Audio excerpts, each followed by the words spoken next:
Welcome back to Boring Dad Sleep Stories. This is a complete reading of Hunting for Hidden Gold by Franklin W. Dixon, published in 1928. This is the 5th book in the Hardy Boys mystery series, and if you'd like to listen to more Hardy Boys books or any other public domain or Creative Commons books that I've recorded for this channel, please consider subscribing, liking the video, etc. And just a little reminder, this channel in its entirety is a love letter and a legacy project for our 2 sons who are currently 6 and 3 years old. Boys, your mum and I love you just so much. So much. Avanti. Chapter 1. In the Storm. A fortune in hidden gold. That certainly sounds mighty interesting. Frank Hardy folded up the letter he had just been reading aloud to his brother. "Dad has all the luck," replied Joe. "I'd give anything to be working with him on a case like that." "Me too. This case is a bit out of the ordinary." "Where was the letter postmarked?" Somewhere in Montana, a gold mining camp called Lucky Bottom." "Montana? Gee, but I wish he could have taken us with him. We've never been more than 200 miles from home." "And I've never seen a mine in my life, much less a real mining camp." The Hardy boys looked at one another regretfully. They had just received a letter from their father, Fenton Hardy, an internationally famous detective who had been called west but a fortnight previous on a mysterious mission. The letter gave the boys their first inkling of the nature of the case that had summoned their father from Bayport on the Atlantic coast to the mining country of Montana. "A fortune in hidden gold," repeated Frank. "I hope he finds it all right." "It was stolen from one of the big companies, wasn't it?" "Yes. He says that an entire shipment of bullion was stolen before it left the camp, so they believe it must have been hidden somewhere in the neighborhood." "And his job is to find it?" "Well, if he can.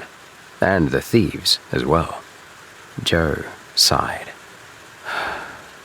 "I sure would like to be out there right now. We might be able to help him." "Well, we've helped him in other cases, but I guess we're out of luck this time. Montana is too far away." "Yes, and we have to keep on going to school. I'll be glad when we're through school and can be regular detectives like Dad." Frank grinned. "No use grouching about it," he said cheerfully. "Our time will come someday."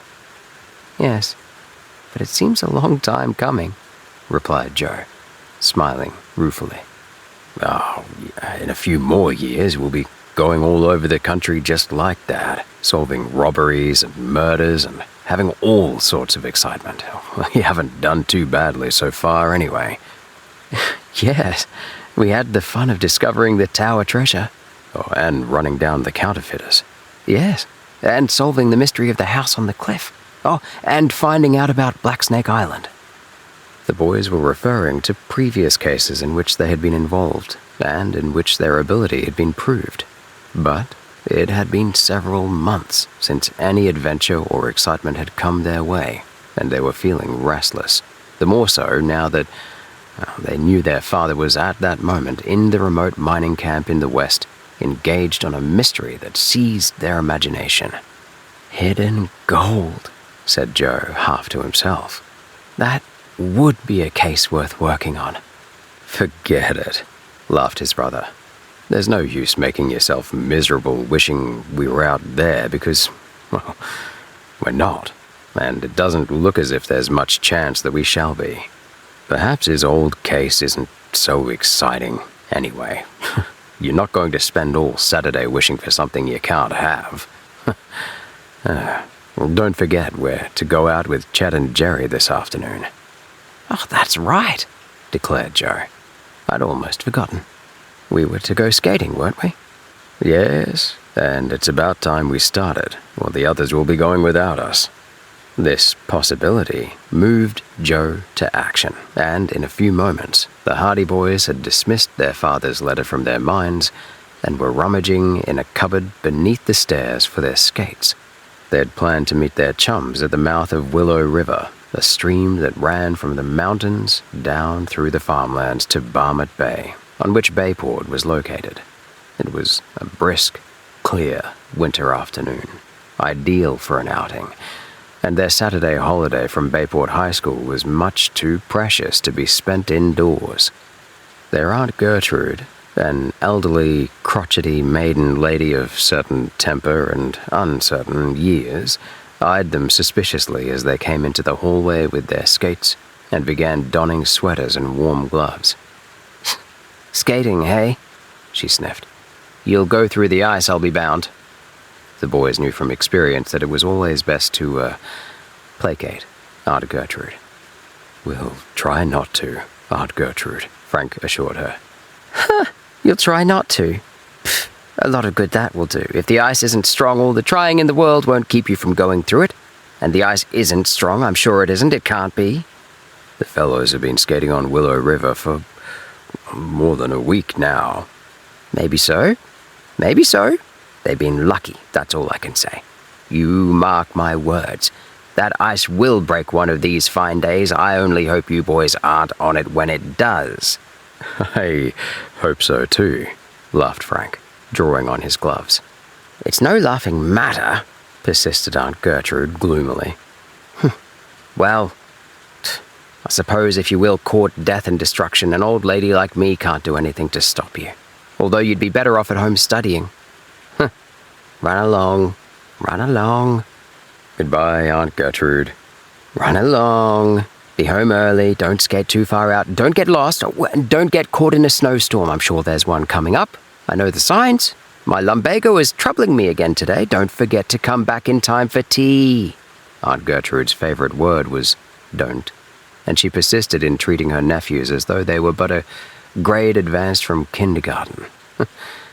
Mrs. Hardy was out for the afternoon, and in her absence the worthy spinster rejoiced in her opportunity to exercise her authority. When she had exhausted her store of admonitions, the boys departed, and she watched them from the door with gloomy forebodings as to the ultimate outcome of their skating trip. Aunt Gertrude was a pessimist of the first water. When the Hardy boys reached the foot of the street, they found Chet Morton, rotund and jovial, and Jerry Gilroy, tall and red-cheeked, awaiting them. "Just going to start without you," declared Chet, swinging his skates. "We had a letter from Dad, and we were so interested in reading it that we mighty near forgot about the trip," confessed Frank. "Where is he?" "Out in Montana, in a mining camp, working on a case." "Oh, gosh, he's lucky," said Jerry enviously. "I'll say he is," agreed Frank. "Joe and I have just been wishing we could be out there with him." "Well, we can't have everything," Chet said cheerfully. "Come on, I'll race you to Willow River." He dashed off down the snow-covered street, the others in close pursuit. The race was of short duration, for Willow River was some distance away, and the boys soon slowed down to a walk. At a more reasonable gait, they continued their journey, and within half an hour had reached the river, now covered with a gleaming sheet of ice. In a few minutes, the lads had donned their skates and were skimming off over the smooth surface.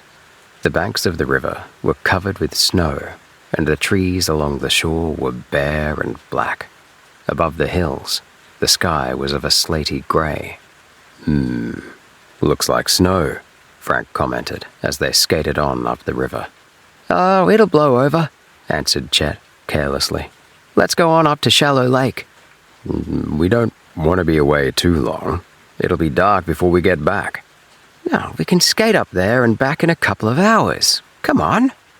It was a brisk, cold afternoon, and the boys did not need much urging.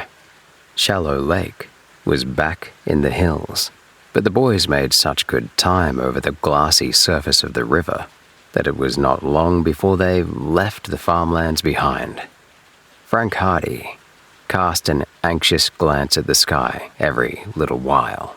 He knew the signs of brooding storm, and the peculiar haziness above the horizon indicated an approaching snowstorm. However, he said nothing in the hope that they would be able to reach the mouth of the river again before the storm broke. It was 4 o'clock before the Hardy Boys and their chums reached Shallow Lake. It was a picturesque little body of water, and the ice shone with a blue glare, smooth as glass and free of snow. It was a natural skating rink, and Chet Morton gave a whoop of delight as he went skimming out upon it. The boys enjoyed skating on the lake so greatly that they scarcely noticed the first few flakes of snow that drifted down from the slaty sky, and it was not until the snowfall became so heavy that it almost blotted out the opposite hillsides that they thought of going back.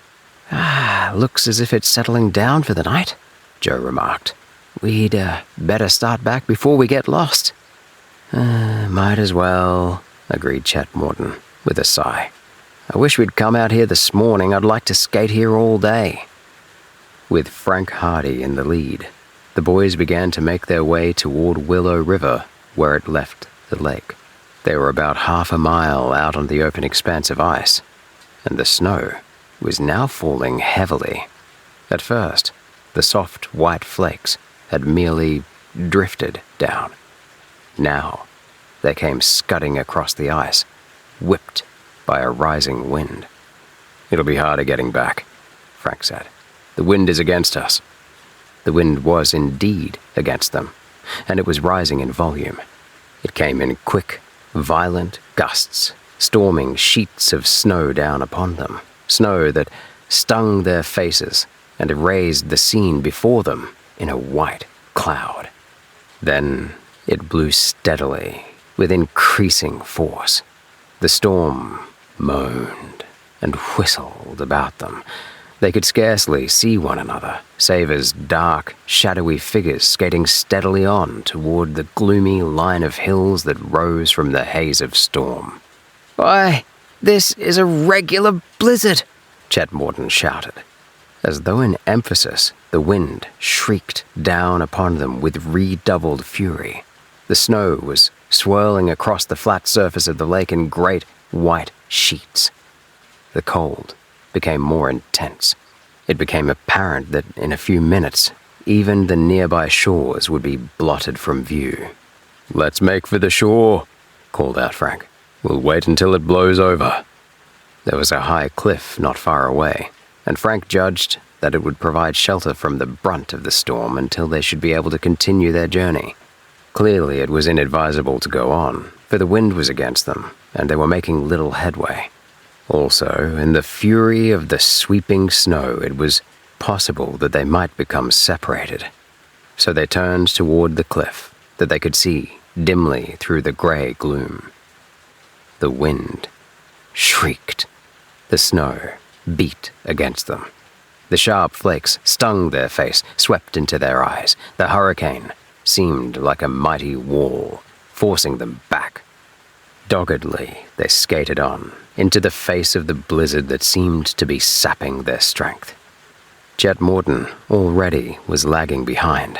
The snow was collecting on the ice in little heaps and banks that clogged their skates and made progress even more difficult. The face of the cliff seemed a long distance away, and, with redoubled fury, the wind came howling down over the hills. Frank was almost exhausted by the constant battle against the wind and snow, and he knew that the others, too, were tiring quickly. It would be death for them if they faltered now. They must reach the shelter of the cliff. Chapter 2. A Call for Help. Doggedly, the boys fought their way on through the blizzard. Once, Joe Hardy stumbled and fell prone in the snow. He was up again in a moment, but the incident testified to the difficulty of their progress. The cliff seemed no nearer. To add to their peril, twilight was gathering, and the gloom of the blizzard was intensified. "We've got to make it," Frank muttered, gritting his teeth. The boys were strung out in single file, Chet Morton in the rear. All were tiring. Frank skated more slowly, to give the others an opportunity of catching up. When they were together again, he waved his arm toward the gray mass that loomed through the storm ahead. "Almost there." His words gave them all new courage, and they redoubled their efforts. In a short while, the force of the wind seemed to be decreasing. They were now gaining the shelter of the cliff. The snow had not collected so heavily on the surface of the ice, and they made better progress. In a few minutes, they had skated into an area of comparative calm. They could still hear the screaming of the wind, and when they looked back, the entire lake was an inferno of swirling snow. But in the shelter of the steep rocks, they were protected from the full fury of the blizzard. "Some storm," grunted Chet, as he skated slowly to the base of the cliff and sat down on a frost-encrusted boulder. "I'll say it is," agreed Jerry Gilroy, following Chet's example. The Hardy boys leaned against the rocks.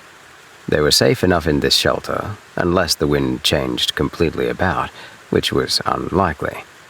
With the approach of darkness, it was growing colder, but all the boys were warmly clad, and they had few fears on that score. Their chief worry was lest the storm should not die down in time to permit of their return to Bayport that night, because they knew their people would be worrying about them. "I see where Mother won't let me go skating again," declared Chet. "She's always afraid I'll get drowned or lost or something, and now she'll get such a scare that I'll never get out again." "Aunt Gertrude will crow over this for a month," Joe put in. "She said before we started that we'd be sure to get into some kind of a mess." "Well, we'll just have to wait here until the storm blows over, that's all," said Frank, philosophically. "Even if it does get dark, we can follow the river all right and get home easily enough. Perhaps the storm won't last very long." The boys settled themselves down to wait in the lee of the high black rocks until the fury of the blizzard should have diminished. There seemed to be no indication that the storm was dying down, and they resigned themselves to a wait of at least an hour. Frank scouted around in search of firewood, planning to light a blaze, but any wood there may have been along the shore had long since been snowed under, and he had to give up the attempt.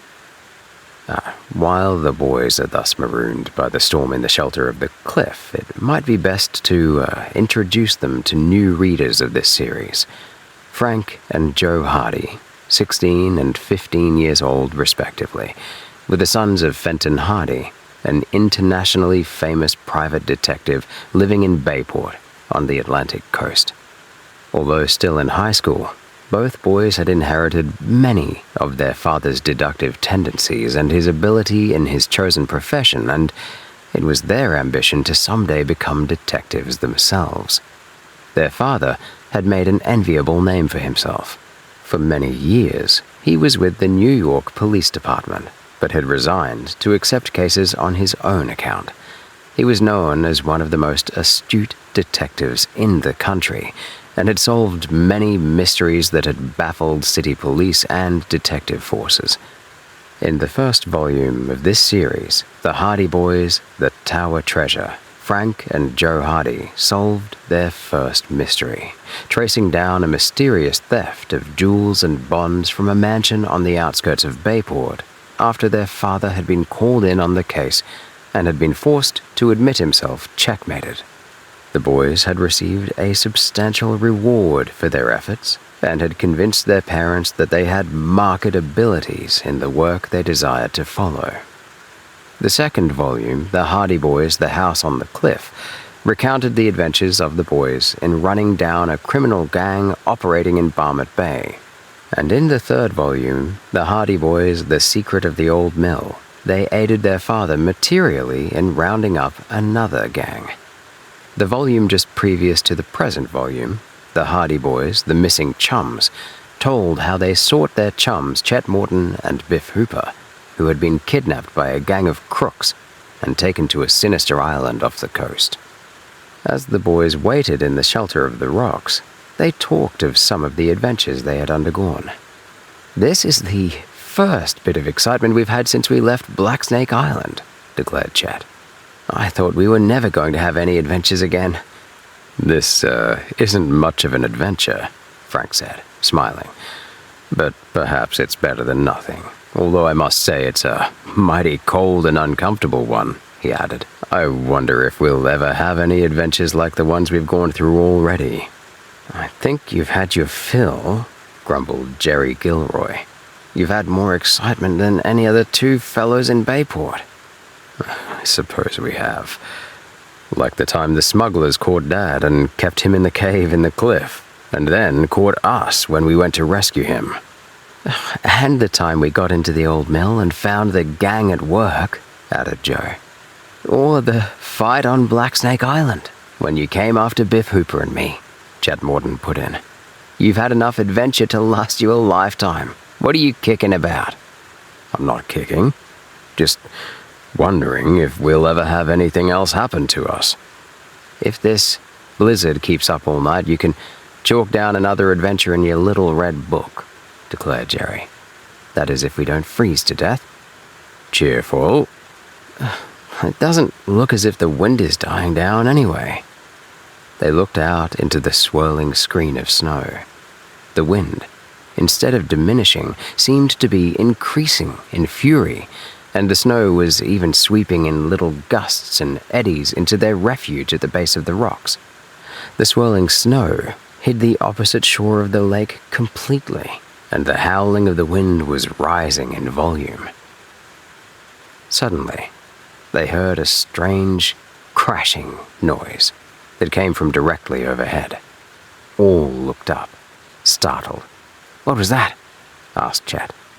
The crashing noise continued for a moment or so, then died away, drowned out by the roar of the wind and the sweep of the snow.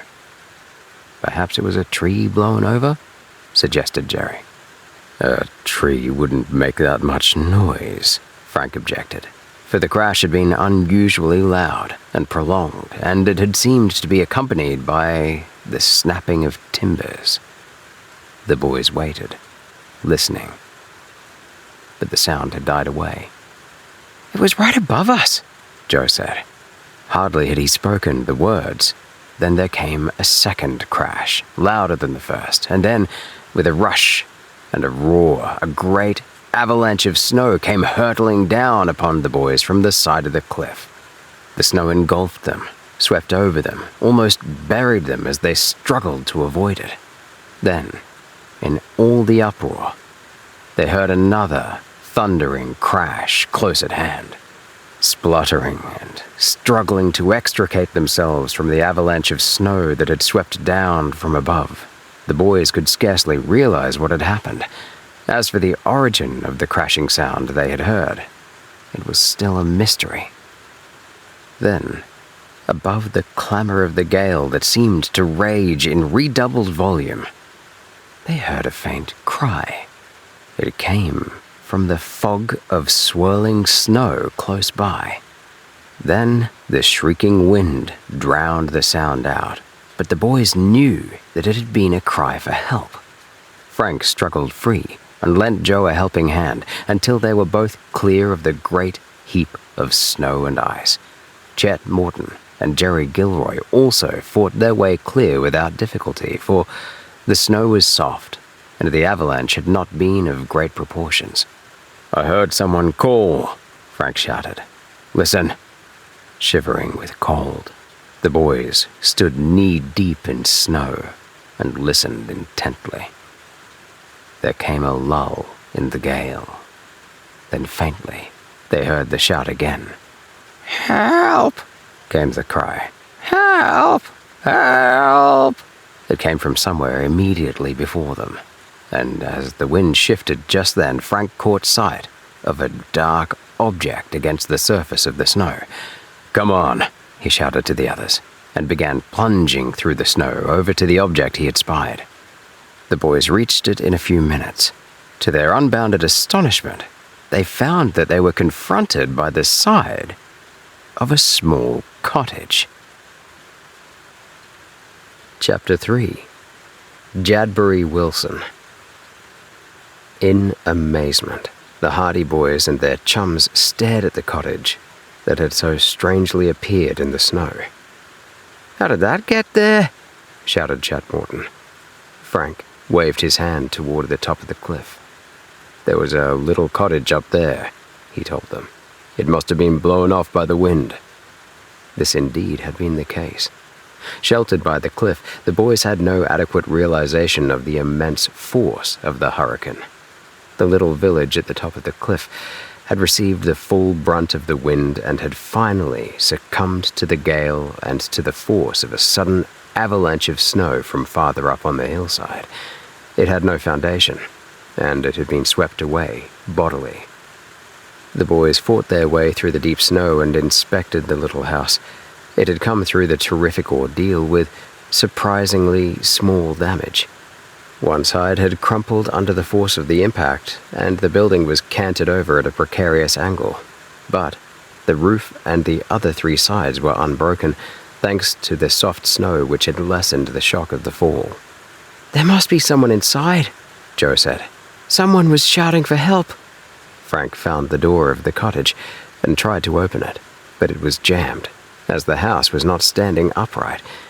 Then he discovered a window, the glass of which was shattered, and with assistance from the others he made his way inside. The interior of the place was wrecked. In the dim light, Frank could see the broken boards and shattered timbers, the broken glass, the upturned stove, the smashed furniture, but there was no sign of any human being. "Doesn't seem to be anyone here," he called out to the others. Just then, he heard a sigh. It came from beneath an upturned cot at one side of the room. He investigated and saw a hand emerging from beneath the cot.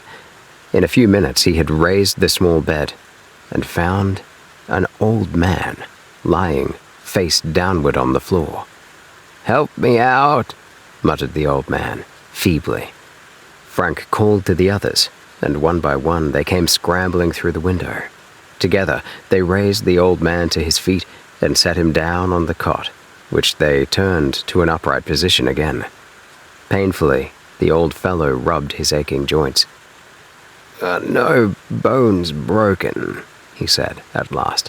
"I'm lucky I wasn't killed." "You might have been crushed to death," Frank interposed. "It's lucky you boys were near," he said. "I'd have frozen to death if I'd been left pinned under that cot. I mightn't have been found for days, but it takes a lot to kill Jadbury Wilson.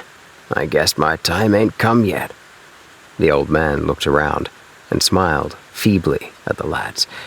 He was small but sturdy of frame, with kindly blue eyes and a grey beard. "I've often thought it was dangerous to live in a place at the top of a cliff like that," he said. "There have been times when the wind was so strong I was afraid it would pick up my house and lift it clean out into the lake, but somehow it always stood up until today. It all came so suddenly I hardly knew what was happening. Mighty good thing the house landed right side up. How did you lads come to be nearby?" "We were on a skating trip, and we got caught in the storm," Frank told him. "We took refuge at the foot of the cliff, and we were standing there when we heard the crash. Then we heard someone call." "That was me.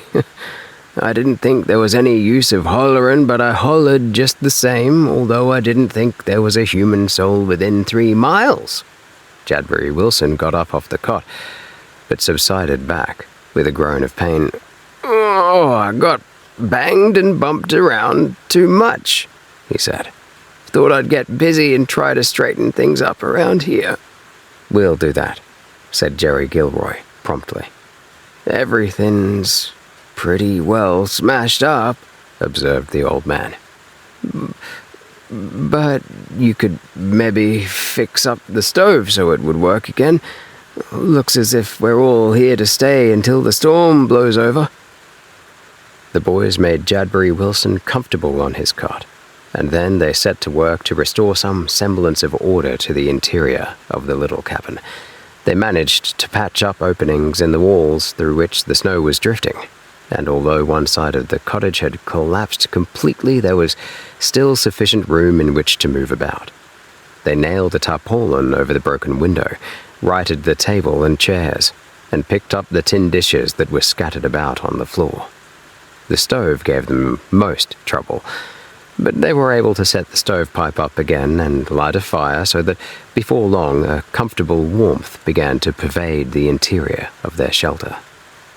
Jadbury Wilson, lying on the cot, approved of their efforts. "We're in out of the storm anyway," he said. "That's the main thing. And from the sound of that wind, it ain't as yet dying down any." Frank Hardy drew aside the tarpaulin and looked out. It was dark now, and with nightfall, the blizzard seemed to have increased in volume. The wind beat against the sides of the cabin. The snow swished madly against the roof. "We're marooned here for the night," he told his chums. "It could be worse," remarked Joe. "We're lucky to be under cover." "I'll say we are," declared Chet. "Might as well make the best of it." "How about eating?" demanded Jerry. "You'll find tea and bread and bacon in the cupboard," said Jadbury Wilson. "I'm feeling sort of hungry myself." The boys rummaged about in the cupboard, which was undamaged, and found provisions. The water had been spilled, but Frank melted some snow on the stove, and after a while had the kettle boiling. The fragrant smell of frying bacon pervaded the cabin, and in due time supper was served, all doing full justice to the meal. Afterward, they washed the dishes and set about making themselves comfortable for the night. Jadbury Wilson possessed but the one narrow cot, so the boys saw they would be obliged to sleep on the floor of the cabin. However, the old man had plenty of blankets, and it was decided to have each lad stand watch for 2 hours in order to keep the fire going.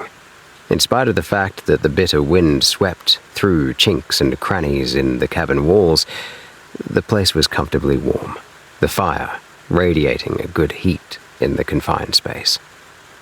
Jadbury Wilson was disconsolate. "Troubles never seem to come one at a time," he groaned, lying on the cot. "This is the finishing touch." "Have you been having bad luck, Mr. Wilson?" asked Frank, sympathetically. "I've had nothing but bad luck for more'n a year past now. This is the worst blow yet. I'll never be able to put this house back on the cliff again." "Oh, perhaps it isn't as bad as that," said Joe, cheerfully. "You might have been badly hurt. There's that to be thankful for." I suppose you're right, lad. I suppose you're right. I ought to be glad I'm still alive. But when you're getting old and poor and you ain't able to work like you've been used to and everything seems to be going against you, it ain't so easy to keep cheerful." The old man seemed so downhearted that the boys did their best to console him. But this final disaster to his humble cottage had proved a hard blow. He lacked the resiliency and optimism of youth. "There was a time when I should have been worth lots of money," he told the boys. "And if I had my rights, I ought to be worth lots of money today. But here I am, with not many years ahead of me, living away out here alone in a little 2x2 cabin. And now the wind has to come along and blow it into the lake. It don't seem fair, somehow." "What do you do for a living, Mr. Wilson?" asked Chat Morton. "I've been doing a bit of trapping and hunting lately," the old man replied. "Most of my life I've been a miner. I've traveled all over the country." The boys were at once interested. "A miner, were you?" "Yep, I've been in Montana and Nevada in the early days." At mention of Montana, the Hardy boys glanced at one another. Jadbury Wilson did not seem to notice.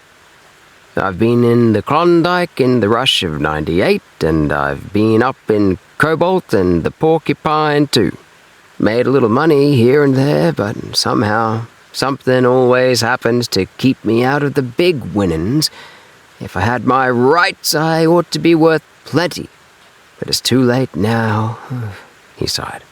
"It's too late for me to start out on the trails again. I ain't young enough now." The boys were sorry for the old man, but after a while he was quiet, and soon his heavy breathing indicated that he had fallen asleep. "I hope Aunt Gertrude and Mother aren't worrying too much," said Frank, as he prepared to undertake first watch. "It can't be helped," said Joe, wrapping his blanket around him. "We'll be able to get back tomorrow. We might take the old man with us," Chet suggested, sleepily. "He is pretty well bruised and battered, and he won't be able to live here until the cabin is fixed up again." "That's a good idea." Frank put another stick of wood on the stove. "You have next watch, Chet. May as well get all the sleep you can." In a few minutes there was scarcely a sound in the cottage, save the crackling of the fire. The timbers of the building creaked and groaned as the night wind hurled itself against the fragile shelter. Snow slashed against the roof. Frank Hardy shivered. He was glad they had obtained even this refuge from the blizzard. Chapter 4. A Tale of the West. Next morning, the storm still raged, and although its fury had somewhat abated, the snow was still falling so heavily, and the wind was still blowing with such intensity, that the boys decided to wait in the shelter of the wrecked cabin in the hope that the blizzard would die down. They were comfortable enough where they were, and after they had eaten breakfast, they even began to enjoy their predicament as an adventure which their school chums would envy. "The worst of it is," commented Chet, "that today is Sunday, and we're not getting out of one day of school. Unless," he added, hopefully, "the storm keeps up for another couple of days." "I don't think it'll be that bad," Frank laughed. Jadbury Wilson was feeling somewhat more cheerful, although it developed that his bruises and injuries sustained when his house was blown off the cliff were more serious than had been at first apparent. No bones were broken, but he was black and blue in many spots and unable to rise from his cot without pain. However, he was philosophic enough to regard the mishap as part of his lot in life, and it was easily seen that the company of the boys cheered him up immensely.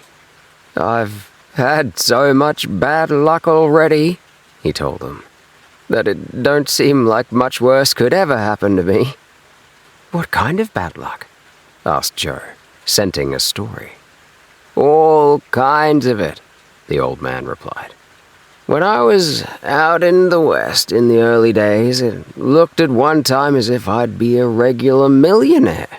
And then my bad luck set in, and it's followed me ever since." "Did you find any mines?" asked Frank. "In Nevada we did. Me and my two partners, brothers they were, by the name of Coulson, prospected about for nigh on a year without finding anything. Then, one day, just when our grub was running low and it looked as if we'd have to give up, while I was cutting some firewood for the morning, my axe handle broke and the blade of it went flying about a dozen yards away. When I went over to pick it up, I found it had gone smash against a rock and chipped some of the surface away." "And you found gold?" asked Joe, eagerly. "Oh, that there little accident uncovered a fine vein of gold. So we started to work it, and we staked our property and was getting along fine when some smooth strangers heard about it and came out to see what we had. Well, with half an eye they could see we'd made a real find. We were so joyful about it that we didn't try to hide it much, and that's where we made our mistake. You can't trust nobody where gold is concerned." "What happened?" "Those smooth chaps went back to town and got a slick lawyer to work with them, and one night they came out and jumped our claims. Of course, we laughed at 'em, for we knew we'd been there first, but we soon found out what we was up against. That lawyer made out that we hadn't registered our claims right, and he dragged out the case until all our money was gone. And we couldn't afford to fight it any longer. And the judge gave a decision against us. And we'd lost our mine. Gosh, that was crooked, remarked Jerry audibly. Of course it was crooked. But what could we do? We had to pack up and get out. That there mine was later worth millions, although the joke was on the crooks after all, for their lawyer horned in on the property and worked it so that he got most of it in the long run. What did you and the Colsons do then? We was pretty well discouraged. We just hung around town for a while, but later on we packed up and got clean out of Nevada. We didn't want to be near anything that would remind us of how near we'd been to being rich, so we went to Montana. Prospecting. And there we went through all the disappointments of hunting for gold all over again. We managed to get a fellow to grub-stake us, and we went out into the mountains and spent almost a whole autumn searching high and low for some good ground, but nary a trace of gold did we find. But just as we was about to give up again, Bill Colson struck it, and we figured that this time we'd be able to hold on to it. We had a good block of claims, and off one of them I got a nugget that prospectors told me was one of the biggest ever seen in that part of the country. Well, continued Wilson, we took mighty good care that we registered our claims right that time, and we stayed there all winter, and in the spring got down to business. We mined the place ourselves, the three of us. There was a syndicate made us an offer, but it didn't seem high enough. A fellow named Dawson, who had been prospecting with us for a while in Nevada, showed up at the camp one day, down and out. He'd been having hard luck too, and he was broke. So we took him in with us, for he was a good fellow, and he had stood by us when things wasn't going well in Nevada. Well, our little mine was all right for a while, but after a time it began to peter out. We had 4 bags of gold by that time, some of it in big nuggets, but we didn't know whether to cash in and use the money to buy new machinery and sink a deep shaft or not. Well, we were in our camp one night, talking things over, and wondering just what to do about it, when we heard someone prowling around among the rocks. I went to the door and opened it, and just then I saw a flash in the dark, and then I heard a gun go off. I jumped back into the cabin quick. I could hear the bullet go plunk into the wood at the side of the door. Next minute, there was a regular gunfight underway. A gang of toughs from town had heard about our gold and had come up to rob us. Well, sir, they surrounded our camp half the night, and it looked as if we was out of luck. There was the 4 bags of gold, everything we had in the world, and there was them bandits outside ready to shoot us if we showed our noses out the door. And our ammunition was given out, too. We knew we didn't have much chance. And finally, Dawson said the only thing to do was for one of us to try and get outside and hide the gold. There was no use hiding it in the cabin, for they'd be sure to find it. He'd volunteered to try and reach the mine and hide it underground, somewhere. So we figured it out and decided that was our only chance. Maybe the bandits might catch him and get the gold, but if we kept it in the cabin, they'd be sure to get it anyway, so we figured we'd better risk it. Dawson had lots of nerve. That's one thing I'll say for him, although I'll never forgive him for what he'd done afterward. He had nerve. And somehow I could never believe he really meant to double-cross us at the time. We waited until the shooting had died down, and along about 3 o'clock in the morning, when everything was mighty dark, Dawson let himself out the back window. He got out all right, and nobody saw him. And how he ever got through the ring of bandits around the place, I never could tell. He had the 4 bags of gold with him, and mighty heavy they were too. The last we knew, he was creeping across the rocks toward the shaft. And that was the last we ever saw or heard of him. He ran away, exclaimed the boys. Oh, he just cleared out. And he was a fellow any of us would have trusted right to the last, but it only goes to show you can't trust nobody when there's $40,000 or $50,000 worth of gold in his hands. We never heard of him again. But what about the bandits? Oh, well, after we thought Dawson must have hidden the gold all right, we waited till morning, and then hung a white handkerchief out the window and gave ourselves up. The bandits came swarming in. There was about 10 of them. One of them was only a young chap. Black Pepper, they called him, for his real name was Pepperell. He was only a young chap, but a tougher and more cold-blooded fellow I never hoped to meet. When they searched the cabin and found that Dawson was gone and the gold with him, they were as mad as a nest of hornets. They raved and turned the whole cabin upside down hunting for that gold. But it didn't do 'em no good. The gold was gone.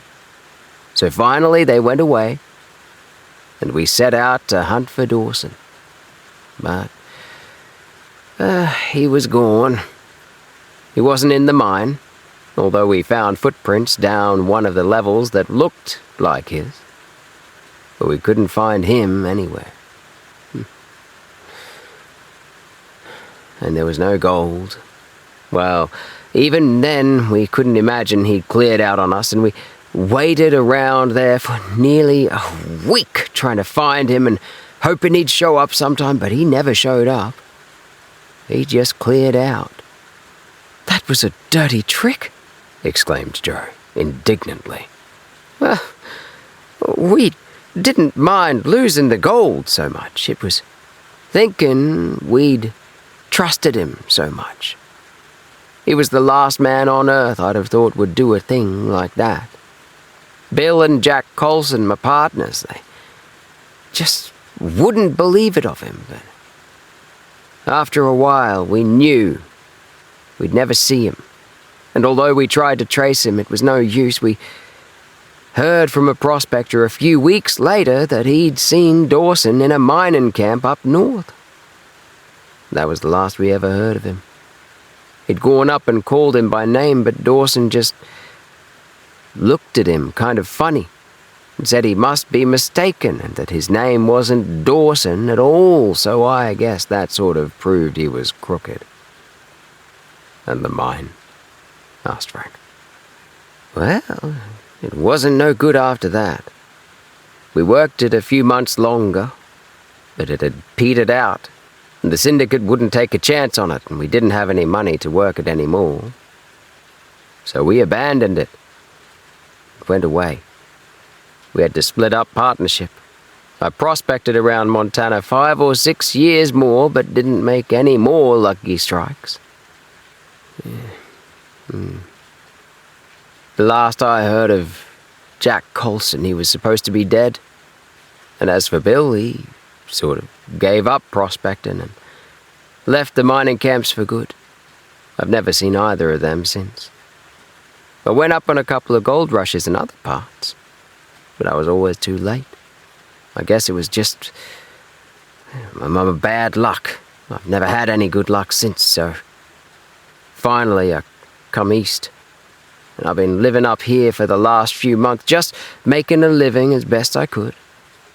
And now, look, he gestured to the interior of the wrecked cabin. Bad luck still following me. The boys gazed at the old man in silence. His story of misfortune had made a profound impression upon them. Ill luck had certainly pursued him relentlessly. The storm's dying down, said Jadbury Wilson at last. You'll be going back to the city, I guess. But how about you? Asked Frank. I'll just have to stay here and make the best of it. I can build a new cabin, but I'm not going to build it on top of the cliff this time. I'll build it back in the wood where the worst that can happen is having a tree fall on it. But you won't be able to work for a few days yet, Joe pointed out. Well, that's true, admitted the old man. I can't even get up off this cot right now. You'll have to come to town with us. Have you got a sled here that we could draw you in on? I got a sled all right, but what's the use? There's no place for me to go when I do get into town. I ain't got no money. You can stay at our place, declared Frank. I know Mother won't mind. You can stay there until you get on your feet again. Oh, I'm sure it's mighty good of you, said Wilson gratefully. But I don't like to be intruding on people. The old man's simple independence won the boys' admiration, but Joe and Frank knew it would be impossible to leave him alone in the wrecked cabin in his present condition. It was unthinkable. You'll come with us, Frank said, with determination. Let's get the sled ready, fellas. Chapter 5. Con Riley Under Fire. The blizzard died down as suddenly as it began, and when the Hardy boys and their chums left the cabin, they found that the snow had ceased falling and that the sun was shining brightly. They found Jadbury Wilson's long sled tied to the outside of one of the cabin walls. It had been unharmed, and it did not take the boys long to place blankets upon it and make the old man comfortable. They had to assist him out of the cabin, so greatly did his injuries pain him. He had 2 pair of snowshoes, and Chet Morton and Jerry Gilroy donned them, the Hardy boys being content to trudge along in the deep snow of the lake. In a short time, they had left the cabin and were making their way toward Willow River, pausing frequently to rest because the deep snow soon wearied them. However, when they reached the river, they found that they made better progress because the stream was protected by high, wooded banks, and the snow had not drifted as deeply as on the lake.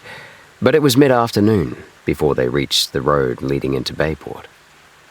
From there on, their progress was easy, and dragging the sled with Jadbury Wilson wrapped in his blankets, they at length reached the Hardy home on High Street. Here, they were all welcomed by Mrs. Hardy and Aunt Gertrude, who had been frantic with anxiety concerning the boys' whereabouts.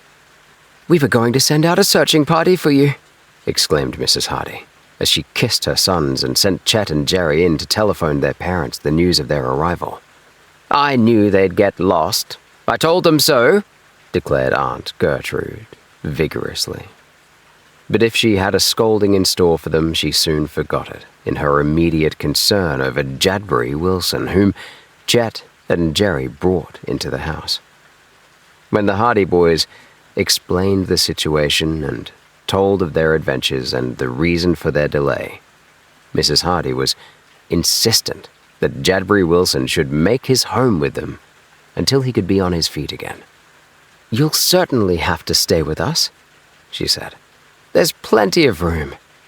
"I'm sure I'm most thankful to you, ma'am," said the old prospector, humbly. As for Aunt Gertrude, she was already scurrying about the kitchen making hot ginger for the new guest, and when it was ready, she stood over Jadbury Wilson until he had drunk the last drop. Then the boys put him to bed, and as the old man relaxed into the warm blankets, he sighed and remarked that it was the first time in 5 years that he had experienced the comforts of a soft mattress. Jerry and Chet hastened home, wondering a little what would be said to them. But their people were so relieved at seeing them again that they forbore to lecture the lads, and all in all, they came through the ordeal better than they had expected. "Back to school tomorrow," grumbled Joe at supper that night. "Oh, didn't I tell you?" said Mrs. Hardy. "Tell us what?" "There won't be any school tomorrow." "What?" shouted the boys incredulously. You should say, I beg your pardon," corrected Aunt Gertrude, acidly. Mrs. Hardy smiled. "I thought you'd be surprised," she said. "And I suppose you'll be almost heartbroken. No, there's to be no school tomorrow. Last night's blizzard was one of the worst in the history of Bayport. The wind was so strong that it wrecked the high school roof."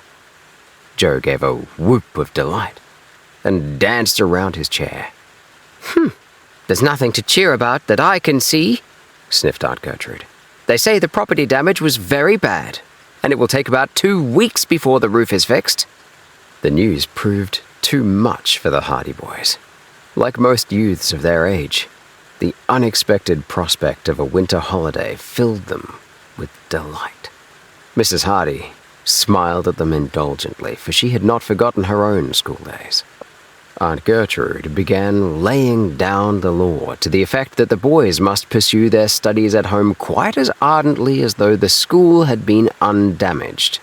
And on the following day, she actually did insist that they do 2 hours studying before they got out in the morning. When the boys finally made their escape and raced to the nearest hillside with their bobsleds, they found most of the students of the Bayport High School already there. Tony Prito, Phil Cohen, Biff Hooper, Chet Morton, and Jerry Gilroy were on hand, as well as many of the girls. Callie Shaw, of whom Frank Hardy was an ardent admirer, and Iola Morton, sister of Chet, and the only girl who had ever won an approving glance from Joe Hardy, were hilariously bobsledding and looking unusually pretty in gaily colored sweaters and woolen toques, their eyes sparkling and their cheeks flushed with the cold.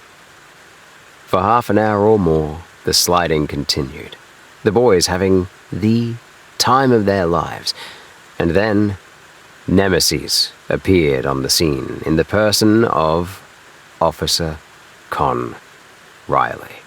Now, as old readers know, Riley was the sworn enemy of the youth of Bayport, a stolid, thick-set individual with more dignity and self-importance than brains. He took the responsibilities of his position on the Bayport police force very, seriously. He had the view, too common to the type of elderly people who have forgotten that they once were young, that all enjoyment is sinful, and that all young people are continually up to mischief. So, when Con Riley saw the merry party on the hillside, he recollected an ancient and obsolete city ordinance forbidding bobsledding elsewhere than in the parks. This ordinance had originally been passed to prevent youngsters sliding down hills adjacent to the trolley tracks and thereby endangering their lives. The fact that there were no trolley tracks near this particular hill mattered nothing to Officer Riley. Majestically, he stood at the bottom of the hill and held up his hand. Sled after sled pulled to a stop, and Officer Riley, the personification of the majesty of the law, ordered the fun to cease. There was nothing to be done. Officer Riley had the authority, and he knew it. "Well," said Chet Morton grimly, "we'll just have to have our fun some other way. Let's have a snowball fight." Officer Riley looked dubious and produced a little notebook which he perused earnestly. He knew Chet Morton and his mischievous proclivities of old, but although he looked through the rules and regulations, hopefully he could find nothing to prohibit snowballing. However, he withdrew to the street and paced slowly up and down in the faint hope that perhaps a stray snowball might break a nearby window, in which case he would have a delicious opportunity to interfere once more with the sport. Chet gathered his cohorts and talked earnestly for a few minutes. Then, with many giggles, his followers set to work building 2 snow forts directly opposite one another. The forts were merely rude snow embankments, just sufficient to provide protection for the opposing sides. Then, the young people began rolling snowballs. So far, so good. Officer Riley was unable to detect anything wrong in this. Still, the fight had not started. There was still the hope of a shattered window pane. Majestically, he paced to and fro, keeping a wary eye on the snow forts and the gaily clad figures behind the banks. Then, to his surprise, he saw Chet Morton walking slowly toward him. Officer Riley eyed Chet suspiciously. The fact did not escape him that Chet had one hand behind his back. "Aha," he muttered. "A snowball." He was right. Hardly had the suspicion crossed his mind than it became a frigid reality. Chet seemed to aim at one of the forts, but his foot appeared to slip, and the snowball smacked Con Riley's helmet with deadly accuracy, knocking it off into the snow. Riley emitted a roar of rage and astonishment. Snow was trickling down his neck. He stooped merely long enough to pick up his helmet and thrust it back on his head, where it rested at a ridiculous and rather precarious angle. Then he gave chase to the rash youth who had thus tempted his wrath. Chet went plowing through the snow, directly in between the forts. Con Riley plunged recklessly in pursuit. Even yet, he did not suspect the trick, did not suspect that Chet was merely luring him on to destruction. No, not until a second snowball whizzed past his head. Not until a third smacked wetly against his ear did he realize that he had plunged neatly into a trap. He floundered about in snow up to his knees, and from either side came a volley of snowballs. They squashed against his helmet, knocking it off again. They thumped against his uniform on every side. No matter which way he turned, flying snowballs met him, and the boys took good care to keep their faces out of sight. "Stop it!" he roared, but the merciless bombardment continued. He made a frantic rush toward one of the forts, but the snow was too deep to permit of rapid progress, and the air seemed full of white missiles. One snowball caught him in the eye and stopped his rush momentarily. He wavered. More snowballs caught him in the rear. He turned around, and a concerted bombardment opened up from each fort. Officer Riley decided that discretion was the better part of valor, and he ignominiously retreated. As for Chet Morton, he was safely ensconced behind a particularly heavy snowbank, laughing until the tears came to his eyes. When next he peeped out, he saw that Officer Riley, having retrieved his precious helmet, was making great speed back toward the comparative safety of the sidewalk. With the greatest dignity that he could command under the circumstances, he brushed the snow off his uniform. Then, sadly, he resumed his beat and headed toward the downtown part of Bayport, where citizens were more law-abiding and where snowballs were unknown. The Hardy Boys and their chums saw their enemy disappear around the block, and then Chet rose to the top of the ramparts and gave a cheer of victory. "We have met the enemy, and they are ours," he quoted. A snowball from the opposite fort struck him on the ear, and he sat down abruptly. Then the fight began in earnest. It was not until Chet had personally led his warriors out of their fortress and across the no-man's land between to win a glorious victory over the other army, and had personally washed the face of the marksman who had ruined his triumphant cheers, that peace was restored. Then, the forts having been demolished, The bobsleds were pressed into service again, and the hill rang with shouts and laughter until nightfall. For Officer Conriley made it his business to attend to duties downtown for the rest of the day. Chapter 6. A Message from Montana. When the Hardy boys returned home that night after their afternoon's fun and sat down to an ample hot dinner of steak and onions with mashed potatoes, thick gravy, and all the trimmings, as Jadbury Wilson expressed it, they found that the old miner had won a firm place in the household. He was able to be up and around again, although he hobbled painfully about, but his tales of the early days in the mining country of the West had won the interest of the women. Mrs. Hardy was particularly interested when he talked of Montana because of the fact that her husband was in that particular state at the time. As for Aunt Gertrude, she was in a constant condition of solicitous excitement, seeing that the old man was comfortable. And comfortable he was. It was a treat to see him relax in an easy chair after dinner, puffing contentedly at the pipe that he never allowed out of his sight. In the evening, Frank and Joe besought him to tell again the story of how he had been so basely cheated of his fortune in the West, and the women listened entranced to the strange tale. "Do you mean to tell me that that wicked man actually ran away with all the gold you had worked for so hard?" exclaimed Aunt Gertrude indignantly.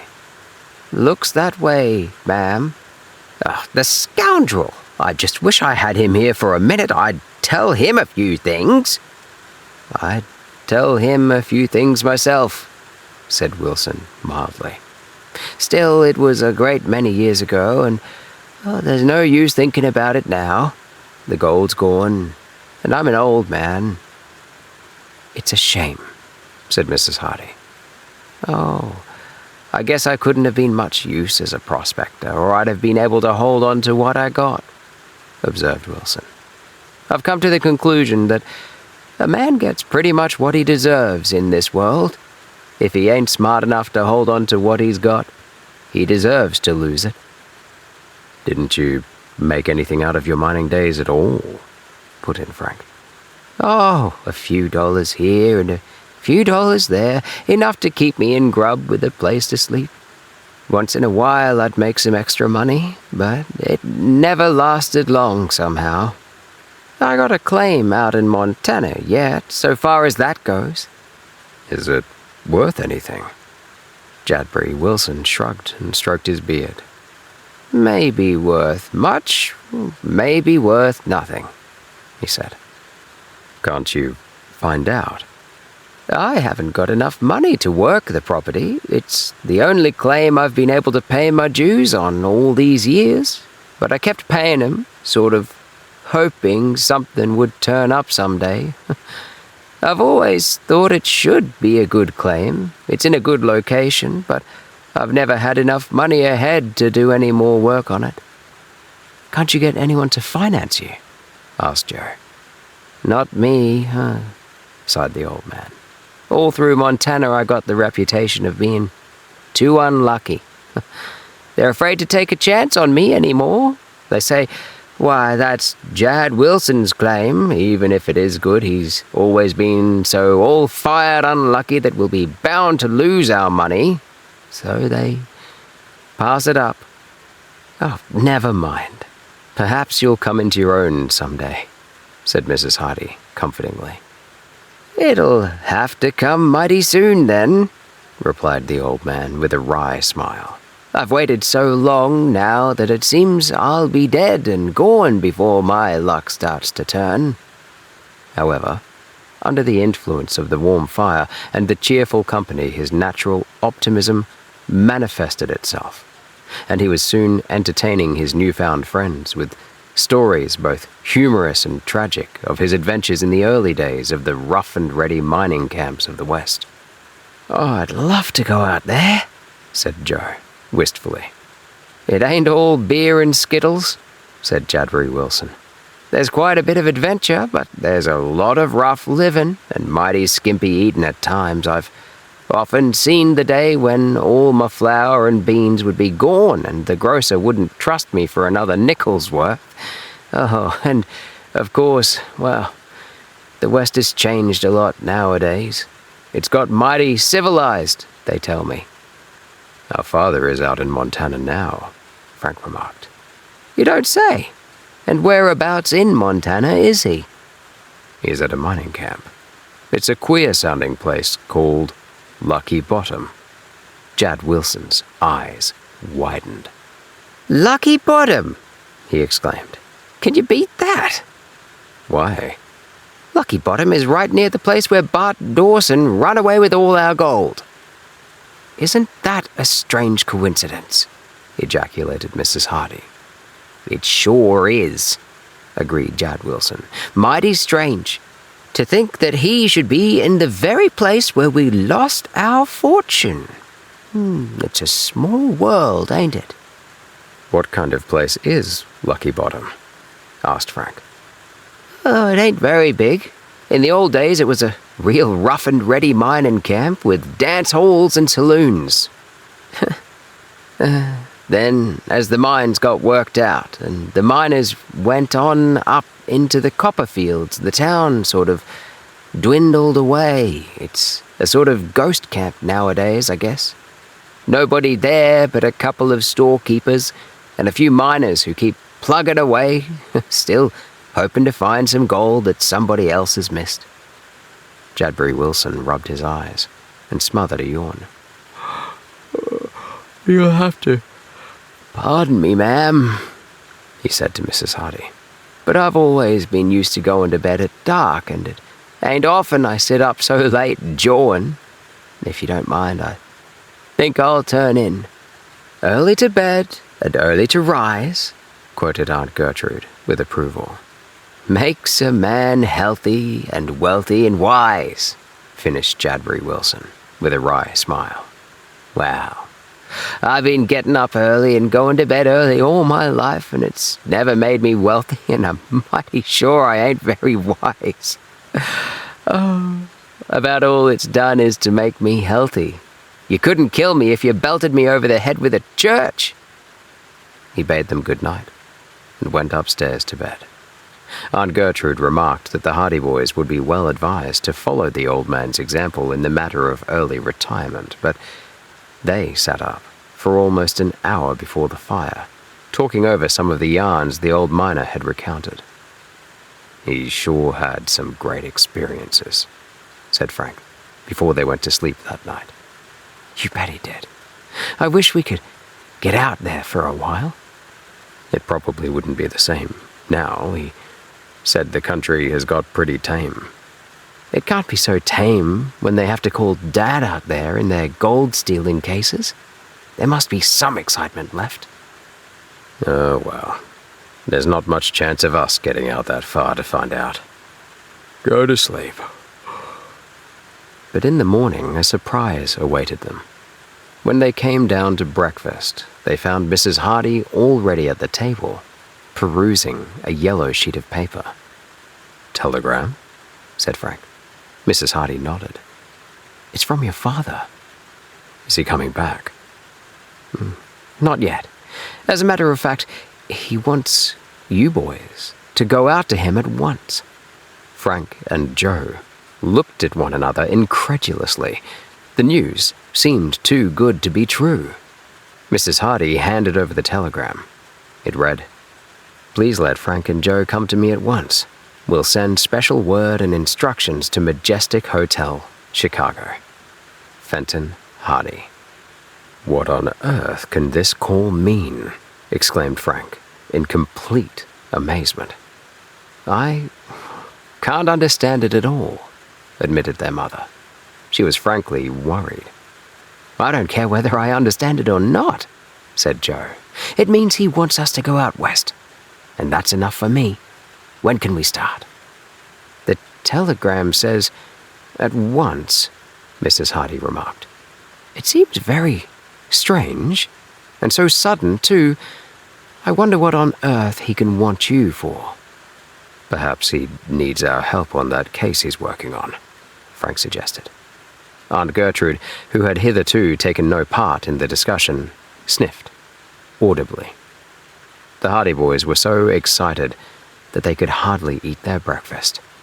All through the meal, they jubilantly discussed details of the proposed trip, and when Mrs. Hardy, although admittedly worried at the prospect of letting them go so far by themselves, agreed that they might go immediately, as the telegram suggested, they flung themselves into a feverish orgy of packing. Jadbury Wilson was highly interested and gave them a number of excellent suggestions as to what they should take with them on the trip. Lots of good, heavy underclothes, and plenty of woolen socks, he said. You'll find it plenty colder out there than it is here. The boys got their reservations on a train that would leave for Chicago late that afternoon. Their packing occupied more time than they had expected because they did not want to be burdened by too much baggage and had a difficult time eliminating the non-essentials. At last, however, they were ready. Aunt Gertrude, who had kept up a running fire of instructions and admonitions concerning their conduct on the journey, and who had freely predicted disaster in the shape of train wrecks and robbers, gave them her final instructions. Mrs. Hardy, who merely kissed them goodbye and told them to write to her as soon as they reached Chicago, called a taxi to take them to the station. And Jadbury Wilson, warning them to be on the lookout for them city slickers in Chicago and advising them not to talk to strangers, told them not to worry inasmuch as he would look after their mother and Aunt Gertrude. The taxi arrived. The luggage was tossed in. The boys scrambled into the back seat. Aunt Gertrude shrieked, "Goodbye!" a dozen times and sobbed audibly. Their mother waved a handkerchief. Jadbury Wilson brandished his cane. Then, with a roar, the taxi sped down the street and headed toward the station. Already, the boys could hear the long-drawn whistle of the train. "Off for Montana!" exclaimed Frank. "I'm afraid of only one thing," remarked his brother. "What's that?" "I'm afraid I'll wake up and find I've been dreaming." Chapter 7. In the Windy City. The Hardy boys had never been on a long train journey before, and the trip, consequently, was replete with interest for them. As the train left Bayport behind and began speeding through the open country with its snow-covered fields, they felt a sense of elation and freedom. "This is certainly better than school," declared Joe, settling back in his seat with a sigh of contentment. "Sure is. Chet Morton and the rest of the gang will be just about sick with envy when they hear where we've gone." I wish we could have them with us. When do we reach Chicago?" "Sometime tomorrow. Won't it be dandy to stay on the train all night?" They watched the scenery that seemed to flash past as though on a moving scroll, until, gradually, twilight fell and the lights in the Pullman were turned on. They went into the dining car, where they were served by a massive Negro with an air of elaborate courtesy.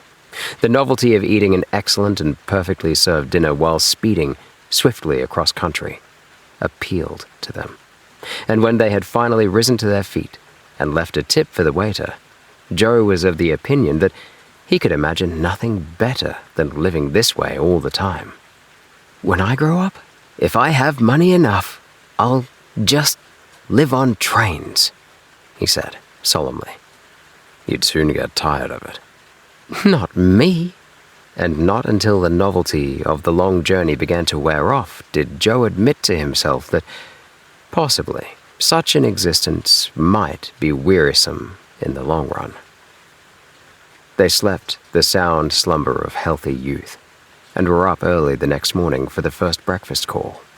There at their table, with its immaculate linen and gleaming silverware, they did justice to crisp bacon and golden eggs. The meanwhile, looking out the wide windows at the murky chimneys and dark masses of factory buildings, as the train entered the outskirts of a large city. The train roared across viaducts, and they could see trolleys and automobiles speeding to and fro in the city streets in bewildering confusion. For the first time, they began to have some appreciation of the real extent of their country. "I guess Bayport isn't the only city in the States," said Frank with a smile. "It looks pretty small compared to some of these that we've gone through." But as the morning passed, they wearied at last of looking at the scenery, varied as it was, and toward mid-afternoon they began to be impatient for a sight of Chicago. When, at last, the train began to roar through the suburbs of the Windy City, as a friendly porter called it when they had failed to understand his reference to it as she, they felt a mounting excitement. But the train rushed in, past seemingly endless rows of houses, then past miles of industrial buildings overhung with a cloud of murky smoke, until they thought the center of the city would never be reached. The journey came finally to an end. Their porter was on the platform with their grips. They tipped him for his services during the trip and made their way down the crowded pavement, through the gates, into the concourse of the enormous station. Here, they gazed about in frank wonderment at the bustling hordes of people, all intent on their own affairs, moving to and from the trains. The constant sound of shuffling feet, buzzing voices, clanging bells, all the varied noises of a great railway station, sounded like the roar of the ocean in their ears. They made their way outside and clambered into a waiting taxi, directing the driver to take them to the hotel their father had mentioned in his telegram. In a short time, the car drew up at the entrance, after a brief ride through crowded, noisy streets that made the main street of Bayport seem like a country lane on Sunday afternoon by comparison. A bellboy seized their grips, and the boys presented themselves at the desk. The clerk glanced at their names after they had signed. "Ah, yes," he said. "Frank and Joe Hardy, your room has been reserved for you, and there is also a letter, I believe." He reached into a pigeonhole in a compartment nearby and produced a letter which he tossed over to them. He struck a bell, smartly. "Front, show these gentlemen to 845. Feeling highly important at being referred to as gentlemen, and at having a bedroom actually reserved for them in a hotel of such grandeur, the Hardy boys followed a military-looking bellboy to the elevators, whence followed a swift ascent to the 8th floor. Then down wide, silent corridors to their room, a substantial, bright and airy room with bath. It was all a revelation to the lads, who had never been in a big hotel before, and when they looked out the big windows down on the thronging life of the city streets below, they were excited beyond measure. "First of all, we'll read Dad's letter," said Frank. "These are the instructions he promised, I suppose." He opened the envelope and read, "My dear boys, I could have given you all the instructions that were necessary in the telegram I sent to your mother, but I thought it best that you come to Chicago first and have a little rest before resuming your journey. This would also give me a chance to tell you more about the mission I have decided to send you on. The truth of the matter is I have been hurt, and am now laid up in a miner's cabin, and have been unable to continue my investigations in the case I have in hand. For this reason, I am calling on you to help me, for I think I can trust to your abilities by now by reason of the assistance you have given me in other cases. I did not want to worry your mother needlessly, which is the reason I did not mention my injury. It is not serious, but it will be some time before I am able to be on my feet again, and in the meanwhile, time is precious. In my investigations here, I have discovered a secret concerning some stolen gold. It is this matter that I wish you to investigate for me. To do so, it will be necessary for you to come to Lucky Bottom, Montana, at once. Have a good night's rest at the hotel, and then come on here. I am under the care of a miner by the name of Hank Shale, and when you reach Lucky Bottom, Anyone will be able to tell you where to find his place. I shall be expecting you, so do not fail me. I hope you have a pleasant trip. Do not worry about me, as I am in good hands and progressing favorably. Your dad, Fenton Hardy. Frank put down the letter with a low whistle. So that's the reason he called for us, he said. Dad's been hurt. He says it isn't very serious. It's serious enough when it means he's not able to be on his feet. Perhaps we ought to start out to him right away. Not much use of that, objected Joe. We wouldn't gain much time, and we'd be so tired when we got there that we wouldn't be of much use to him for a day or so. I think we'd better rest here tonight, as he suggests, and go on tomorrow. Frank considered his brother's advice sound, and after enjoying a good dinner, the boys went out and wandered about the busy streets for almost an hour, enjoying the sights of the Windy City. But it was a cold, bitter evening, and they soon sought the warmth and comfort of their hotel again, going to bed early because they were tired after their long hours on the train. They were told by the information clerk that their train would leave at 11 o'clock the following morning. This gave them plenty of time for a good sleep, a bath, and a leisurely breakfast. When all their preparations for the continuation of the journey had been made, they presented themselves at the desk in the lobby to check out. Frank paid the bill, and the boys were just about to move away from the desk when a neat, elderly man, somewhat below medium height, came up to him. "Are you the Hardy boys?" he asked, glancing quizzically at them. "Yes." "I was told to be on the lookout for you," said the elderly man. "My name is Hopkins." "Who sent you, Mr. Hopkins?" asked Frank, politely. "I am your father's lawyer, that is, in Chicago," said the neat little man. "He sent me a telegram last night asking me to look you up here and do what I could for you. I have arranged for your transportation as far as Lucky Bottom. That's where you are bound, isn't it?" "Yes, that's the place." "Well then," said Mr. Hopkins, "if you'll come with me, I'll see that your accommodations are ready for you. I made the arrangements with the railway this morning."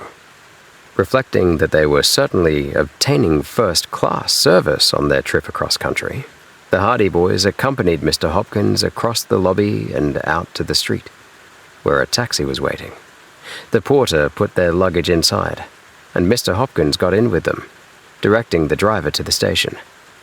"Your father is an old friend of mine," said the lawyer, "and I'm only too glad to be of service to his sons. I handle a great deal of his Chicago business for him."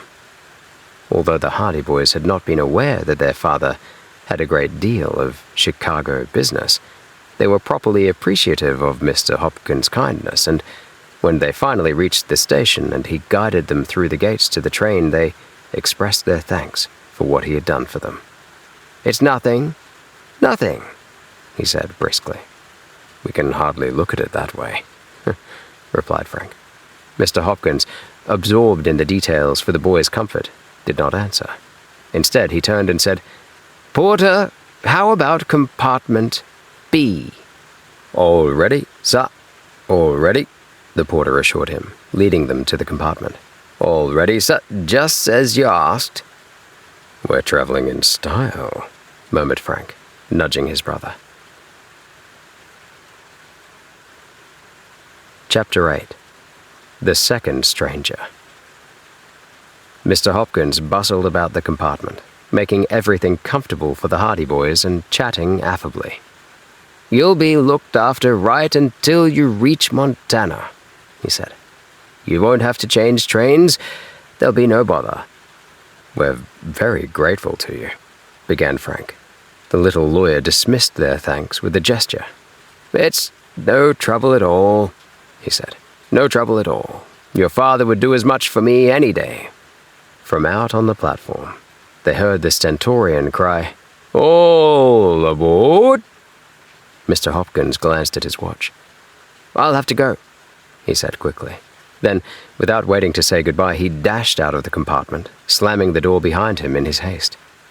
The Hardy boys settled back in the comfortable seats, as the train began to move.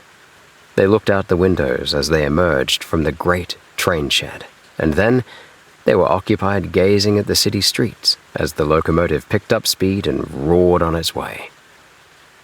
In due time, the train passed through the outskirts of Chicago. Then it rushed on through open stretches of country, past little towns and villages. It was an express that evidently stopped only at the larger cities. "At this rate, it won't take us long to reach Montana," Frank remarked. "We're sure making good time." "What do you say to going out and sitting in the observation car for a while?" Frank suggested. "It's roomier than this compartment." "Suits me." Frank went to the door. To his surprise, he found that it would not open. He tried again, but the door refused to budge. "That's funny," he remarked. "We're locked in." Both the boys tried the door, but it was of no avail. "The catch must have been on when Mr. Hopkins went out," Frank said. Even yet, the real truth of the situation had not dawned on them. They hammered on the door for a while, but no one heard them. At last, Frank caught sight of the bell button. "That's stupid of me," he said with a smile. "I should have known there'd be a bell to call the porter." He pressed the button and waited. No one came. There was no sound but the roar of the train as it rushed on its way. He pressed the button again and again. That porter must be either dead or asleep," he muttered, settling down to a prolonged ringing of the bell. After what seemed an interminable length of time, they heard a shuffling of feet in the corridor. The sound of the steps ceased, and someone rapped at the door. "Something for you, gentlemen?" "Yes." "Let us out of here." The porter tried the handle of the door. "By golly," he observed, "you done lock yourselves in." "We didn't lock ourselves in. Somebody locked us in." "Haven't you got a key?" "Just a minute." They heard the porter shuffling away.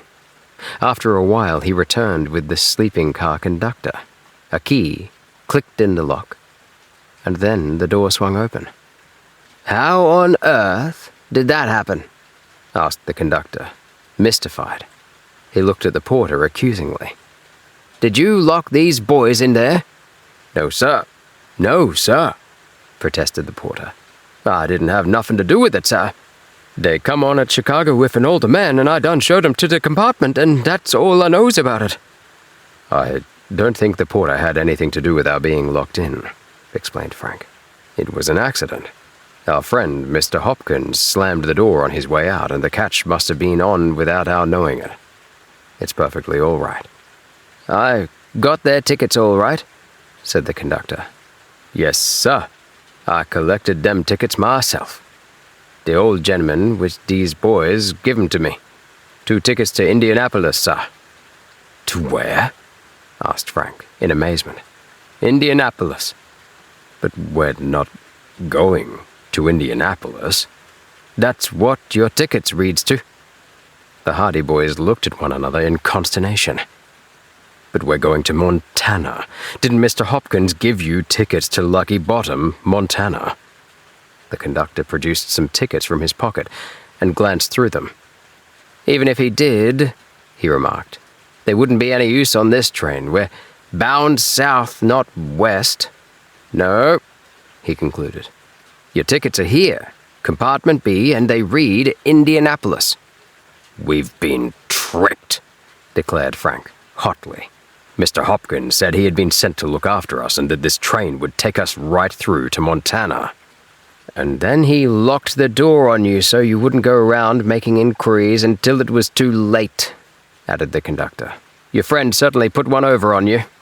But I'm afraid we can't do much for you now. We're quite a distance out of Chicago, and this train doesn't stop for another hour yet." "Another hour?" "That's the best we can do." "Well," said Frank, disgusted. "I guess we'll just have to wait and get off at the first stop and then take the next train back to Chicago. This will hold us up another day on our trip. Sorry, said the conductor sympathetically. Of course, it isn't our fault. We couldn't know you were supposed to be going west. No, of course not. It was Hopkins. He planned the whole thing from the start. Oh well, Frank shrugged. We might as well wait. He and Joe went back into the compartment and sat down again. The unexpected development left them silent and discouraged. Too late now, they saw that the astute Hopkins had deliberately sought to prevent them from joining their father in Montana. He had worked the trick very neatly, and it might easily have happened that the boys would not have discovered the deception until they reached Indianapolis had it not been for the chance remark of the porter. For that, at least, they were thankful. Dad's enemies mustn't be very anxious to have us reach Montana, if they'll go to these lengths to sidetrack us, said Joe at last. We'll get there if we have to walk, Frank replied, grimly. They had no further enjoyment of the scenery. Each flitting telegraph pole meant that they were drawing farther away from Chicago and losing so much more time in resuming their journey to the west. At length, the train began to slow down, and, looking out, they saw that they were approaching a small railway town with an immense water tank. The porter came to the door of the compartment. "Here's the first stop," he told them. "You can get a train back to Chicago from here." He took their luggage, and when the train came to a stop, the boys got out onto the platform. "Now, I wonder how long we'll have to wait before we get a train back," remarked Frank. His eye caught a bulletin board at the front of the little station, and he went over to it. At length he found what he sought, a late train bound for Chicago, and he almost groaned as he noted the time. "There won't be a train along for 5 hours, he reported to Joe. "Good night." "That means we've got to cool our heels around here until dark. 5 solid hours. Dolefully, they confronted the bulletin board. A young man in a heavy ulster and tweed cap was also studying it. He glanced toward them. "What's the trouble?" he asked.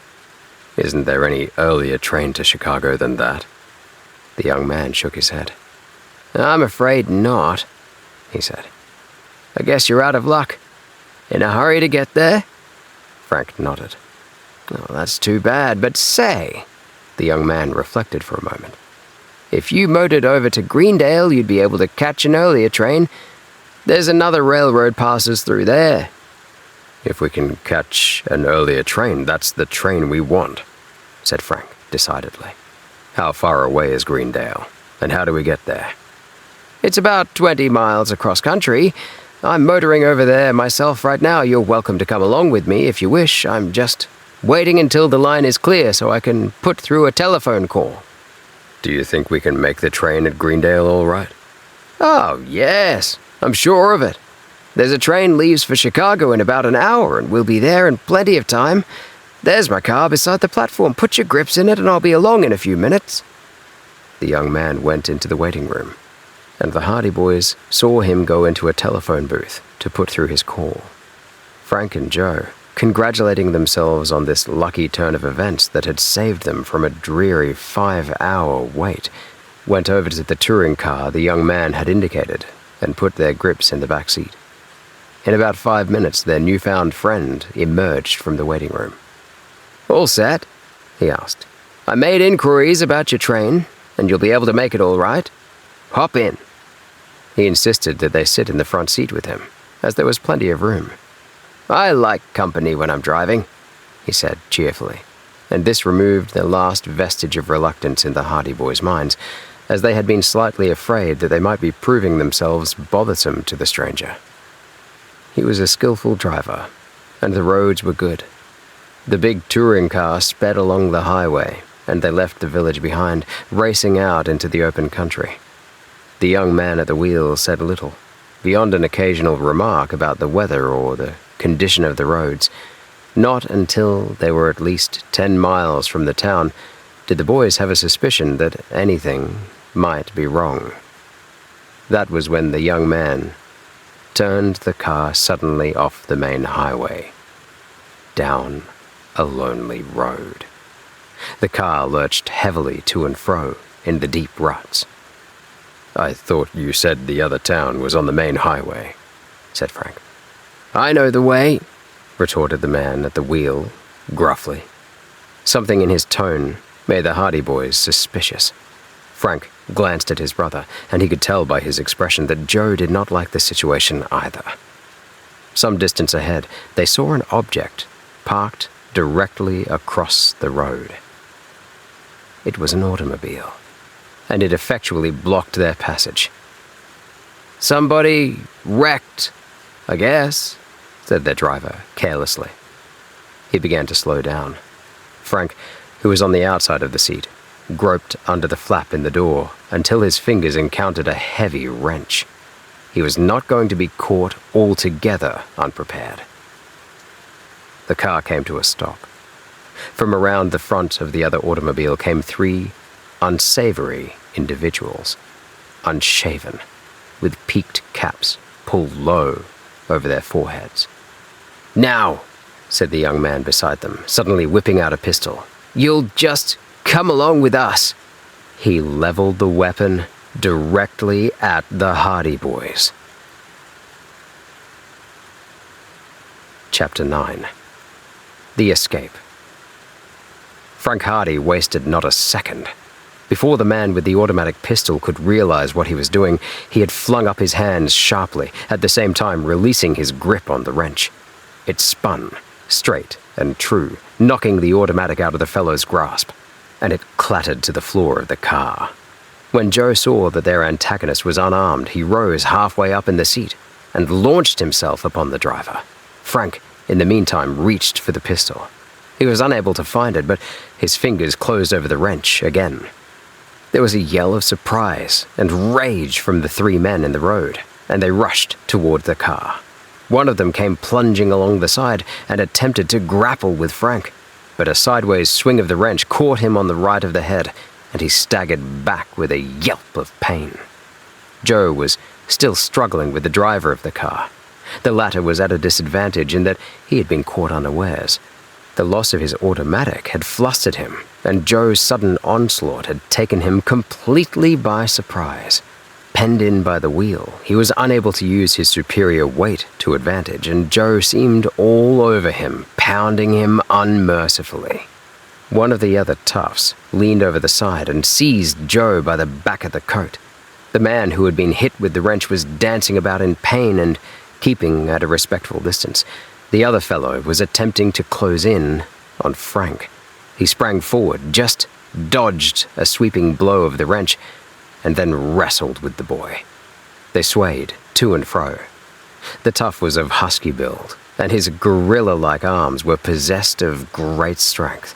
The door of the car flew open, and the pair staggered from the running board into the roadway. They rolled about, fighting and struggling, while the man who had been hit with the wrench took occasion to deliver a vicious kick at Frank. A sudden twist, however, brought the other man into range at the moment, and he received the kick that was intended for the boy. But the Hardys were outnumbered. Joe was quickly overcome, and the other pair would soon have beaten Frank into submission but for a surprising interruption. Down the roadway came a clattering and roaring, and around the other car came plunging an ancient and decrepit Ford with an enormous Negro at the wheel. Beside him sat another colored man, and the pair gazed at the struggle before them with mouths agape and eyes staring. Then the Negro driving the car brought it to a stop and clambered down, picking up the car crank as he went.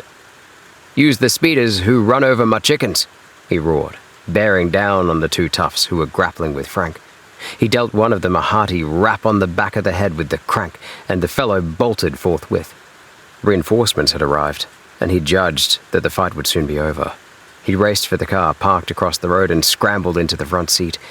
The 2 colored men rushed into the battle with enthusiasm.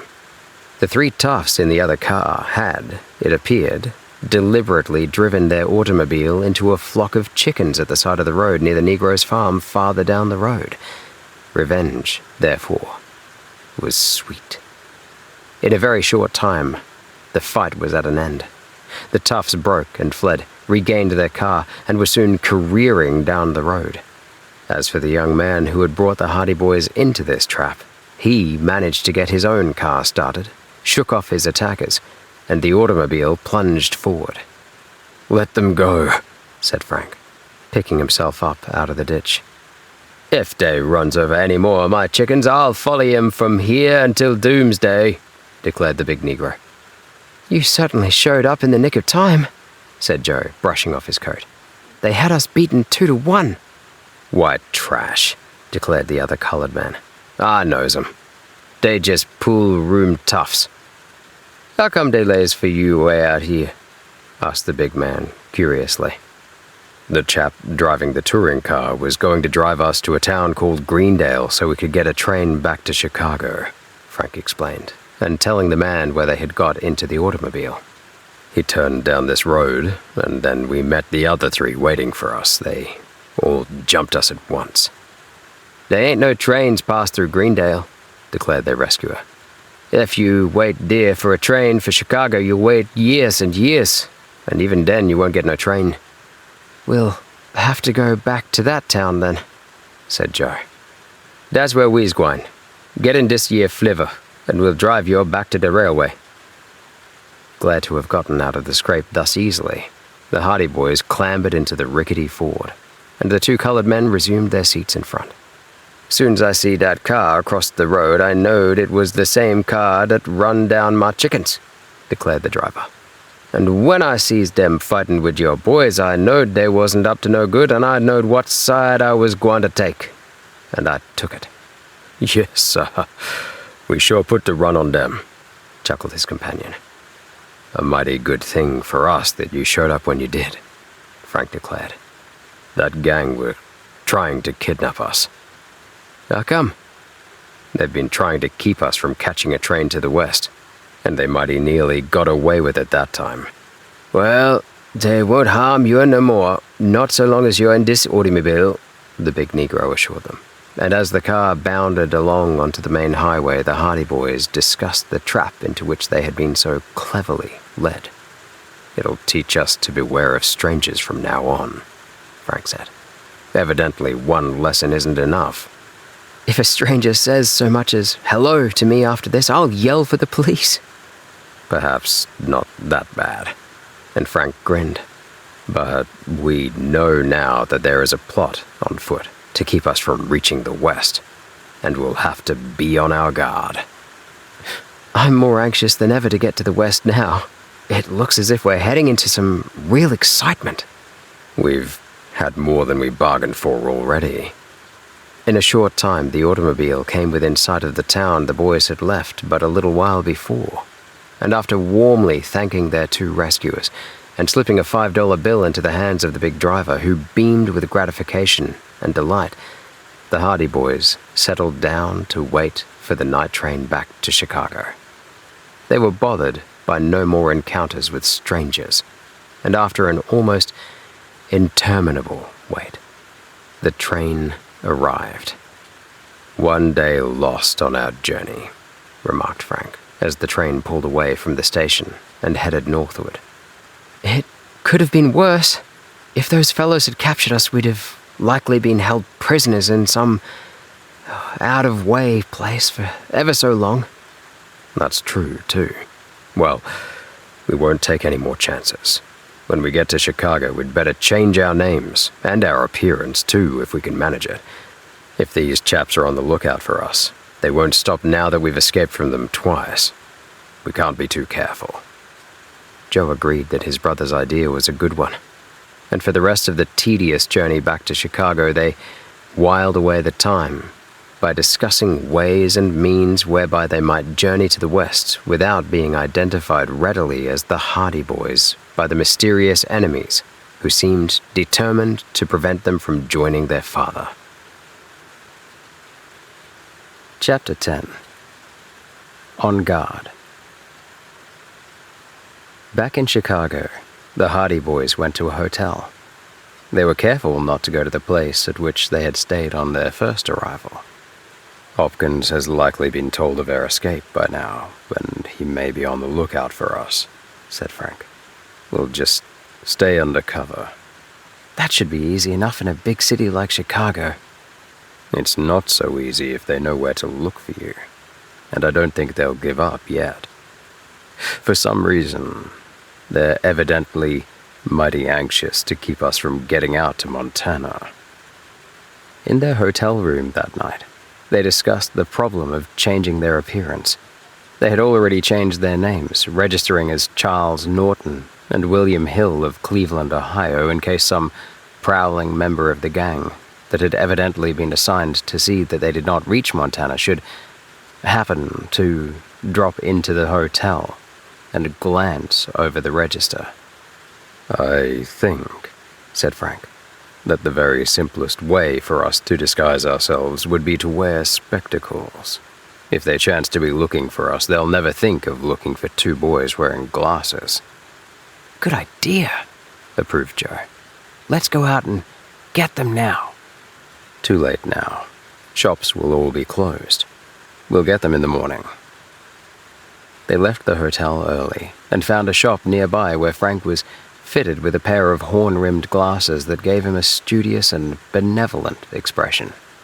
Joe bought a pair of cheap spectacles with plain rims. The transformation was remarkable. Instead of a pair of merry, bright-eyed lads, one saw two solemn, nearsighted boys who were looking for all the world as though they had never had an unrestrained, boyish impulse in all their lives. By all rights, we ought to carry some books under our arms too, Joe suggested. So, to make the transformation complete, they stopped at a bookstore and purchased 2 weighty volumes. And when it came time for them to catch their train, no one would have recognized in the 2 sad-faced, bespectacled, earnest young students the irrepressible Hardy boys of Bayport. To allay suspicion, they decided to board the train separately.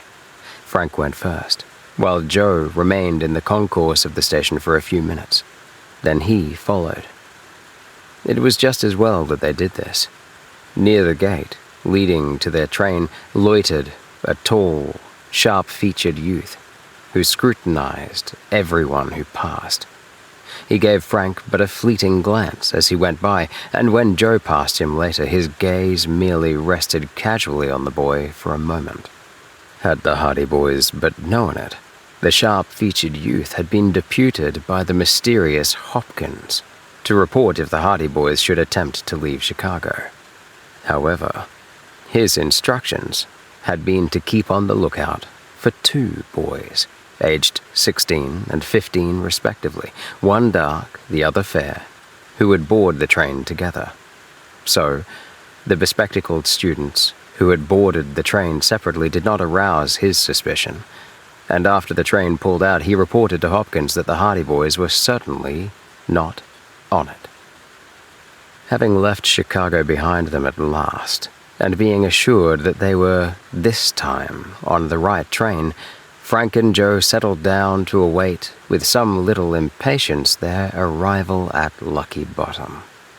The novelty of the cross-continent journey had worn off, and the scenery had lost some of its earlier fascination.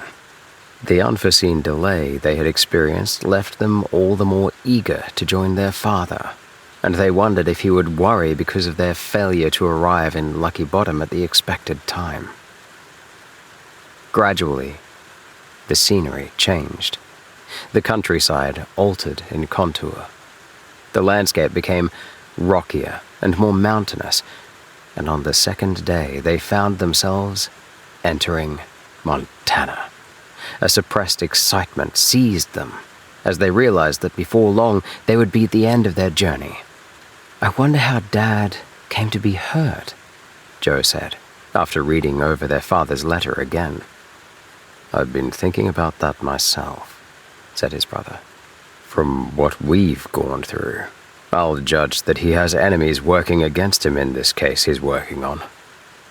"Do you think they may have shot him?" They might have disabled him in some way. He was able to write to us anyway. There's that much to be thankful for.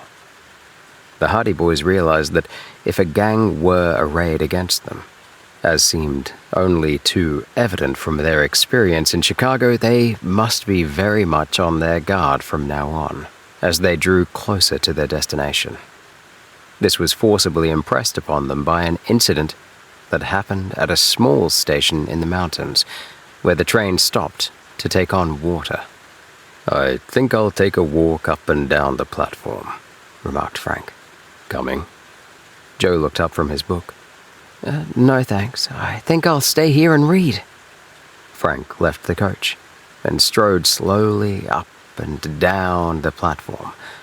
It was only a small, weather-beaten station, and there were few people in evidence. The town consisted of only one street, and it was built at the base of a huge mountain. The snow came sweeping down from the great crags in shifting sheets. A rough-looking man in fur hat and mackinaw lounged down the platform, then swung himself up into the train. He appeared to be looking for someone. When Frank saw him next, he was descending from one of the coaches far ahead. He came back to the platform again, and there he was joined by another man, a villainous-looking fellow with a black beard. "Did you see anything of them Hardy Boys?" asked the bearded man in a low tone of voice. Frank, who was standing close by, could not help but overhear. He was electrified by astonishment.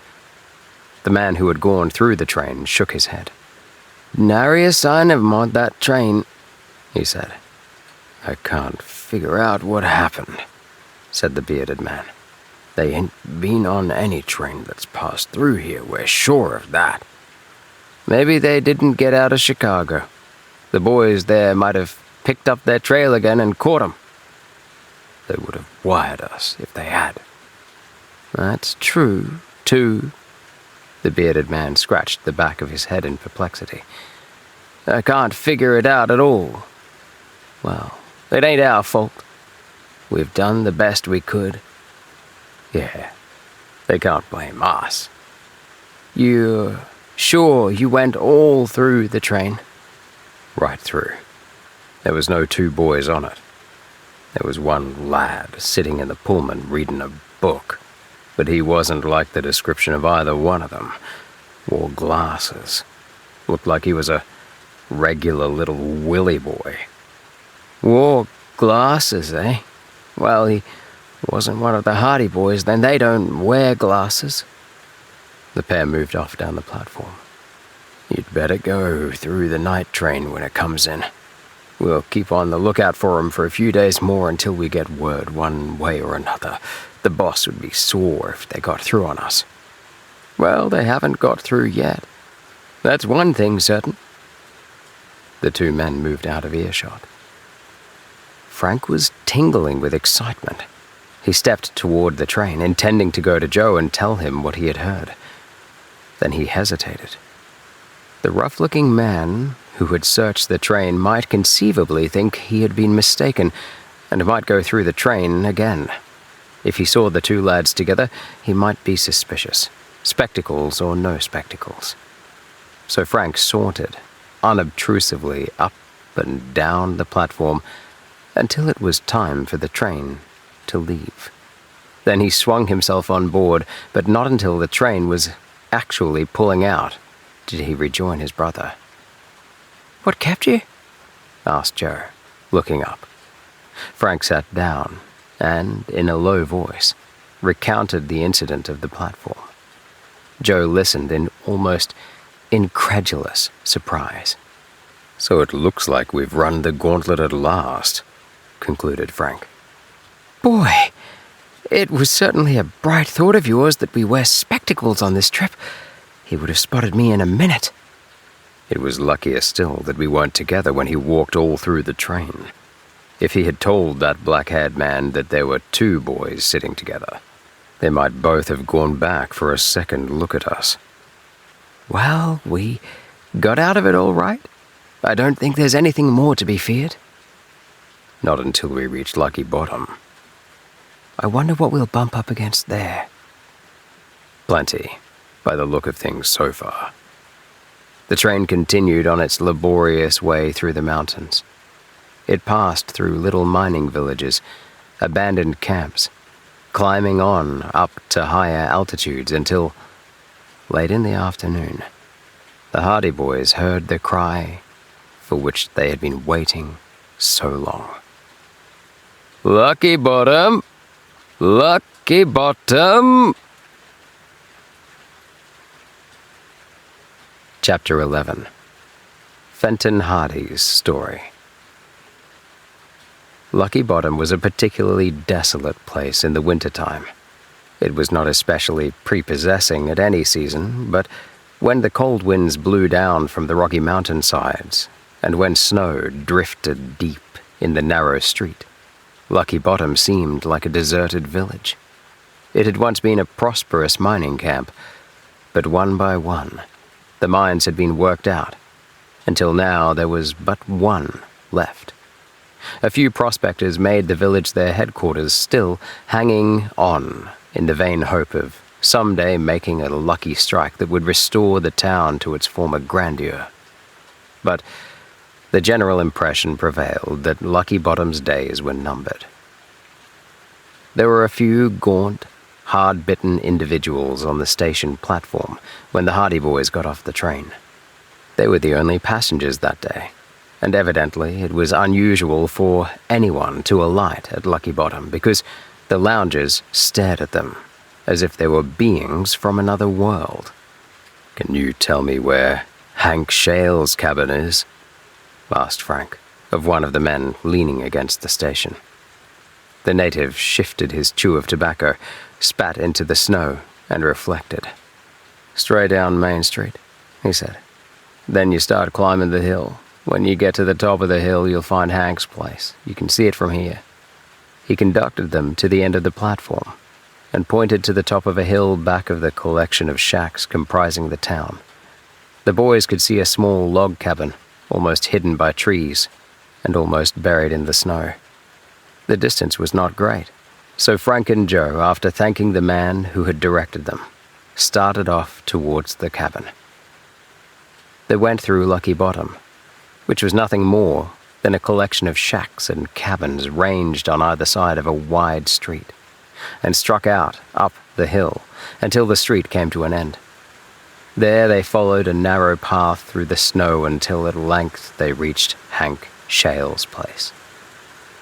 Their approach had evidently been seen, because the door opened as they neared the cabin, and an elderly man with heavy, drooping mustache stood awaiting them. "You the Hardy lads?" he inquired in a piping voice. "Yes, this is Mr. Shale's place, isn't it?" returned Frank. Come in," invited Hank Shale, standing aside to let them enter.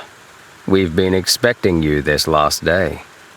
The boys entered a small, two-roomed cabin, a typical bachelor's residence, which, however, was kept scrupulously neat. They had barely time to look around before Hank Shale led the way to the adjoining room. "Your father's in here," he said. "Come along." They followed the man into the bedroom, and there they saw Fenton Hardy lying on a small cot. He sat up in bed as they entered, and held out his hand. "Hello, sons," he greeted them with his cheerful smile. "Glad to see you." When greetings had been exchanged, Hank Shale took the boys' coats and hats and began setting the table for supper. Soon the cabin was redolent with the fragrant odor of coffee. While Hank was busy in the other room, the boys had a chance to talk with their father. "But how did you get hurt, Dad?" asked Frank. Fenton Hardy leaned back on his pillow with a sigh. "I cracked 2 of my ribs," he told them. "Tumbled down off a big rock back in the mountains. And now I'm laid up until the ribs mend again. I'm thankful it wasn't a great deal worse." "We thought perhaps someone had shot you. No, it wasn't that bad. I was chasing a fellow at the time, and if it hadn't been for falling off the rock, I would have caught him. So my good friend, Hank Shale, insisted that I come to his cabin until my ribs set again. It isn't very serious, but it will keep me indoors for a while. That's why I sent for you. You want us to take up the case where you left off? Their father nodded. I'll be able to help you considerably, even if I am laid up, he said. But what delayed you? We expected you here yesterday. The Hardy boys glanced at one another. You must have enemies that knew we were coming, Dad, Frank said. They tried to sidetrack us in Chicago. We were delayed a whole day there. How was that? The boys then told their father of their meeting with a man who called himself Hopkins, of being locked in the compartment on the wrong train, of their fight on the road, and of their eventual return to Chicago. When they told him of their simple disguise on the trip westward, he nodded approval. When they told him of the rough-looking man who had searched the train for them at the mining village, he frowned. Just as I expected, he remarked. Someone must have got their hands on a copy of that telegram I sent you. The operator wouldn't give it out. No, but they may have tapped the wires. They would know that if I sent a message, it would be to bring someone out here to help me. And this gang I've been fighting are capable of anything. Who are they? It's a long story, boys. But seeing that you're going to be working on the case, I may as well give you all the information I have. This case concerns a quantity of gold that was stolen from 3 miners. One of these men, called Bart Dawson. Bart Dawson! Exclaimed Frank and Joe simultaneously. Their father looked at them in surprise. Yes. Do you know him? Why, that's the man Jadbury Wilson mentioned, Frank exclaimed. And who, may I ask, is Jadbury Wilson? We'll tell you later, Dad. It may not be the same fellow, but he mentioned a miner named Bart Dawson. Go on with the story, and then we can tell you about Wilson. Well, this chap Dawson called me out here on the case and told me that the gold was stolen from them by a gang of outlaws who have been terrorizing this district for years. The outlaws are known as Black Pepper's gang. Black Pepper? And his real name is Jack Pepperell. You seem to know as much about these fellows as I do myself, said the detective in surprise. We'll tell you how we happened to hear about him. It's the same man, all right. Go ahead. Black Pepper's gang stole the gold from these miners. I discovered that before I'd been working on the case 2 days. We laid a trap for 2 members of the gang and managed to capture them. Then we threatened them with imprisonment if they didn't tell where the gold had gone to. They declared that one member of the gang had deserted and had taken the gold with him. The gold was in 4 bags, and although the outlaws gave chase and finally caught this man, the bags had disappeared. Try as they might, they could not get the fellow to admit where he had hidden it. He denied the theft utterly. Said he had seen nothing of the gold, and denied he escaped. The outlaws were of the opinion that the gold had been hidden somewhere in a deserted mine shaft. That was the story the 2 rascals told us, and it was while I was checking up on this story that I was attacked by Black Pepper himself. I managed to fight him off and disarmed him, but he got away, so I chased him, and it was while I was chasing him that I fell off the rock and cracked my ribs. And that's how the case stands now? That's how it stands now. I don't know whether to believe the 2 outlaws we captured or not. They may have been telling the truth. The gold may have really been stolen by the chap who deserted them. They said he later escaped from them, and that they thought he had probably gone back to where he had hidden the gold and made away with it. In that case, there wouldn't be much chance of getting it again. It's that circumstance that makes me suspicious of the story. If the deserter had recovered the gold and cleared out, the outlaws would likely give up hunting for it, and they would certainly give up bothering me. But they are still in the vicinity, and I have an idea they know just where the gold is and are waiting for a chance to get their hands on it. I think this story about the chap deserting from the gang and making away with the loot is false. They just wanted to throw me off the trail, and probably thought I'd give up the case and go back east, leaving them a clear field. What is your theory about the gold? I think they know where it is, all right. They have it hidden away safely, but they don't dare remove it. They'll wait until the affair dies down, and then they'll probably separate and leave this district, meeting somewhere else to divide the loot. Our problem is To find that gold. Fenton Hardy looked steadily at his sons as he said this. I have a lot of confidence in you, he went on.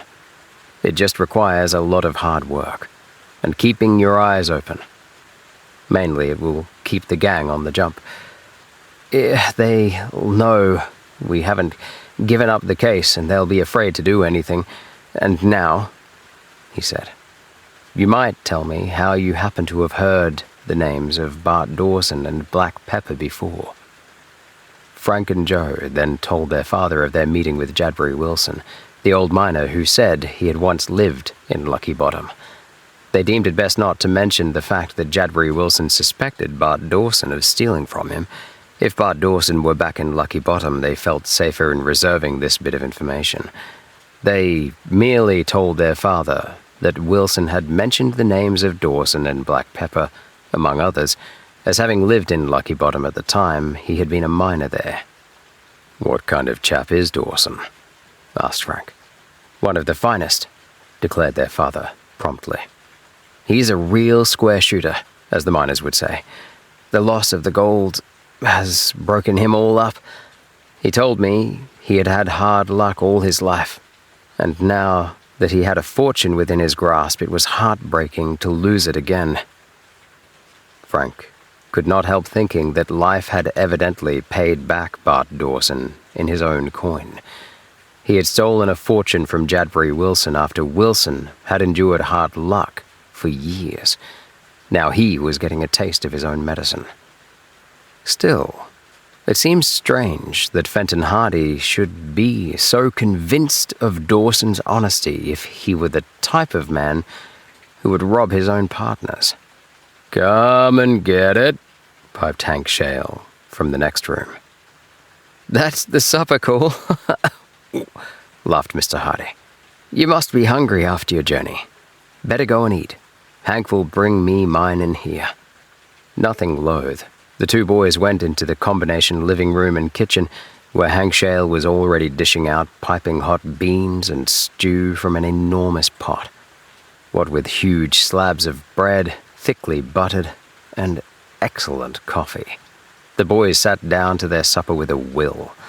They ate off tin plates and drank from tin cups, but they agreed that no meal could have tasted better. Even the food of the dining car on the train, exquisitely cooked and served though it had been, seemed somehow to lack the flavor of this meal in Hank Shale's mountain cabin. Hank, like most men who have lived a solitary existence, was a silent man. He said nothing throughout the meal, but as he watched the boys eat, and as he responded to their request for second helpings, a slow smile crept over his wrinkled face. That's the best meal I ever ate, declared Frank emphatically when he had cleared his plate for the second time.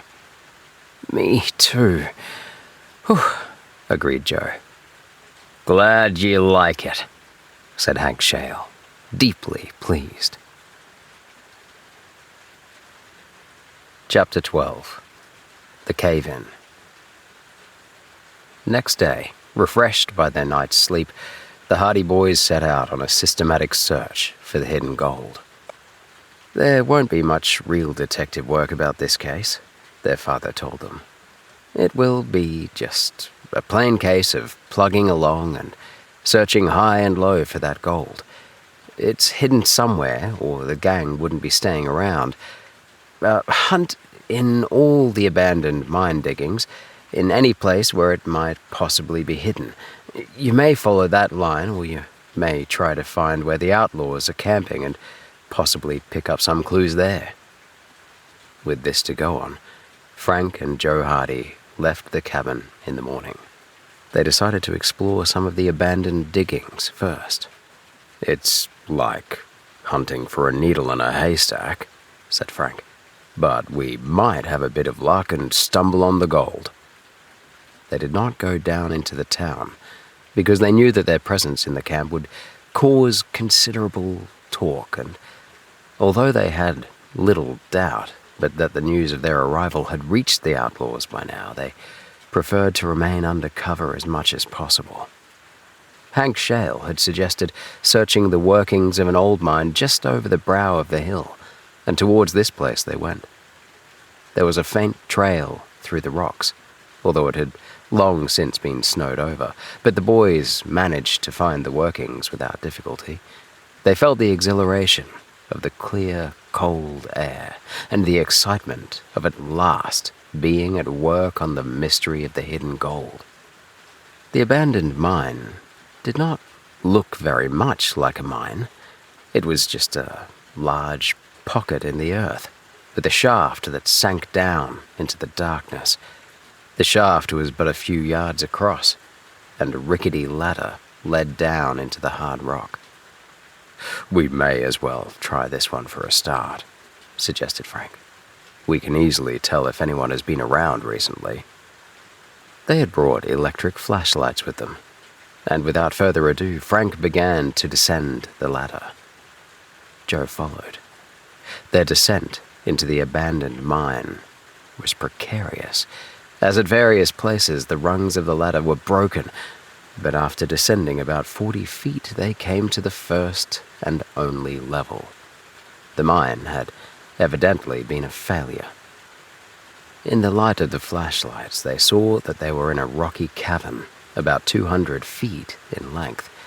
Not a great deal of work had been done in the mine, and it had evidently been abandoned years before. The boys found the cavern extremely cold and damp, and they made haste to explore it. When they had almost completed the circuit of the place, hunting carefully for any sign of recent removal of rock, for any place where the stolen gold might possibly have been hidden, they were of the unanimous opinion that no one had been in the place since it was originally deserted. There was not the vestige of a hiding place. The abandoned working was but one of many in that locality, one lucky strike in the neighborhood having sent other miners into a frenzy of excavation on their respective claims. It had been worked for a short time, and then left to its fate.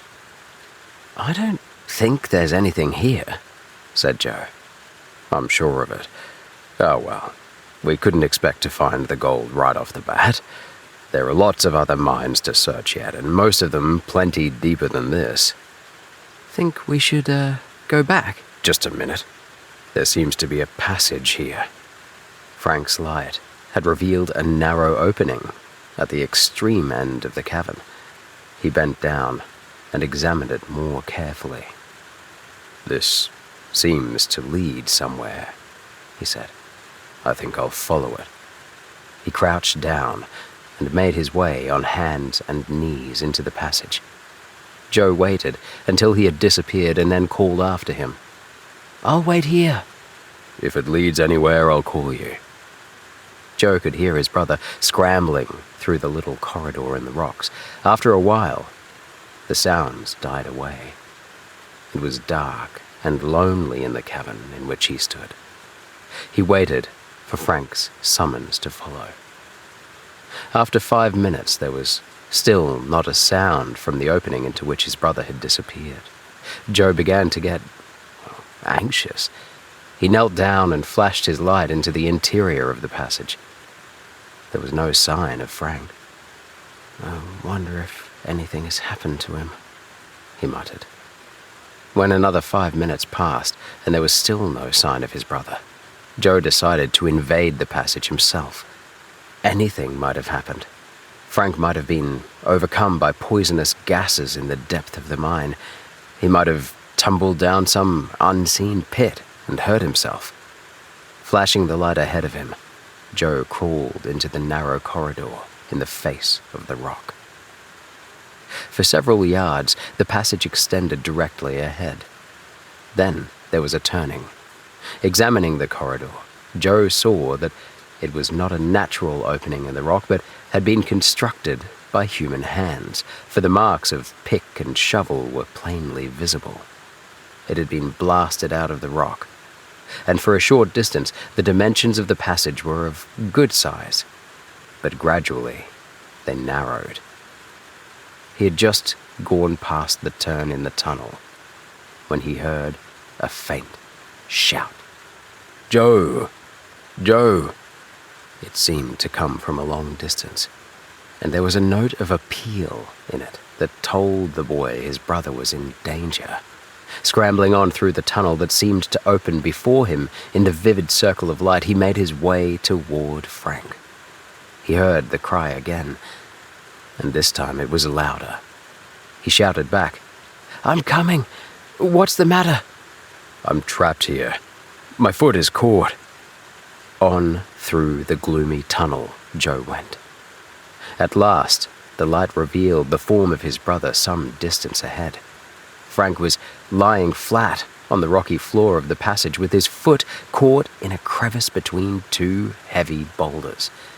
He had tried to climb over them, and one rock had evidently become dislodged, pinning his foot against the other. "Are you hurt?" asked Joe, anxiously, as he reached Frank's side. "No, I'm all right, but I can't move my foot." Joe put down the flashlight so that its glare clearly illuminated the scene. Then he went over to the boulder and exerted all his strength to move it. But the boulder was heavy. Had it struck Frank's foot directly, it would have shattered it to a pulp. Fortunately, it had merely slid into position above the other rock, pressing against the boy's ankle and imprisoning his foot in the crevice between. Frank was unable to lend his brother any assistance. He was lying face downward and was unable to rise to a sitting position. "It's mighty heavy," panted Joe, as he strove to move the heavy boulder. It refused to budge. "Rest a bit, and then try again." Joe sat down, breathing heavily. "How did it happen?" he asked. "I was crawling along through the tunnel when I saw this pile of boulders ahead. At first I was going to turn back, but I thought that when I had come this far it was foolish to turn around, so I started to climb over the boulders. Just as I was almost over, that big boulder slid down against the other one, and there I was. Lucky I didn't break my leg." "I'm afraid to move that boulder the wrong way, or it might roll over onto you. There's only one way to move it safely, and that's to lift it straight up, just enough to release your foot, but I'm afraid I'm not strong enough." "Try it again, anyway." Again, Joe applied himself to the heavy rock. Although he strained and gasped in his efforts to move it, the boulder defied his efforts, and he was unable to budge it an inch. He made attempt after attempt, but it soon became evident that the effort was beyond his strength, and at last he was forced to sink back, exhausted against the wall. He mopped his brow. "Too heavy," he declared, out of breath. Frank was silent.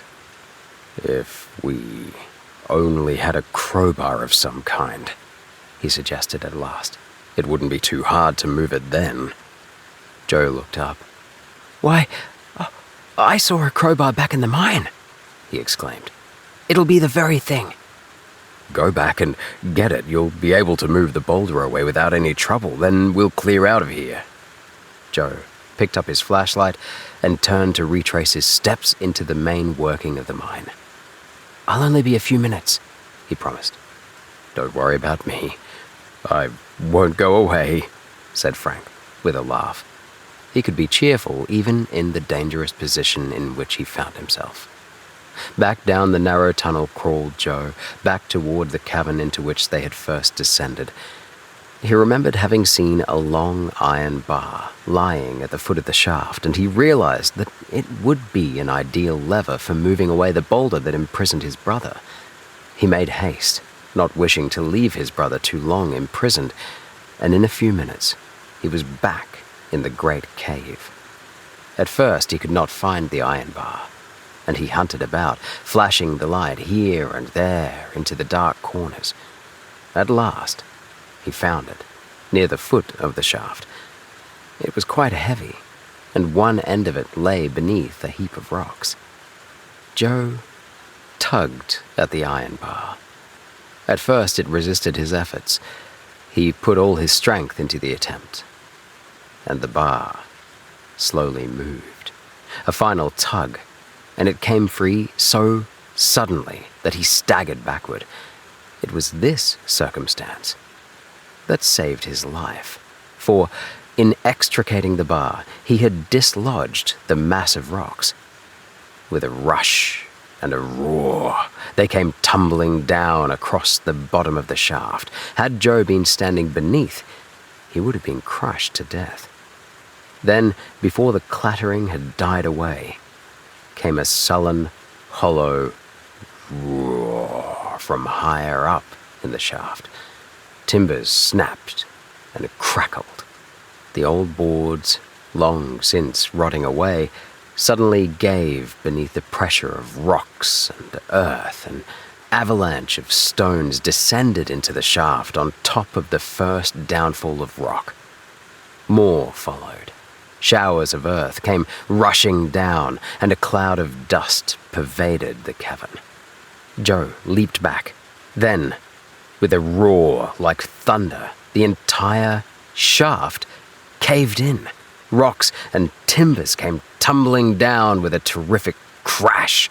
The air was filled with the noise of smashing timbers and falling rock. The faint light from the shaft that had given some vague illumination to the cave was blotted out. The mine reverberated with echoes and shook with the force of the crash. Silence reigned. It was broken by the sharp sounds of falling pebbles that descended in the wake of the avalanche. Then those noises, too, died away. The cavern was filled with a choking cloud of dust. Joe was almost stupefied by horror. He realized to the full peril of the situation. "The shaft has caved in," he thought. "We're trapped in the mine. We'll never get out alive." He turned his flashlight on the place where the shaft had been. The light revealed only a high, sloping hill of rocks and shattered timbers. The shaft was completely blocked. It would take an army of men to clear away the debris. Joe realized that he and Frank would never be able to accomplish the task. And he knew there was no hope of assistance from outside, for no one knew where they were. It might be days before they were traced to the mine. Chapter 13. In the Depths of the Earth. Joe Hardy still had the iron bar in his hand. He had not relinquished his grip on it. "That's what caused all the trouble," he said to himself. The sight of the bar reminded him of Frank, still imprisoned back in the tunnel. He knew Frank would have heard the crash and would be wondering what had happened. "I may as well set him free first, and then we can reason out what we're going to do." He turned and, dragging the heavy bar behind him, made his way to the opening of the tunnel. When he reached it, he crouched down and proceeded into the passage. With the flashlight illuminating the way, he went on toward the place where his brother was imprisoned. He found that the collapse of the shaft had shaken the entire mine. Bits of rock and heaps of earth and dirt along the floor of the tunnel testified to the shock of the cave-in. But when he came to the place where the tunnel turned to the right, he found, to his surprise, that the turning had vanished. Instead, there was a solid wall of rocks and boulders ahead of him. At first, Joe could not believe his eyes. The realization dawned on him. The collapse of the shaft had shaken loose the boulders and rocks that lined the tunnel at this point, and they had fallen down to block the passage. He stared incredulously at the rocky wall ahead of him. He was cut off completely from his brother. Then he shouted, "Frank!" There was no answer. His shout echoed and re-echoed in the narrow space of the tunnel. He shouted again and again, but the echoes were his only answers. Once he thought he heard a faint cry from beyond the wall, but he could not be sure. Communication had been cut off. He realized that his peril was doubled now, with the shaft blocked, with the passageway blocked. He was imprisoned underground in a small space where the air would soon become foul and where suffocation would eventually end his life. He set his flashlight on the floor of the tunnel, seized the iron bar, and set to work to remove the blockade. The task seemed hopeless. The rocks were piled up deeply and were so large and so tightly jammed together that it seemed impossible to remove them. Joe knew that if the roof of the tunnel had completely fallen in, there would be little hope, as rock would continue to fall as fast as he removed the rock from underneath. He pried away a huge boulder at the top of the heap and stood to one side as he exerted all the leverage of the iron bar. The great rock wavered, then rolled down the side of the heap into the open tunnel. Joe waited anxiously. To his relief, there was no crash of rock from the top of the tunnel. The removal of the boulder had left a small opening. He shouted again. "Frank, can you hear me?" A surge of gladness passed over him when he heard his brother's voice in reply. "I hear you. What's happened?" "The shaft caved in." "The main shaft?" "Yes." "I heard the crash. I shouted to you, but I didn't hear any answer. Are you hurt?" "No, I'm all right. I jumped back just in time." "Where are you now? Can't you reach me?" "The tunnel caved in too. I'm trying to dig my way through to you." There was a moment of silence. Clearly, the news came as a surprise to Frank. "That's bad," he said at last. "Do you think you can get through?" "I think so. I have the crowbar with me." Joe attacked another rock on the heap, edging the end of the crowbar into a crevice. "How bad is the cave-in?" "Very bad. The whole shaft went." "That means we'll not be able to get out of here." "We may find a way." "Well, try to get through to me first. Then we'll see what we're to do." Joe continued his labors at the rock pile. One by one, he managed to dislodge heavy rocks and boulders until, at last, he had cleared away an aperture of sufficient extent to admit the passage of his body. He shoved the crowbar ahead of him and crawled over the remaining rocks. Within a few minutes, he had reached his brother, who was lying in the same position in which Joe had last seen him. "How's the foot?" "Oh, all right," Frank answered. "It isn't hurting any. See what you can do with that crowbar." Joe inserted the end of the crowbar beneath the boulder, resting the middle of the bar on the boulder beneath. Then, exerting all his strength, he weighed down on the bar. Slowly, gradually, the great rock began to move. "It's giving way," cried Frank. "Just a little more, a little more." By means of the bar and the principles of leverage, Joe was able to apply much more strength to the removal of the boulder than if he had tried to move it with his bare hands. He shifted his grasp, bore down on the bar again, and the great boulder rose higher. "Ah, good," declared Frank, dragging himself forward. "I'm free." He extricated his foot from the crevice, and Joe lessened his weight on the bar. The boulder fell back into place again, but Frank was no longer a prisoner. That's that," Frank ejaculated, scrambling to a sitting position and beginning to rub his ankle to restore circulation. "I'm out of that little jam anyway, thanks to you and that crowbar." Joe sat down on a nearby rock. "We're up against a worse dilemma now," he said. Frank looked grave. "I know it. Still, there may be a way out. You say there's no use trying to get back up the shaft?" "None at all. The whole place caved in with a crash." "What caused it?" "That crowbar had evidently been left there to prop up a weak place in the side of the shaft, and when I moved it, the whole thing gave way. Some of the rocks came tumbling out, and then the side of the shaft caved in. If I hadn't jumped back in the nick of time, my goose would have been cooked. There must be a couple of tons of rock in the shaft now." "We couldn't dig our way through?" Joe shook his head. "We'd be wasting time trying. I guess the only thing we can hope for is that somebody heard the crash and comes to see what happened." "But they don't know we're down here." "That's true, too. And they won't be very likely to start clearing away the shaft unless they know we're here. And this mine was abandoned a long time ago by the looks of things." "They might see our footprints up to the side of the shaft." It was snowing when we came here. They may be covered over by now."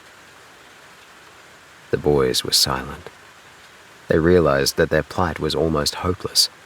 In the cold, dark depths of the earth, with their air supply cut off, they were facing suffocation, exposure, and starvation, and there seemed not the slightest possibility of escape.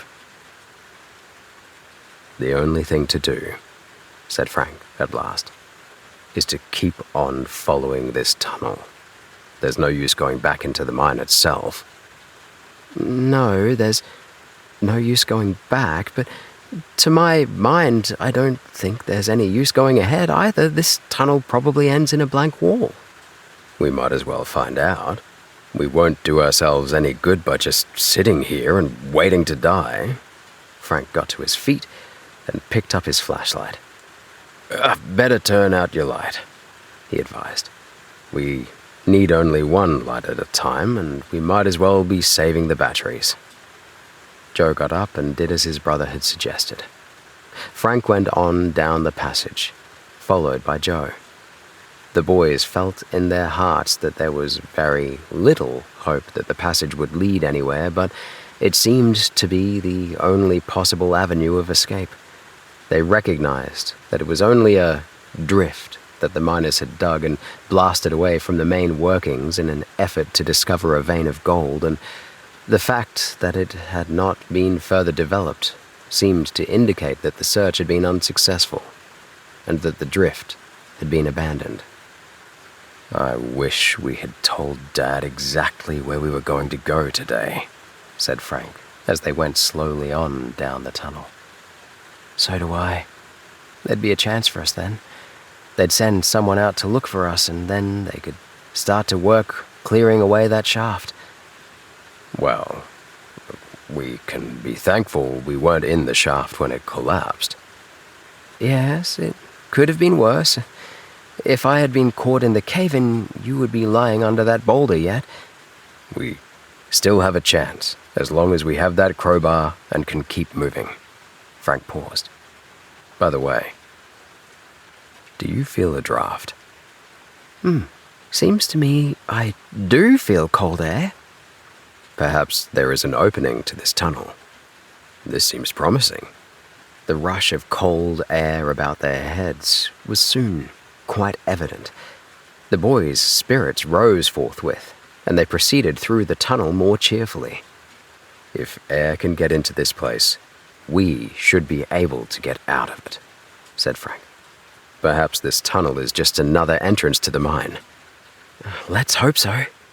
They continued, Frank flashing the light before him. The tunnel began to grow narrower. They had to crouch almost double in order to avoid bumping their heads on the rocky roof. Another minute or so, and we'll know whether this place has an opening or not, called back Frank. It must have an opening. Where would that fresh air we feel be coming from if it hadn't one? It might be coming through a small slit in the rocks. We can't depend on it too much. Ah, here we are. His light had disclosed the fact that they were at the end of the tunnel, but his tones immediately changed to a murmur of disappointment when he saw that the tunnel ended in a sheer wall of cold, wet rock. The boys crouched in silence, gazing at the rock wall that seemed to crush all their hopes. The wall was a barrier that cut them off from all chance of reaching the sunlit, outside world again. "It's a blind alley," said Joe in a hushed voice. Frank merely nodded. He had been buoying up his hopes by refusing to admit to himself that the tunnel could be anything else than an outlet to the mine. Now he was overwhelmed by disappointment. "We're up against it," he said at last. "This tunnel leads nowhere, and the shaft is blocked." "I'm afraid so." Joe tapped the crowbar tentatively against the wall of rock. It thudded dully. There was no hollow sound that might indicate another tunnel beyond. The dull ring of the iron bar seemed to sound their death knell. "I guess this is our finish, Frank," he said gravely. Chapter 14. Attacked by the Outlaws. The Hardy Boys were so profoundly discouraged by the discovery that the tunnel, their sole hope of safety, ended in nothing but a blank wall of rock, that for a while they sat in the gloom, scarcely speaking. Their plight was perilous, and there seemed not the slightest ray of hope. At last, Frank bestirred himself. "I'm still thinking of that gust of fresh air we felt farther back in the tunnel," he said. "There is fresh air coming in somewhere. The air in here isn't getting foul." "Let's go back and explore the tunnel again. We might find an opening of some kind." "It won't be big enough for us to get through," predicted Joe gloomily. "Well, we'll go and see anyway." The boys turned back. Frank took the lead again, and they moved on. The flashlight cast its bright circle of illumination on the dank rock walls of their prison as Frank explored every inch of the sides of the tunnel. For a while, their scrutiny met with no reward. The tunnel was unbroken by crevice or cranny. "We must have passed the place by now," said Joe. "Oh, I don't think so. We'll keep on trying." At last, Frank gave an exclamation of satisfaction. He had felt a sudden rush of cold air against his face. It seemed to come from above, and he stopped, flashing the light hither and thither. "It's around here, somewhere." "I can feel the draft. There must be a big opening." The circle of light ceased wavering and rested finally on a place at the side of the tunnel toward the roof. It was just a dark patch, an indentation in the rock, but it was quite large, and it seemed to indicate an opening of some kind. It was about 5 feet from the ground. "I'll hold the light," Frank said. "See if you can clamber up and investigate that place, Joe." He stepped back and directed the flashlight so that Joe was able to find a convenient foothold. Joe reached up and secured a grasp on the edge of the natural shelf of rock. Then, he managed to scramble up the wall until he swung himself over the ledge. Frank stepped back farther, and the light plainly revealed his brother kneeling on the rocky shelf. "Find anything?" he asked. "There's a powerful draft of air coming down through here," said Joe, in tones of suppressed excitement. "I think this is a sort of tunnel or air shaft through the rock. I'll turn on my own flashlight." In a moment, Frank could see the glow of his brother's light reflected from the rocks above. Then he heard Joe give a lusty shout of delight. "Oh, it leads on up," he called. "It is a tunnel, running at an angle, and I think it goes to the surface." "Can you see any light?" "No, nothing. But I think it won't hurt to explore it. By the force of the cold air rushing down through here, I think it must lead to the top." "I'm coming up." Joe disappeared up into the tunnel, and Frank, putting his flashlight into his pocket, scrambled up to the shelf of rock. There, he knelt and turned on the light again. He could see Joe ahead of him, crawling on up through the narrow passage. The tunnel in the rock was just as Joe had described it, a long, narrow shaft that led upward at a steep slope. It was not so steep that they would not be able to clamber on up to wherever it might lead. "Go ahead," he called out. "I'll follow you." "I hope it doesn't get narrower up ahead." "We'll go as far as the tunnel lets us." The boys began crawling up the rocky shaft. Joe called back, "It's widening out." And truly, the shaft became gradually wider, until the boys could almost stand upright in it. The draft of cold air blew against them with great force and roared and whistled down the tunnel. Suddenly, Joe stopped and waved the flashlight back and forth. "There's a drop here." Frank joined him. There was room enough for them now to stand side by side, and the wavering flashlight showed them that they stood at the end of the tunnel and that it opened into a chamber of rock similar to the mine working they had first entered. "Look, Joe, I think I see a glow of light away over there. Turn off your flash." The flashlights were switched off, and the brothers stood in total darkness. When their eyes became accustomed to the absence of the electric glow, they saw that almost directly across from them was a faint bluish-gray reflection of light. "We've found our way into another mine," said Frank. "That must be the light from the shaft. There's a chance for us yet." He switched on his light again and flashed it into the rocky chamber into which the tunnel led. They found that they stood but a few feet above the floor of the mine working, so they promptly leaped down and then began a cautious walk across the cavern. The floor was rough and strewn with chipped masses of rock, which showed that mining had once gone on there, and once they stumbled over a pick that someone had left behind when the working was abandoned. They drew closer to the light that emanated from the shaft, and at last their flashlights revealed a crude ladder leading up the wall. Here they were met by another rush of cold air. The draft created by the tunnel leading into the other mine was severe, and the wind whistled about the cavern. At the bottom of the shaft, the Hardy boys looked up. The ladder led up a distance of about 20 feet, and they could see the blue sky above. The sight made them sigh with relief. It was as if a heavy weight had been lifted from them. "Up you go," said Frank. "We'll be out of here in no time now." "I'll say we're lucky." "I never thought we'd see daylight again. The old sky looks pretty good, doesn't it?" "Never looked so good to me before."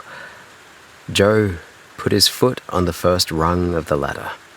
Although the mine had evidently been deserted many years before, the ladder leading down into the shaft still held firm. Slowly, he began to ascend. Frank came behind. Each was filled with relief that they had escaped imprisonment in the abandoned mine, imprisonment that might easily have meant a wretched death.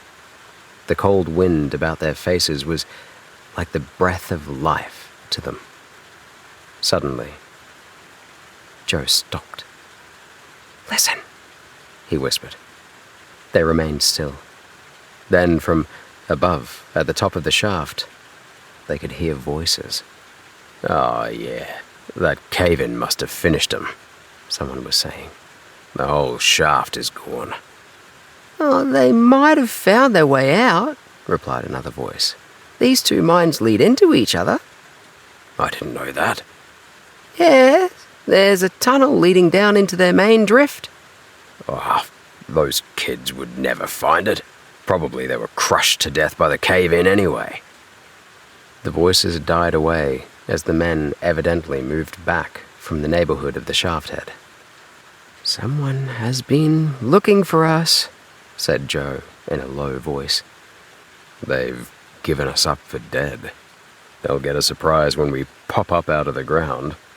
Evidently they weren't going to try to dig us out. Go on up." Joe resumed his climb, and in a few minutes he emerged above ground, stepping off the top of the ladder to a rickety platform covered with snow. Frank scrambled up beside him, and then the two brothers stared in amazement at what they saw. 3 rough-looking men were standing only a few yards away. One was a tall, surly chap in a short fur coat. He was badly in need of a shave, and his brutal chin and heavy jowls were black with a stubble of beard. The other two were short and husky of build. One was clean-shaven and thin-featured. The other had a reddish mustache. About the waist of one of the men, the thin-featured fellow, was a belt with a holster from which projected the butt of a revolver. The 3 were villainous in appearance. As though some sixth sense warned the men that they were observed, they whirled about and confronted the Hardy Boys. The men were as surprised as the lads. Both Frank and Joe realized that there was something unsavory about the strange trio. And when they saw the thin-featured man suddenly reach for his revolver, they knew that they were confronting not friends, but enemies. "That's them," shouted the man in the fur coat excitedly. "Grab them!" And with that, he began to run toward the 2 boys. "No shooting," he shouted to the thin-featured fellow, who promptly shoved his revolver back into the holster. "Run for it," muttered Frank. He wheeled about and commenced to run down the hillside in the general direction of the town. The snow was deep, and it hampered their movements, but the pursuers also experienced this handicap. Frank and Joe were exhausted by their grueling experience in the mine, and they were unable to make good progress. The man in the fur coat came leaping after them, plowing through the snow recklessly. He gained rapidly on them. "Stop or we'll shoot," he roared. This was but a bluff, and the Hardy Boys recognized it as such. They raced madly on through the deep snow that clung to their limbs and held them back. Joe was lagging behind, unable to keep up the pace. The man in the fur coat was only a few feet back of him. The fellow leaped ahead and sprang at Joe in a football tackle that brought the boy down. The pair went rolling over and over in the snow, kicking and scrambling. Frank stopped and turned back. He could not desert his brother, and he was prepared to be captured with him at the expense of his own freedom. He met the thin-faced man, who led the other pair of pursuers with a slashing blow in the face that knocked the man off his balance so that he tumbled backward into the snow with a grunt of pain and amazement. The short, stocky man came on with a growl. Frank swung and missed. Then his attacker closed with him, and they struggled to and fro in the snowbank. His assailant twined one foot about Frank's leg, and they toppled over into the snow. By that time, the thin man had scrambled to his feet and again launched himself into the struggle. Frank Hardy was completely overpowered. He was dragged roughly to his feet, his arms gripped behind his back. Joe had been no match for his more powerful antagonist, and he, too, had been forced to submit to capture. The trio held the boys in their power. "What'll we do with them?" asked the thin-faced man, gruffly. "Bring him back to the mine, first," said the fellow in the fur coat. "I guess the boss will want to see these birds." Frank and Joe were roughly bundled up the hillside again by their captors. All the time, Frank's mind was in a whirl. Who were these three men? Why had they attacked them? Why had they been hunting for them in the first place? And who was the boss they spoke of?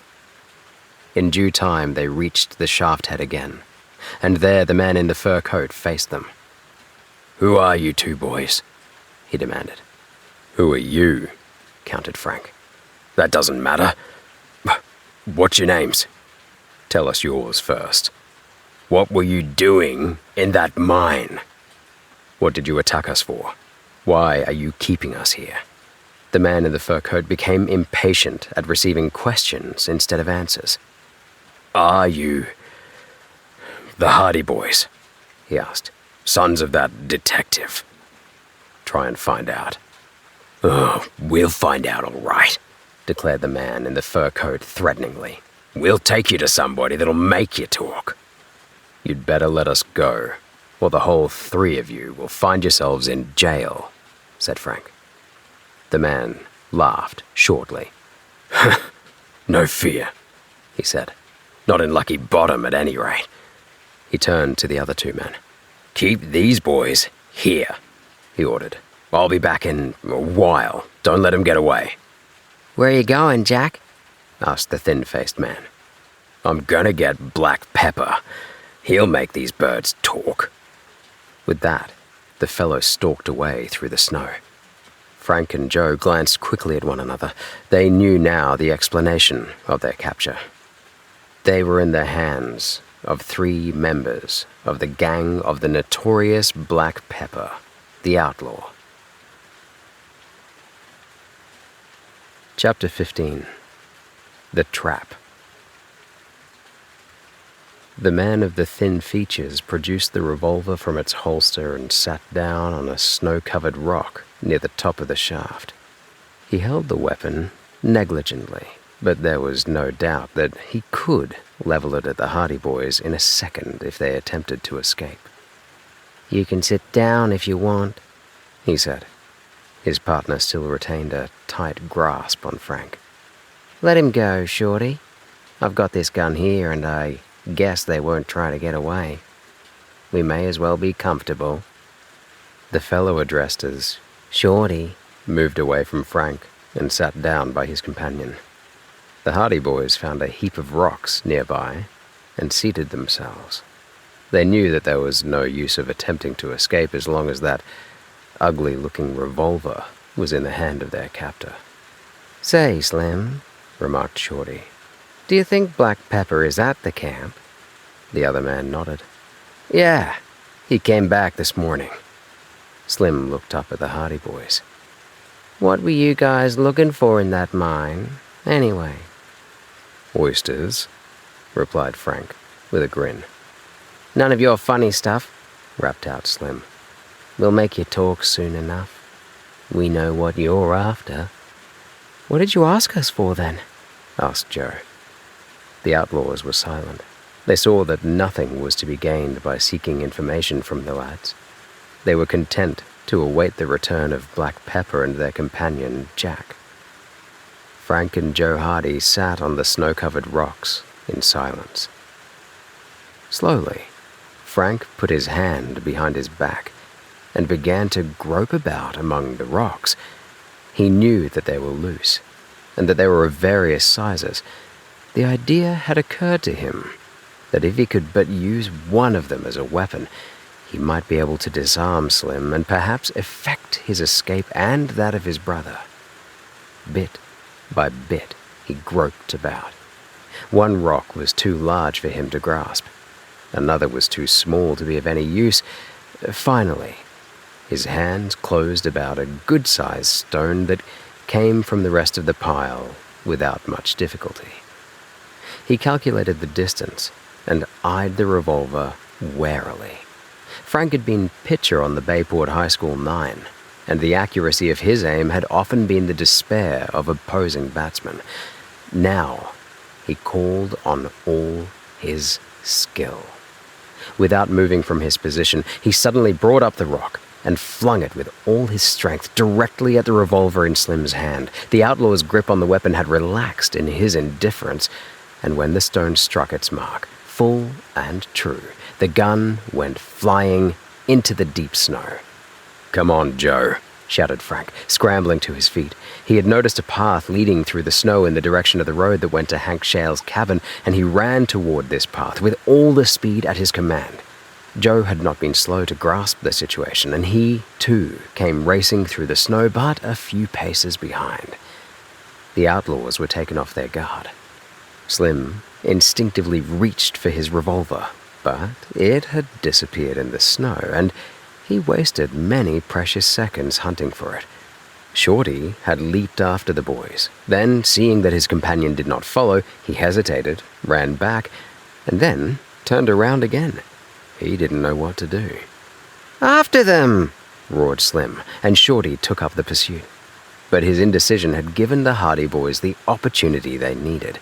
They had a good start on their pursuer, and Shorty was but a clumsy runner at best. Frank gained the path, and there his progress was swifter because he was not handicapped by the impeding snow. Slim finally abandoned his search for the weapon and also took up the chase, but by this time he was far behind. The boys gained the main road, with Shorty plowing along in pursuit. Even yet they were not safe. But chance came to their aid in the shape of a stage that ran from Lucky Bottom to one of the neighboring camps. It rattled along with sleigh bells jingling, the driver muffled to the ears, and when Shorty and Slim caught sight of it, they slowed up and abandoned the chase. The open road was a dangerous place. They did not wish any interference from the stage driver or his passengers. When Frank and Joe saw that their pursuers had turned back, they slowed down to a walk. Hank Shale's cabin was already in sight. "Ha! We gave him the slip all right," declared Frank, jubilantly. "I'll tell the world we did. Black Pepper and the other fellow will be hopping mad when they come back and find that we've escaped." "We'll have to be on the lookout for them from now on. They won't stop until they do lay their hands on us." Perhaps it's just as well. We can be on our guard. If we weren't expecting anything wrong, we'd be liable to walk right into their arms." When the boys reached the cabin, they found their father and Hank Shale greatly worried by their prolonged absence.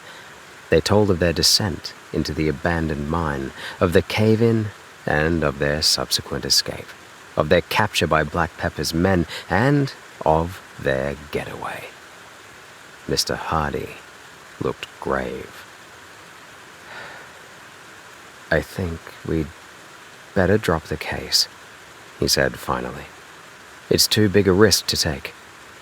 "Why?" asked the boys, in surprise. "You might have been buried alive in that mine in the first place. I would never have forgiven myself. And now that you've run up against Black Pepper's gang, they'll be out to get you. I don't want to be responsible for making you run those risks." "We won't drop the case," laughed Frank. "It's just getting interesting now. We'll find that gold for you, Dad." "Don't worry about us," chimed in Joe. "We can look after ourselves. We probably won't be up against any worse dangers than the ones we face today." "Well," said Mr. Hardy reluctantly, "you've come all the way out here, and I suppose you'll be disappointed if I don't let you go ahead. But I don't want you to take any unnecessary risks." "I'm thinking they'll pull through all right," said Hank Shale solemnly. Let the lads be, Mr. Hardy. So, with this encouragement, Mr. Hardy consented to let his sons continue their activities on the case. Both Frank and Joe promised to take all due precautions, and next morning they resumed their search for the missing gold. During the days that followed, they explored several abandoned workings, but the hunt was fruitless. They succeeded only in getting themselves well covered with dirt and grime, and would return to the cabin hungry and weary. There had been no sign of any members of Black Pepper's gang, but finally Hank Shale, who had been down to the general store at Lucky Bottom one day, had news for them. "They be sayin' downtown," declared the old miner, "that Black Pepper and his gang have broke up camp." "Had they left Lucky Bottom?" asked Mr. Hardy quickly. Hank Shale shook his head. Nobody knows. They had a camp somewheres back in the mountain, but they've all cleared away from it. Maybe the two lads here scared 'em. They've likely just moved to a new camping place," remarked Frank. "I hope so," said Mr. Hardy. "If they've gone away, it means that the gold has gone with them. If they're still around, we have a chance yet." Frank and Joe said nothing, but when they went to bed that night, they talked in whispers in the darkness. "What's the program for tomorrow?" asked Joe. "We're going to find out if any of that gang is still around." "Do you mean we'll go out looking for them?" "Sure. It's just as Dad says. If they've gone away, the gold has gone with them. If they're still hanging around, we'll know there's still a good chance of finding it ourselves." "Where shall we look?" "Up in the mountains. We can look around for trails in the snow." "Well, suits me, as long as they don't catch us." "That's a chance we have to take." So next morning, without revealing their plans to anyone, the boys started out into the mountains. It was a gloomy day, and the sky was overcast. The lowering, snow-covered crags loomed high above them as they headed toward a narrow defile not far from the abandoned mine where they had been captured by Black Pepper's men some days previous. It was toward this defile that the man called Jack had gone on his way to summon Black Pepper, and the boys judged that the outlaws' abandoned camp was probably somewhere in that direction. They discovered a narrow trail through the snow. It was a trail that had evidently been much used, for the snow was packed hard by the tramp of many feet. "I think we're on the right track all right," said Frank. "Even if we only find the deserted camp, we may get some clues that will help us." The boys went higher up into the mountain, and at last they came to a protected spot beneath an overhanging crag where the snow had not penetrated. Here, the trail ended in a long platform of bare rock. They went across it, but were unable to pick up the trail again, although they searched about in every direction. Suddenly, Frank said to his brother in a low voice, "Don't look around. Keep straight ahead." "What's the matter?" "There's someone following us. I just caught a glimpse of him out of the corner of my eye. He's hiding behind the rocks back there." "Let's tackle him." "There may be others with him. Let him follow, and if he's alone, we'll grab him." Without giving any indication that they had seen their pursuer, the Hardy boys cut down into a narrow ravine where huge masses of boulders made progress difficult. They came to a place where rocks rose on either side so close together that there was room for only one person to pass at a time. As soon as they had gone through the opening, Frank leaped to one side, motioning to his brother to take the opposite side of the boulders. They were now completely hidden from the man who followed. "Hey, we'll get him when he comes through," whispered Frank. They waited expectantly. At last, they heard the crunch of snow that indicated the unsuspecting man was approaching. Cautiously, he drew nearer, step by step. The boys prepared themselves. The man drew nearer. He was just entering the passage between the boulders. Frank and Joe pressed themselves against the rocks. They saw a head appear in view, then the shoulders of the man. He stepped forward, and at the same moment, they sprang at him. Frank launched himself full on the fellow's shoulders, and he gave a cry of surprise. At the same time, Joe flung his arms about the man's waist, and all three came tumbling to the ground. There was a flurry of snow as they struggled, but the fight was short-lived. Taken completely by surprise, the man was quickly overcome. He had reached for a revolver at his waist, but Frank had seen it in the nick of time and had struck it from his grasp. He seized the weapon himself and pressed the barrel of it to the fellow's temple. All right, he gasped. I give in. There was something familiar about the voice. The man turned his head about, and they saw that it was the man known as Slim, the thin-faced fellow who had been among their captors several days before. Chapter 16.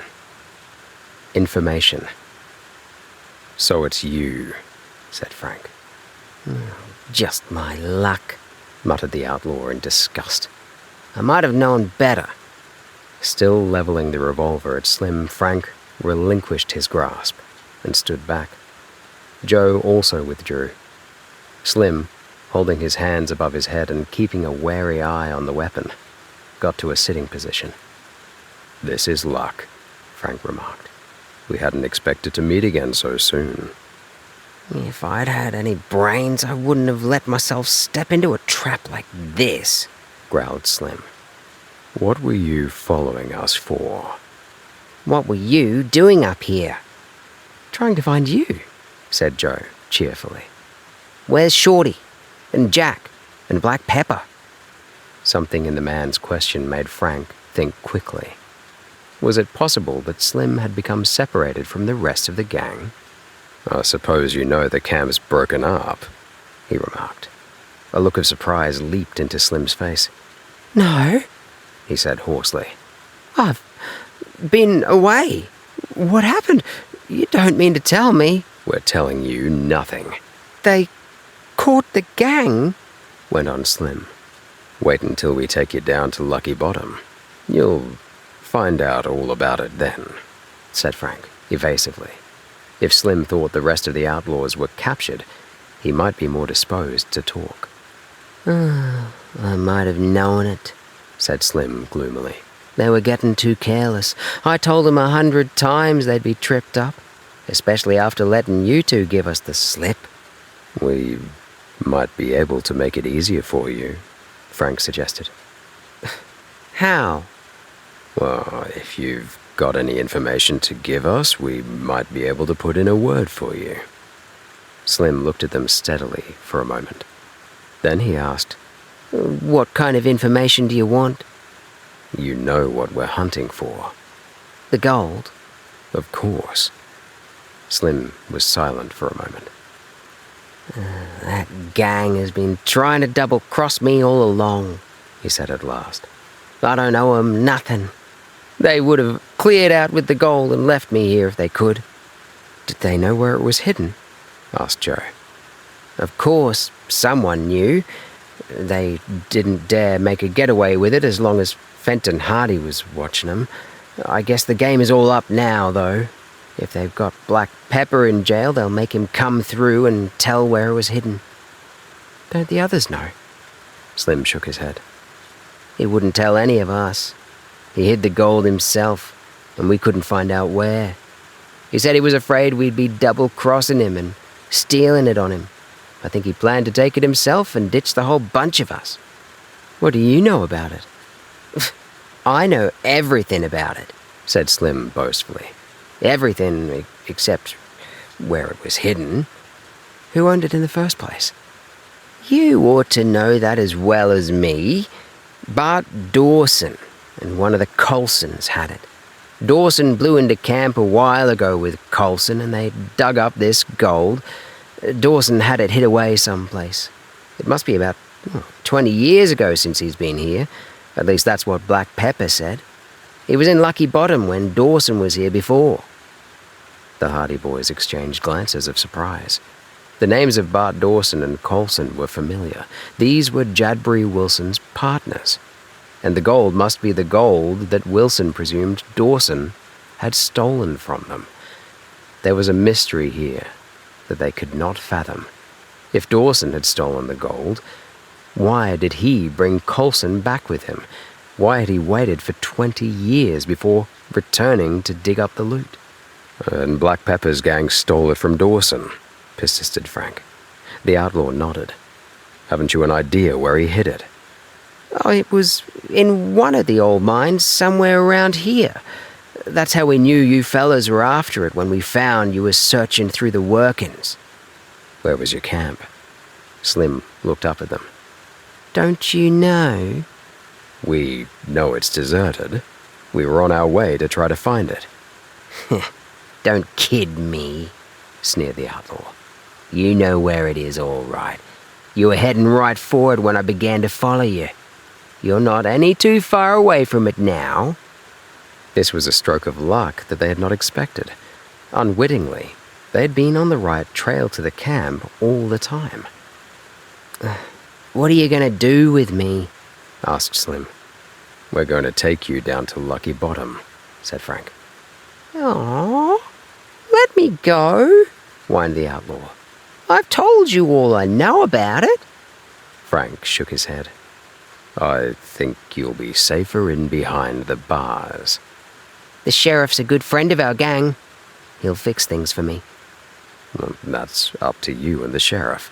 If he tries to fix anything this time, he'll get into trouble. We'll see to that. You'd better come with us."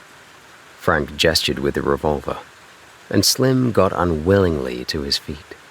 Then, making the outlaw lead the way, the boys started back down the trail toward Lucky Bottom. Both Frank and Joe were anxious to resume the search for the outlaw's camp, but they were confident that they could find it now from the fact that Slim had admitted they were on the right trail. They made their journey back to town without incident.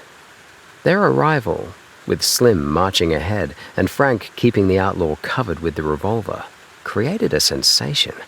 Word quickly sped about the mining camp that one of the members of Black Pepper's notorious gang had been captured, and a crowd congregated about the jail as the little procession disappeared into the sheriff's office. The sheriff was a shifty-eyed man of middle age, obviously weak and susceptible to public opinion. When he saw Slim led into the office, he scratched his head dubiously. "We want this fellow locked up," said Frank. "Oh, what for?" asked the sheriff reluctantly. "For being mixed up in the gold robbery, for one thing. If that isn't enough, you can hold him for carrying a revolver. If that isn't enough, we'll charge him with assault, pointing a weapon, and half a dozen other things." "I dunno," drawled the sheriff. "It ain't quite usual." Clearly he did not wish to put Slim in a cell. Frank became impatient. "Look here," he said. "You're sheriff here, and your duty is to lock up lawbreakers. We'll give you all the evidence you need against this chap. If you're afraid of Black Pepper—" "I'm not afraid of nobody," said the sheriff hastily. Just then, the door opened, and a bearded old prospector strode in. He went right up to the desk and shook his fist beneath the sheriff's nose. "Lock him up," he roared. "We've stood for about enough from you, and I don't care whether you're sheriff or not. If you're going to encourage outlaws and thieves, me and the boys will mighty soon see that there's a new sheriff in this here man's town." Frank and Joe then saw that other miners were standing in the doorway, crowding against one another, muttering truculently. The sheriff blinked, wavered, and finally gave in. "I just wanted to make sure it was all right," he muttered. "Don't want to lock anybody up that don't deserve it." "You know mighty well that Slim Briggs deserves it, if anyone in this camp ever did," retorted the old miner. "Lock him up." The sheriff took a ponderous bunch of keys from his pocket and unlocked a heavy door leading to the cells. "Oh, this way, Slim," he said, regretfully. Slim Briggs followed him into the cell. He looked around, plainly expecting to see the rest of the gang in jail as well. Suspicion dawned on him. "Where's the others?" he demanded wrathfully. "What others?" asked the sheriff mildly. "Black Pepper. The rest of the boys." "They ain't here." Slim gaped in astonishment. "They ain't here?" he shouted finally. "Why, those boys told me they'd all been rounded up. I spilled everything I knew just so I'd get let off easy." "You're the only one that's been pinched," said the sheriff. "So far," added Frank pointedly. Then, as Slim Briggs burst into a wild outbreak of bitter recrimination against the way in which he had been deceived himself, the boys withdrew, and the cell door clanged. The old miner laughed and slapped Frank on the shoulder. "Oh, I guess Bart Dawson come along just in time," he declared. "Sheriff would have let that bird go if I hadn't got the boys to back you up." He turned to the sheriff. "We've seen that Slim is in jail," he said. "You're responsible for keeping him there. If he gets out—" He snapped his fingers ominously. "It means a new sheriff in Lucky Bottom." Chapter 17. The Outlaw's Notebook.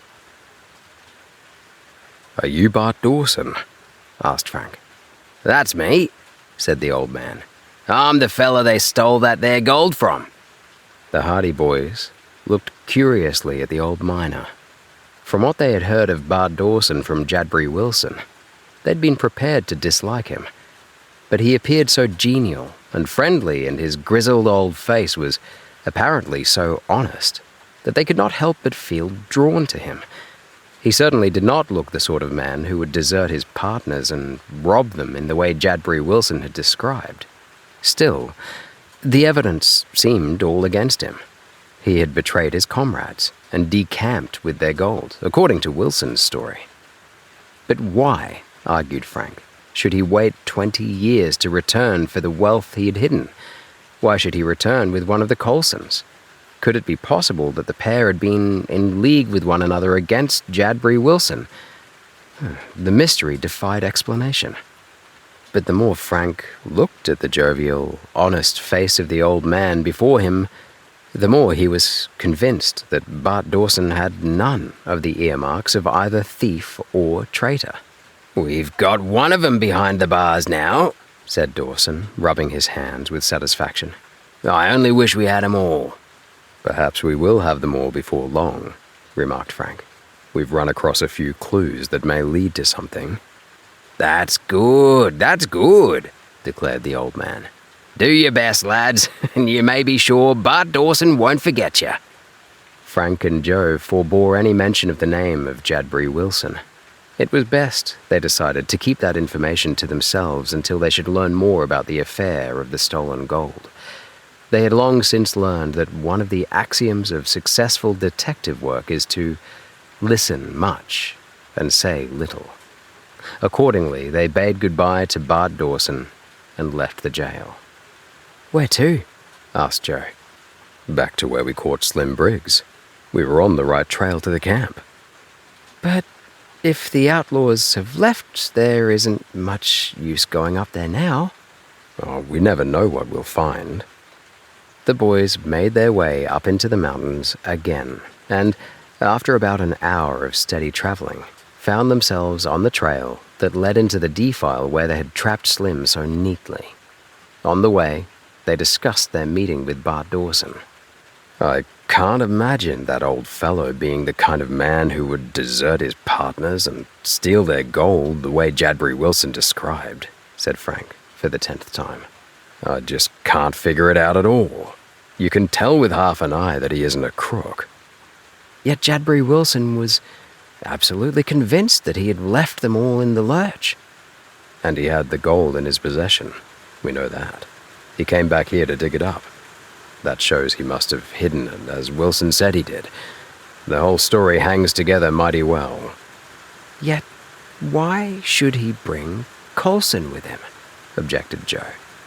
That's another queer angle. I can't figure it out at all. I think we should see Coulson and tell him what we know, tell him what Jadbury Wilson told us, and ask him about it. Yeah, that's the best idea. But isn't it strange how Jadbury Wilson, away back in Bayport, should be connected with this case away out here in Montana? It's a coincidence, all right. We just seem to have blundered into the affair from both ends. Bart Dawson and Coulson know a lot that we don't know, but then we know a lot that Bart Dawson and Coulson don't know. I think we hold the advantage. Tomorrow we'll try to find Coulson. The boys were going down the defile now, and they passed between the overhanging rocks where they had captured the outlaw. The marks of the struggle were still plainly evident in the snow. "Poor Slim," remarked Frank with a laugh. He'll be kicking himself all around the cell for talking so much." He was nicely fooled. He was sure the rest of the gang were all in the jail. "We didn't tell any lies about it. He took it for granted that the outlaws were arrested. All we did was look wise and let him keep on thinking so." The boys chuckled at the recollection of the ease with which the dull-witted Slim had been duped. If only the rest of them are that easy," said Frank. No such luck. I'm thinking this black pepper will give us trouble before we're through. He seems to have Lucky Bottom pretty well under his thumb. He has the sheriff buffaloed at any rate by the looks of things. If Bart Dawson hadn't shown up when he did, I don't think Slim Briggs would have been put in jail at all. The trail now led toward a clump of trees, and here there were evidences of recent habitation. Some of the trees had been chopped down, presumably for firewood, and the stumps rose above the level of the snow. There were numerous footprints about the little grove, and in some places the snow was closely packed down. As the boys drew closer, they caught a glimpse of a small cabin in the midst of the grove. "We'll go easy from now on," said Frank quietly. "Some of them may have come back." The boys went cautiously forward, keeping to the shelter of the trees as much as possible. Every few moments, they would stop and listen. But they heard not a sound. There was not a voice from the cabin. The only noises were the rustling of the trees in the wind. Quietly, the Hardy boys stole up toward the cabin. It stood in a little clearing in the wood. At the edge of the clearing, they waited. But still they heard nothing. And finally, Frank was satisfied that the place was, in fact, deserted. "No one here," he said, in a tone of relief. "We'll take a look around." They advanced boldly across the clearing, directly toward the door of the cabin. It was half open. Frank peered inside. The place was deserted. The cabin was sparsely furnished, with a rude table, 2 chairs, and bunks on either side. There was a small iron stove at the far end of the building, and the place was dimly lighted by one window. There was every evidence that the outlaws had left the place in a hurry. Papers, articles of clothing, and rubbish of all kinds lay about the floor, scattered here and there in abandon. One of the chairs was lying overturned on the floor. The place was in confusion. The boys entered. "Looks as if they didn't waste much time in getting out," remarked Joe. "I'll say they didn't. The cabin looks as if a cyclone had hit it." Wonder if there'd be any use looking through those papers. Joe indicated a scattered heap of old envelopes, letters, tattered magazines, and torn sheets of paper lying on the floor. That's just what I was thinking." Frank scooped up a handful of the papers and sat down on a bunk. He began to sort them over. The magazines he flung to one side as worthless. Some of the sheets of paper contained nothing but crude attempts at drawing or penciled lists of figures presumably done by some of the outlaws while idling away their time in the cabin. One or two of the letters Frank put to one side, as liable to give some clue to the identity of members of the gang. When he had looked through the first handful of papers, he picked up some more. Suddenly, he gave an exclamation of satisfaction. "Find something?" asked Joe. "This may be valuable." Frank held up a small black notebook and began flipping the pages. On the inside of the cover he read, "Black Pepper, his book. This is the captain's own little record book. There should be some information here." Frank began studying the book carefully. The first few pages gave him little satisfaction, the writing consisting largely of cryptic abbreviations, evidently in an improvised code known only to the outlaw himself. There were the names of several men written on another page, and among them he recognized the names of Slim, Shorty, and Jack, the trio who had captured them at the abandoned mine working. Across from their names had been marked with various sums of money, evidently their shares of the gang's takings in some robbery. Then, on the next page, he found a crude map. He studied it curiously. It looked something like the ground floor plan of an extremely crude house. There was one large chamber with 2 passages leading from it. One of these passages was marked with an X, and each passage led to a small chamber. From one of these led still another passage, which branched into a tiny room, in one corner of which was inscribed a small circle. "That's the funniest plan of a house I ever saw," said Joe, looking over his brother's shoulder. Frank studied the plan for a few moments, and then looked up. "Why, it isn't a house at all. It's a mine," he declared. "This is the plan of a mine. This big room is the main working at the bottom of the shaft, and these passages are tunnels leading out of it." "Oh, perhaps it's the mine where the gold is hidden," cried Joe in excitement. There may be something about it on another page." Frank turned the leaf of the notebook. There, he found what he was so eagerly seeking. At the top of the page was written in a scrawling, unformed hand, "Lone Tree Mine." Beneath that, he found the following: "Follow Passage X to Second Cave, then down tunnel to Blue Room. Gold at Circle." Frank looked up at his brother. "Well, this is what we wanted," he said jubilantly. "They've had the gold hidden there the whole time. All we have to do now is find the Lone Tree Mine, and we'll recover the stuff in no time." "Unless the outlaws have taken it away by now," pointed out Joe. That's right, too. I hadn't thought of that. They may have taken it away right after they abandoned this camp. Well, we've just got to take our chances on that. If they've left it in the mine this long, they may think it's safe enough there a while longer." Frank got up from the bunk and stuffed the notebook into his pocket. His eyes were sparkling with excitement. "Joe, I believe we're on the right track. We know just where the stuff has been hidden, and I've a hunch it's there yet. We haven't any time to lose. Let's start right now before those rascals get ahead of us and hunt for the Lone Tree Mine." "Why, I'll bet I know where that is," declared Joe. "Don't you remember an old mine working near where they caught us the other day? There was a big pine right by the top of the shaft, standing all by itself." I'll bet that's the place. Come on, we'll try it anyway. Hastily, they left the little cabin. They were sure now that they were on the trail of the hidden gold. Frank remembered the lone pine tree that Joe had mentioned. It seemed to identify the abandoned working as the place they sought. It was snowing heavily as they started down the trail, but the boys scarcely noticed it in their excitement. They even forgot that they had not had their lunch. "If the outlaws haven't beaten us to it," declared Frank, "we'll have that gold before the day is out." Chapter 18. The Blizzard. The Hardy Boys set off down the trail at a good pace.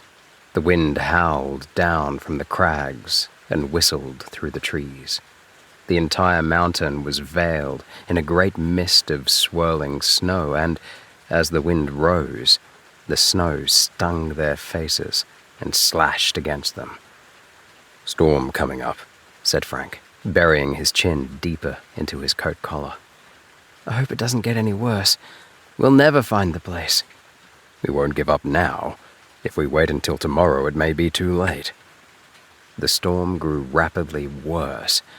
The snowfall was so heavy that it obscured even the tops of the great masses of rocks, and it quickly drifted over the trail so that the boys were forced to follow the path by memory.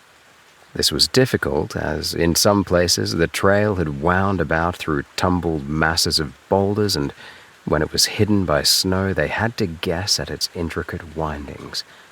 Several times Frank lost it altogether, but he was always able to pick up the trail again in some place that was sheltered from the storm. The boys struggled on in silence. The wind was increasing in volume, and the snow was so heavy that Joe could scarcely see the dim form of his brother but a few yards ahead. Suddenly, he saw his brother stop.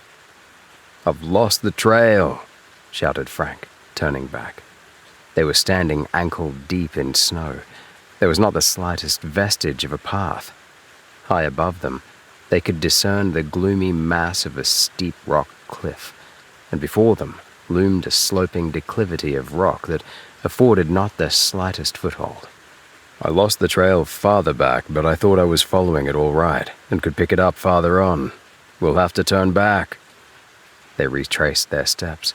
So furiously was it snowing that their own footprints were almost obliterated, and they could scarcely find their way back to the place where they had left the trail. They found it again, however, and struck out in another direction. It was growing bitterly cold, and although they were warmly clad, they began to feel the effect of the chill wind that swept down from the icy mountain slopes. They pulled their caps down about their ears and made their way slowly forward against the terrific wind that buffeted them and flung sheets of snow against them. Frank gave a shout of triumph when he finally picked up the trail again in the shelter of some huge rocks where the snow had not yet penetrated. They advanced with new courage. At length, they emerged through the defile where the trail to the outlaws' deserted camp led off the main trail up the mountain, and then they rested. Far below them, they could see the slope of the mountain, veiled in sweeping banners of snow that shifted and swirled madly in the blustering wind. The town was hidden from view, obscured by the white blizzard. "Do you think we should try to make it?" asked Frank. The mine? "Yes." You're leading this procession. Whatever you want to do. If you think the storm is too bad, we'll start for the cabin. What would you rather do? "I'd hate to give up now," replied Frank, after a moment of hesitation. I feel the same way about it, Joe said. I vote we try to find the mine. Once we get there, we'll be able to get in, out of the storm anyway. "I thought you'd say that," laughed Frank. "We'll head for the Lone Tree Mine then. As far as I can remember, it's just below us and then over to the right." We'll find it, I guess. They started down the slope. But once they left the shelter of the rocks where they had rested, they found that the fury of the storm was increased tenfold on the mountainside. The full force of the blizzard struck them. The wind shrieked with 1,000 voices. The snow came sweeping down on them as though lashed by invisible whips. The roar of the storm sounded in their ears, and the fine snow almost blinded them. "It's worse than I thought," muttered Frank. The slope was steep and precipitous. They could not distinguish the details of the trail other than as a vaguely winding path that led steadily downward. Frank lost his footing on a slippery rock and went tumbling down the declivity for several yards before he came to a stop in the snowbank. He got to his feet slowly and limped on, suffering from a bruised ankle. The trail wound about a steep cliff, and he skirted the base of it, then disappeared between two high masses of rock. Joe could dimly see the figure of his brother, and he hastened on so as not to lose sight of him. But when Joe came around the rocks, he was confronted by an opaque cloud of snow, like a huge white screen that had dropped from the skies. He could not see Frank at all. He followed the trail as well as he could, but in a few moments he came to a stop. He was out on the open mountainside, and the winds at this point converged so that the snow seemed to be swirling about him from all sides. The faint trail had been wholly obliterated. He shouted, "Frank! Frank!" But the wind flung the words back into his teeth. A feeling of panic seized him for a moment, but he quickly calmed himself, for he realized that when Frank looked behind and saw they were separated, he would retrace his steps. He went on uncertainly a few paces, until it occurred to him that he might be wandering in the wrong direction, and that if Frank did turn back, he might not be able to find him. So he tried to return to the trail again.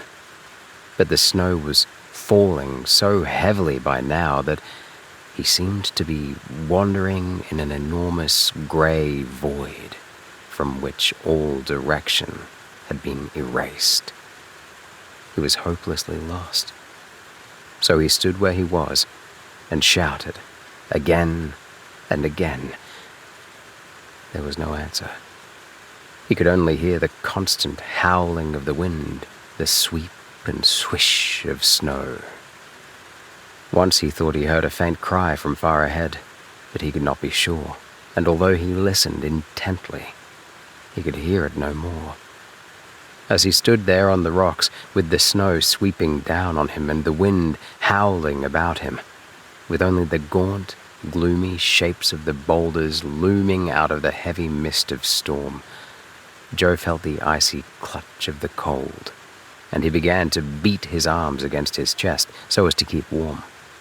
He knew the danger of inaction in such a blizzard.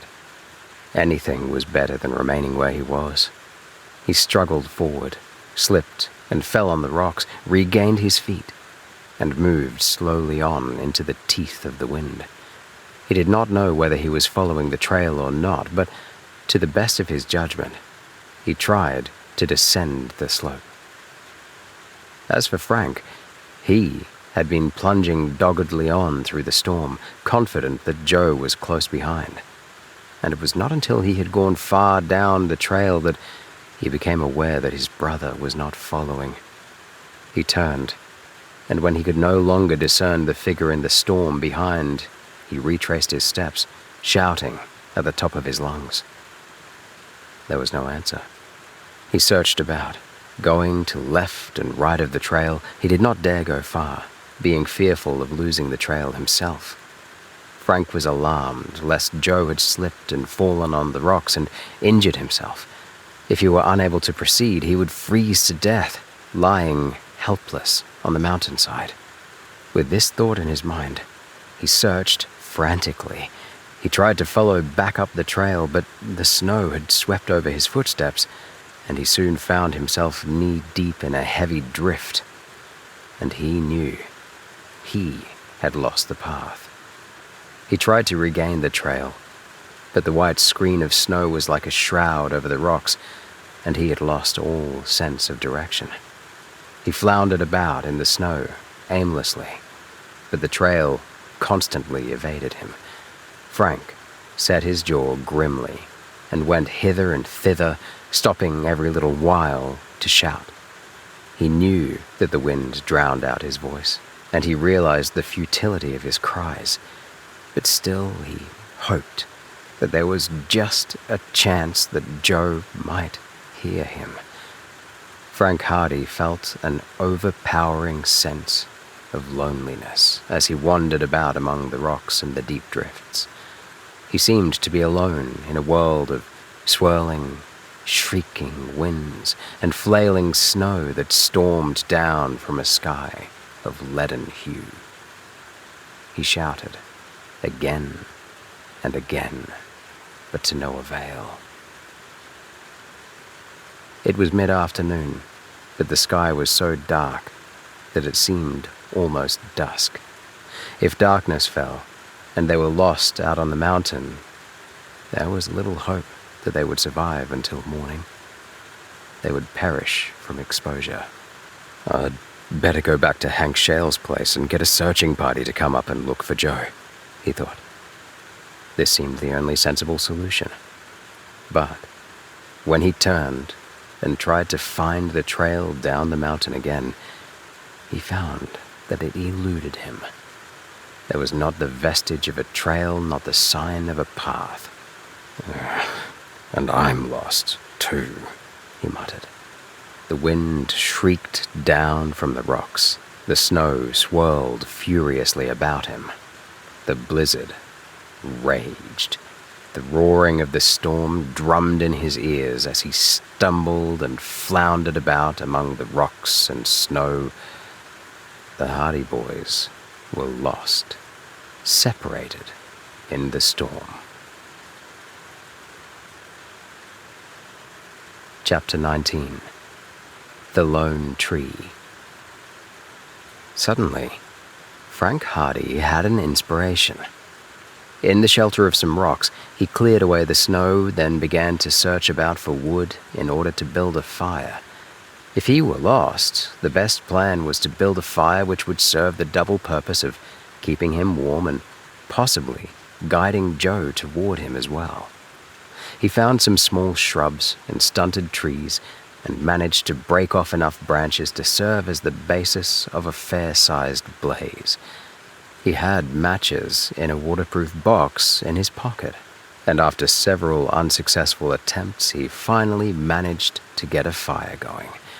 The wood was damp, but the small twigs caught the blaze, and within a few minutes, the flames were leaping higher and casting warmth and radiance. Frank crouched beneath the rocks and warmed himself by the fire.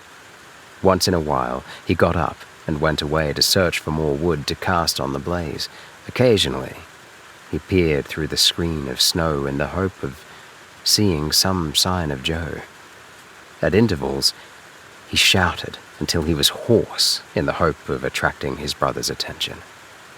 The flames leaped up in the wind, and as he piled more wood on the blaze, the fire grew brighter. It was in a sheltered spot where the gusts of snow could not quench the flames. At last, he thought he heard a faint shout. Frank sprang to his feet. He gazed through the shifting veil of snow that swirled about his shelter, but he could see nothing. Then he called out, "Joe!" The fire roared. The wind shrieked. Snow slashed against the rocks above him. Then, out of the inferno of wind and snow, he heard the shout again, and a moment later he caught sight of a dim figure plunging toward him. He ran forward. It was Joe. He was almost exhausted, and he was blue with cold. He staggered over toward the blaze and collapsed in a heap beside the fire. "Thank goodness I saw the flames," he gasped. "I was almost all in. I couldn't have gone another step." I thought I'd never find you. I hunted all over. "I got lost. I couldn't find the trail." We're both lost now. I got off the trail myself when I was looking for you. I don't much care where we are, so long as we're together again, and we have a fire." Joe extended his trembling hands to the blaze. In a short while he ceased shivering, and as the warmth pervaded his chilled body, his spirits rose. That fire was a lucky thought, remarked Frank. I was cold, and it just occurred to me that you might see a fire through the storm, even if you couldn't see me. I just caught a faint glimpse of it. Just like a pink patch shining through the snow. I was just about to give up and lie down on the rocks when I saw it. You'd have died of exposure. For a while, the two lads were silent as they thought of how narrowly the blizzard had been cheated of its victim. Then, when Joe had become warmed by the fire, they began to consider their course of action. Frank looked out at the storm. The wind seems to be dying down a bit, he said. I can see farther down the mountain now than I could a while ago. Think we ought to start home? Do you feel well enough now? Joe got to his feet. Sure. I feel fine now. There's no use staying up here until nightfall. This storm may last a couple of days. All right. Let's go. They stamped out the fire and resumed their journey down the mountain. They stayed close together this time, taking no chances on again being separated. As Frank had noticed, the wind had indeed lost much of its fury, although it still howled and blustered on the mountain slope, and the snow still fell steadily in a drifting cloud. The trail was almost obscured by the snowdrifts, but Frank was able to find and follow it, and they finally reached the place they had turned off toward the abandoned mine workings several days before. Here, they hesitated. What do you think? Frank asked. Now that we're so close to the mine, I think we may as well go on with our search. I was hoping you'd say that. It shouldn't take us more than an hour or so, and it isn't dark yet. Besides, we have our flashlights. Oh, I haven't mine, but one's enough. Go ahead. It shouldn't be hard to find the lone tree from here. Frank turned off the trail. He headed directly toward the old mine workings they had previously visited, and from which he remembered having seen the lone pine tree. The snow was deeper than they had expected, and they plowed through drifts up to the waist. They went on, however, and in a short while reached the abandoned mine of their harrowing experience underground. Here, they paused. The lone tree was over to the right, I think, said Joe. They peered through the storm. They could see nothing but drifting snow and the dull masses of rocks. A shift in the wind raised the curtain of storm for a moment, and then, like a gloomy sentinel, they saw the tall pine tree, solitary against the bleak background of grey. That's it. Now that their goal was definitely in sight, they felt invigorated, and they hastened on through the snow toward the tree with new vitality. Forgotten for the moment was their weariness and exhaustion, the cold and the snow, in the lure of the gold that they felt sure lay somewhere in the neighborhood of that lonely tree. Stumbling and plunging through the snow, they reached their goal at last. The tree creaked and swayed in the wind, and as they stood beneath it, they saw that they were standing on the verge of a deep pit that seemed to have been scooped out of the earth by giant hands. There were a few ramshackle ruins of old mine buildings nearby. The roofs had long since fallen in, and the buildings sagged drunkenly. At the far side of the bottom of the pit, clearly discernible against the snow, they saw the wide mouth of a cave. That must be the shaft opening, said Frank. We're on the track now. The boys descended into the pit. The going was precarious, for the rocks were slippery and the snow concealed crevices and holes, so that they were obliged to proceed cautiously. But at length they reached the bottom and made their way across to the mouth of the cave. Frank produced his flashlight as he prepared to enter. Stick close behind, he advised his brother. We don't know what we're liable to run into here. The snow flung itself upon them, and the wind shrieked with renewed fury as they left the unsheltered pit and entered the half-darkness of the cave mouth. It was as though they were entering a new world. They had become so accustomed to the roaring of the gale and the sweep of the storm that the interior of the passage seemed strangely peaceful and still. The flashlight sliced a brilliant gleam of light from the blackness ahead. And step by step, they advanced across the hard rock. The dampness and cold became more pronounced. As they went on, the passage widened, and in a few minutes they found themselves in a huge chamber in the earth, a chamber that extended far on into darkness, and they could not see the opposite walls. A curious rustling sound attracted their attention as soon as they entered the place, and Frank stood still. What was that? They remained motionless and silent. Away off in the darkness of this subterranean chamber, they could hear a scuffling and rustling, and the sounds that the boys judged were caused by pattering feet. Frank directed the beam of the flashlight toward them, but the light fell short, and they could see nothing. They advanced several paces. The rustling sounds became multiplied. Then, suddenly, Frank caught sight of two gleaming pinpoints of light glowing from the blackness. "What's that light?" asked Joe. I don't know. I'm going closer.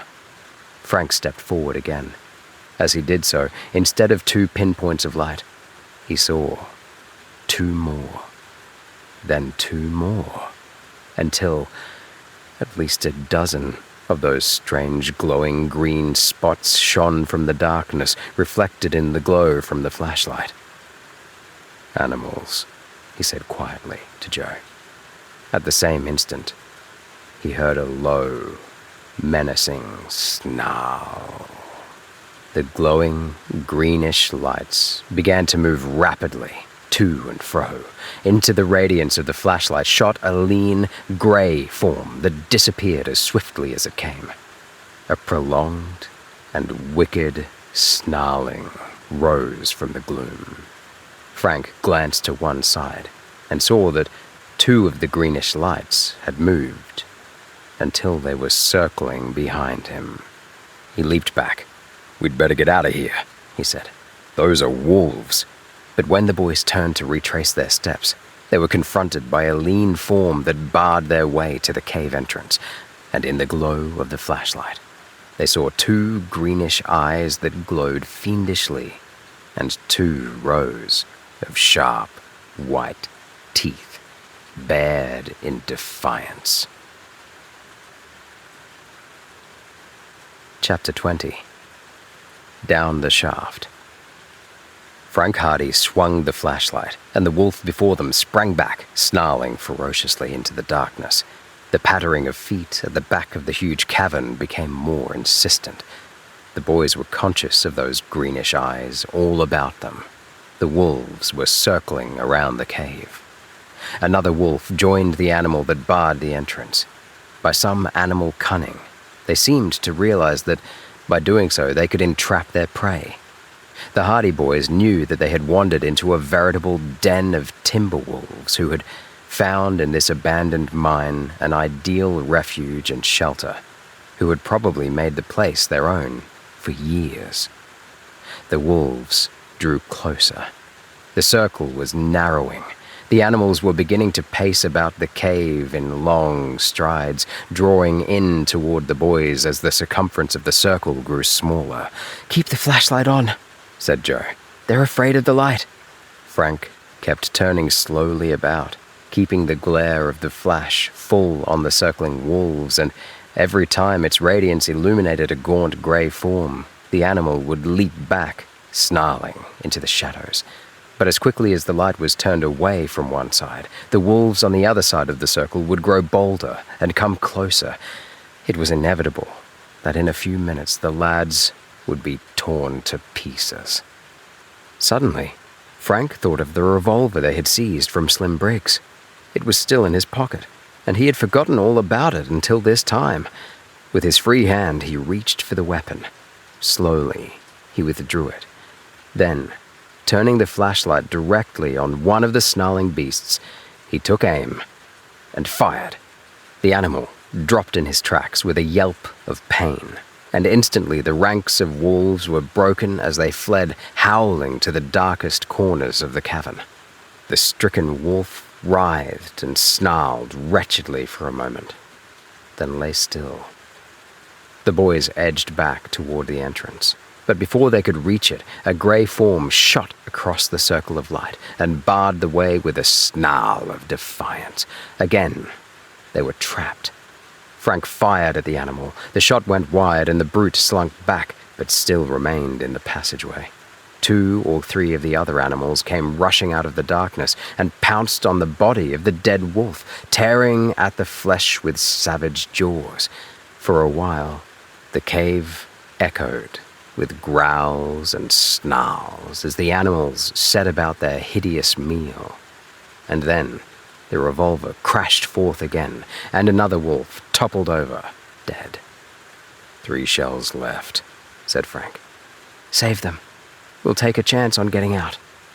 But the chance appeared to be a slim one. More wolves had joined their leader at the entrance, and it seemed impossible that the boys could ever make their escape that way. The wolves began to advance. The leader came forward, showing his teeth. His eyes glowed like spots of green flame. Step by step, the boys retreated. The animals appeared to have overcome their fear of the flashlight. They no longer slunk into the shadows when its fierce glare was turned on them. Instead, they came forward, boldly, with dripping, gleaming jaws. "I'm afraid we're trapped," declared Frank. "We'll die fighting anyway. I wish I had a gun." "Wouldn't be much use against this pack." "Turn your flash and see if there isn't any other way out of this place except the way we came in." Frank turned the light swiftly about toward the walls back of them, and in the radiant gleam the boys saw a narrow passage, like a dark splotch against the rock just a few feet away. "That looks like our only chance." "We'll try it anyway. It seems to lead back into the wall quite a distance." "It may be all right as long as we don't run into another wolf den." "Those brutes will follow us." "The whole pack can't get into that narrow tunnel. At any rate, we'll have a better chance of fighting them off." Frank turned the light swiftly on the dark passage again. "You try it first. They may try to rush us when they see us getting away." They backed up as close to the opening in the rocks as they could. The wolves were very near now. 3 of them had thrust their cruel heads directly into the circle of light from the flash. Their vicious snarling echoed throughout the cave. Frank sensed that they were preparing to spring. "Quick," he urged his brother. Joe leapt and scrambled into the opening. At the same instant, the foremost wolf crouched for a spring. There was not a second to lose. Frank leveled the revolver and fired.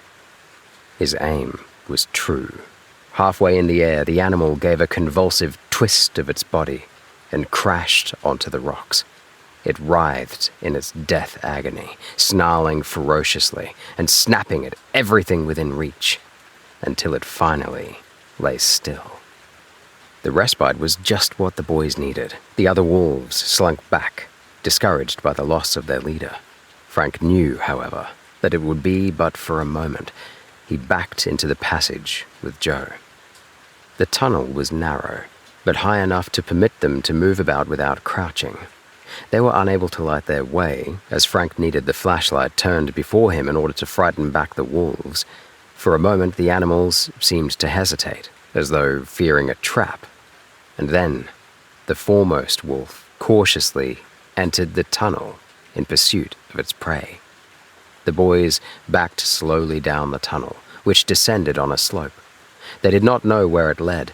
They could not see, but they knew they must keep backing away from the wolves. "We're up against it if this is a blind alley," declared Joe in a low voice. "We're up against it if we stop and try to fight it out." Step by step, they moved backward, and step by step, the foremost wolf pursued them. The animal was more cowardly than the leader that had been killed. He did not advance boldly, but slunk along, pressing the side of the tunnel, as though trying to evade the dazzling gleam of light that shone in his eyes. Now and then, he snarled viciously, showing his teeth. "Are any of the wolves following him?" asked Joe from the darkness. I can't see any. This brute seems to be alone. "How about taking a shot at him?" What's the use? Even if I did kill him, we'd only run into the rest of them when we went out into the cave again. I'm not going to use this gun again unless I absolutely have to. The brothers continued their weird journey. The tunnel was damp and chilly. The floor was rocky and uneven, and Frank was in constant dread lest he'd trip and fall. It would be all up with them then. The wolf would not lose a second in taking advantage of such an opportunity. So, stepping backward, they retreated farther and farther down the passage, watching the grey form that constantly followed, never gaining on them but never falling back. I wonder how long this tunnel is, Frank muttered. "Can't last forever," said Joe, with an attempt at cheerfulness. I feel a draft of cold air at my back." It doesn't lead outside, that's certain. If it did, it would be sloping upward. There was a low snarl from the wolf. It advanced further into the circle of light. The brute had evidently decided that the light was not particularly dangerous, and was growing bolder. Frank tightened his grip on the revolver. The animal was preparing for a rush. The gaunt grey form gathered itself together and came directly at him. Frank pressed the trigger. The revolver crashed forth, awaking thunderous echoes in the narrow tunnel. The wolf gave vent to a howl of pain and fury, but although its onward course was checked for a moment, and it swerved to one side, it did not fall back. The bullet had not found a vital spot. Maddened by pain, the animal came on again. The boys scrambled back. The wolf leaped. Frank flung himself to one side, and the great body brushed against him. He struck out with the revolver and felt the weapon strike against flesh. Again he pulled the trigger, with the barrel of the weapon directly against the animal's hide, and then he sprang farther back into the tunnel. Behind him, he heard a shout. It seemed curiously far away. He retreated another step. His foot did not find the solid rock. Instead, he stepped back into space. For an instant, he wavered, clutching vainly at the air. Then he lost his balance, staggered backward, and then felt himself falling on downward into utter darkness. Chapter 21. Underground. Frank Hardy could not have fallen more than 10 or 12 feet, but he had the sensation of having dropped from an enormous height. The unexpectedness of it took his breath away, and when he finally crashed into a heap of earth and gravel with a jolt that jarred every bone in his body, he could only lie there in the darkness and wonder that he was still alive. Then, to his relief, came a voice from close at hand. "Are you all right, Frank?" "Oh, that you, Joe?" "You didn't expect to find anybody else down here, did you?" asked Joe with a chuckle. I'm all right. No bones broken. How about you?" "I'm shaken up a bit, but I'm all right. Thank goodness I didn't land on my head." "What on earth happened?" "We must have stepped right back into the main shaft of the mine. That passage we were in was a drift that went right through to the cave. We're at the bottom of the shaft now, I guess." Frank had still retained his grasp of the flashlight. Fortunately, it had not been broken in the fall, and when he switched it on, the welcome glow of light again pervaded their prison. High above them, they could see a patch of snow-white sky, sharply outlined by the rectangular shaft head. A crude ladder ascended the side of the shaft. They could see the black patch that marked the entrance to the drift from which they had fallen, and from it emanated growls and snarls of rage and pain. That beast won't follow us any farther. I guess that was why the wolves were so doubtful about chasing us in there. They steer clear of that tunnel," ventured Frank. Lucky for us we hit the shaft when we did. That wolf would have been all over us in 2 more seconds. He'd have made mincemeat out of both of us. I thought, sure, we were done for, and then I stepped back. Wow, I thought I was falling clean through the earth. Me too. I couldn't imagine what had happened. I thought the bottom of the tunnel had given way on us. Good thing the shaft isn't any deeper. We'd have saved our lives by escaping from the wolf and broken our necks by falling down the shaft.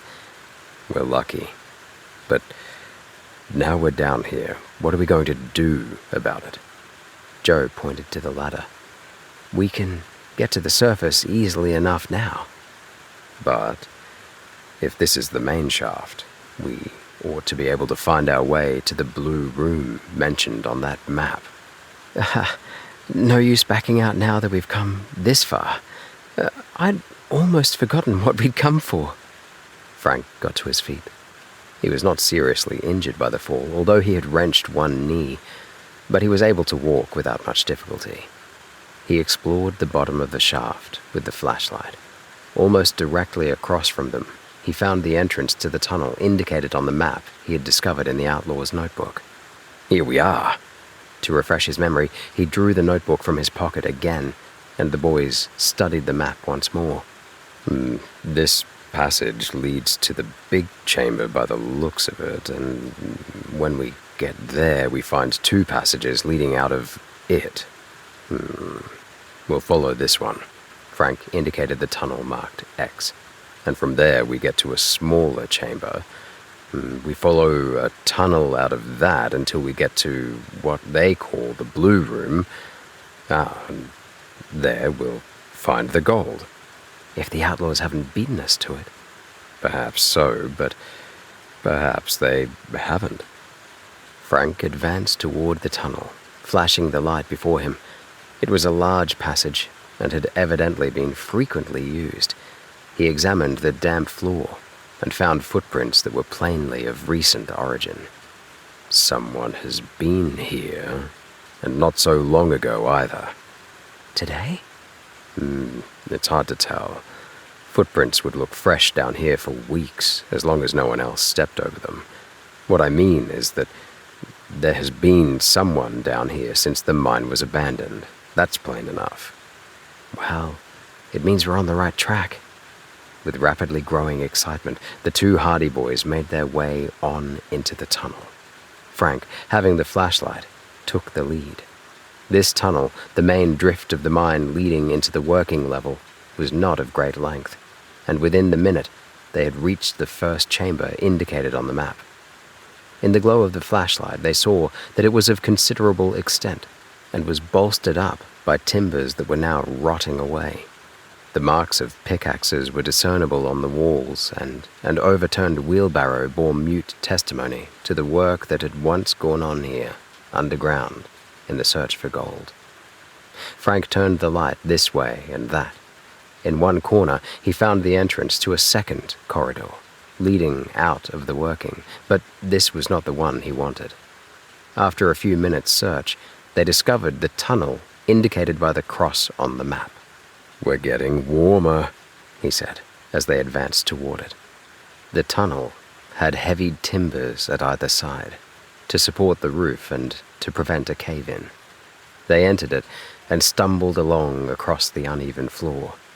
Water dripped from the ceiling and from the rocky walls. The dampness and cold made them shiver. The tunnel led into a second and smaller chamber. Now for the last passageway, then to the blue room. They explored the little chamber, but of a tunnel leading from it there was no sign. A sloping heap of gravel and boulders lay in one corner, a broken pickaxe lay on the floor, and a rusty shovel stood against the wall. There were many footmarks on the damp floor, but there was not the slightest trace of an exit. That's funny," murmured Frank as he turned the beam of the flashlight on the walls. "I'm sure we're in the right place." He looked at the map again. They had followed the directions exactly, and if the map was correct, they should find a tunnel leading from the rocky chamber in which they stood. "Listen," said Joe suddenly. They stood stock still, not saying a word. The silence of the mine was profound. "What's the matter?" whispered Frank, finally. "I thought I heard a sound like someone talking." They listened again, but they could hear nothing save the occasional drip, drip of water from the walls. "It must have been my imagination," said Joe at last. "But I was sure I heard a voice." "This mine is full of echoes. It was probably only the wind whistling down the shaft." "Yeah, I guess that was it. But this place is so creepy. A fellow imagines almost anything." "It would be a tough break for us if the outlaws marched in on us just now." I don't think there's much danger. They won't be roaming around in that storm outside." The boys resumed their search of the cave. They turned the flashlight high and low in the hope of finding the tunnel that had been so plainly marked on the plan, but without success. "We must have taken the wrong passage," Joe remarked. "I'm positive we took the right one. I took special care, but... Oh, say, perhaps the tunnel has been covered up." "That's an idea. It may be hidden." Frank turned the light on the heap of rocks and gravel in one corner of the cave. At the base of the pile, he could see footprints, all of which led directly to or from the heap. "Maybe this is where it is," he said. And, handing Joe the flashlight, he picked up the shovel. He attacked the gravel vigorously, casting shovelfuls of it to one side. In a few moments, he gave an exclamation of satisfaction, for back of the gravel he had shoveled away, he saw a wooden door. "Now we're getting there." The gravel flew, and in a short time the door was revealed, back of a heap of boulders that the boys lost no time in rolling to one side. To their disappointment, they found a rusty padlock on the door, but Joe remembered the broken pickaxe they had seen in the chamber a short while before, and he seized it. A few sharp blows, and the padlock lay broken and shattered. He wrenched at the door, and it came slowly open, with a protesting creak of hinges. Casting the shovel to one side, Frank once more took the lead, and they passed through the doorway. The tunnel, at this point, was very rough and narrow. They made their way cautiously forward. Frank noticed a change in the color of the earth and rock at this juncture. "It seems blue," he remarked to his brother. Some chemical constituent gave the underground passage that particular shade, discernible even in the dim light. The tunnel narrowed, and the boys squeezed their way through the passage, stepping directly into another chamber dug out of the earth. Here, the blueness of the walls was intensified, the wet blue earth giving off a weird glow. "No mistake about it this time," declared Frank triumphantly. "We're in the blue room at last." His words echoed and re-echoed in the confined space. The boys were trembling with excitement. The end of their search was at hand. Somewhere in that underground room lay the 4 bags of gold. But where? The floor of the chamber was unbroken. A few faint footprints could be seen, but there was nothing to indicate a secret hiding place. Frank again produced the map. "Gold at circle," he said, reading from the instructions. "The map shows the circle to be in the far right-hand corner." He went forward to the corner indicated. The earth here seemed unusually smooth and flat. "I think it's buried here," declared Frank. There's the mark of a shovel. I'll get that shovel we had in the other room. Lend me the light for a second. Frank handed his brother the flashlight, and Joe disappeared from the blue chamber. His footsteps echoed in the narrow passage. As Frank Hardy waited in the dank darkness, he felt a curious exultation possess him. They were on the verge of solving the mystery of the hidden gold, if only the outlaws had not removed it from its hiding place. He waited in suspense for his brother's return. Chapter 22. Black Pepper. In a few minutes, Frank Hardy saw the gleam of the light and heard his brother's footsteps as Joe returned. He was carrying the shovel that had served them to such good purpose in uncovering the secret door to the passageway of the blue room. "I'll dig," he volunteered, handing the flashlight to Frank. Then, with a will, he set to work. The earth was soft, which showed that it had been dug up before and replaced. Frank held the light, directing its beam on the place where Joe was digging, and as a hole rapidly appeared in the ground, he watched eagerly for some sign of the treasure which they sought. In his mind was always the hated probability that they might have been forestalled, and that the outlaws might have already visited the place and removed the gold. But in that case, he argued to himself, it was not likely that they would have taken such precautions to bank up the locked door of the passage. There would have been no need for it. "Nothing yet," panted Joe. "It may be buried deep." A far-off sound caught Frank's ear. He started violently, because his nerves were already tautened by suspense. "Did you hear that?" he asked. Joe rested on the shovel.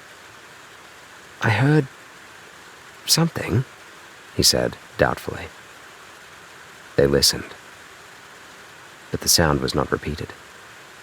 "It might have been the fall of a rock," said Frank. "It sounded like rocks striking against the walls of the shaft." "It's just like my thinking I heard voices a while ago. This place is so silent and creepy, it gets your nerves all unstrung." Maybe. Joe resumed his shoveling. Another shovel full of earth, and he bent forward. "Something here," he exclaimed. "My shovel struck something solid." Frank brought the flashlight closer, just above the earth. He could see the top of a canvas sack. "It's the gold. Dig, Joe. Dig!" Joe Hardy needed no urging.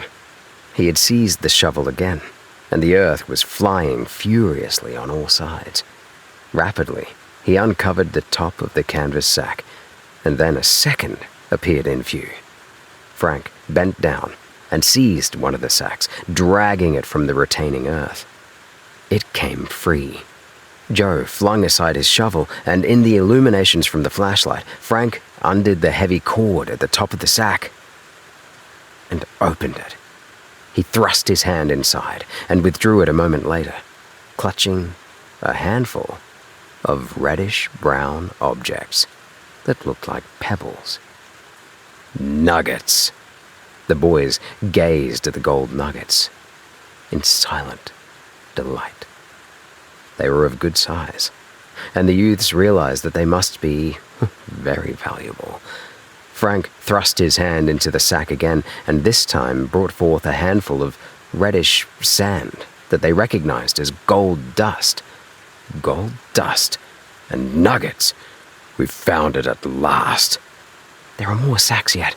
Didn't Dad say there were 4? Joe picked up his shovel again. After a few minutes' energetic digging, he uncovered the rest of the sacks, and in a short time all 4 were on the floor of the cave.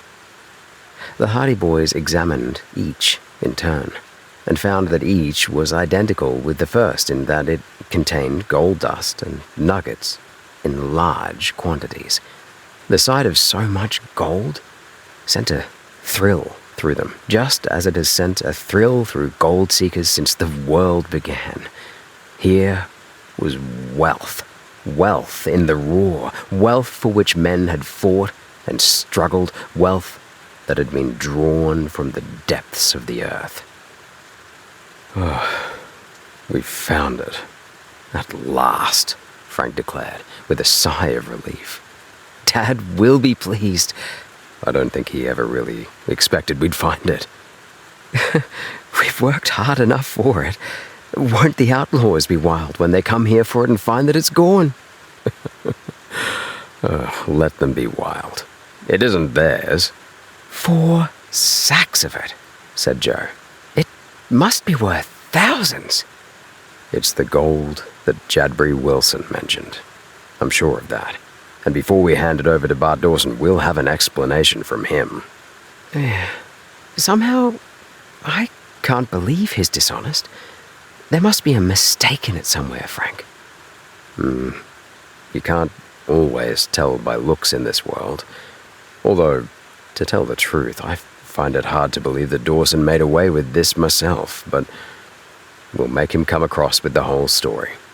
And if he did steal it, we'll see that Wilson gets his share. That's the ticket. And now, to get out of this mine with it. It'll be easy enough. We can go up the shaft. That's the way the outlaws got in here, I guess. We took the wrong entrance getting in here. We got into one of the side workings of the mine instead of coming down the main way. As long as we don't run into any more wolves, I don't care how we get out, said Joe. The sooner we get out, though, the better. It must be night by now. Frank bent and picked up 2 of the sacks of gold. I'll carry 2, and you carry 2. Oh, boy, they're heavy. I never knew gold weighed so much. I shouldn't care if it weighed a ton. It won't seem like much now that we've found it at last. Frank hesitated. It might be as well to dig a little deeper there. They might have divided the gold up. I'd hate to overlook a sack of it. I was just thinking the same thing. Joe picked up the shovel again. I'll dig down a little farther, just for luck. He attacked the hole in the earth again, and for a while he shoveled industriously, but it soon became apparent that they had found all the gold that had been buried in that place. Phew, I guess we got it all, he said, flinging the shovel to one side. All the outlaws will find here will be a hole in the ground. A big one. I'd like to be listening in when they come to look for their treasure. They'll be mad as hornets. Joe picked up his 2 sacks of gold. Oh, better let me carry one of yours, he suggested. You'll have the flashlight to carry. It'll be awkward for you. Oh, I'd forgotten about the light, Frank agreed. All right. He passed over one of the sacks he'd been carrying and then bent down to pick up the flashlight that had been resting on the ground. And now, he said, we'll leave the blue room. It isn't as blue as Black Pepper and his gang will be when they come to visit the place.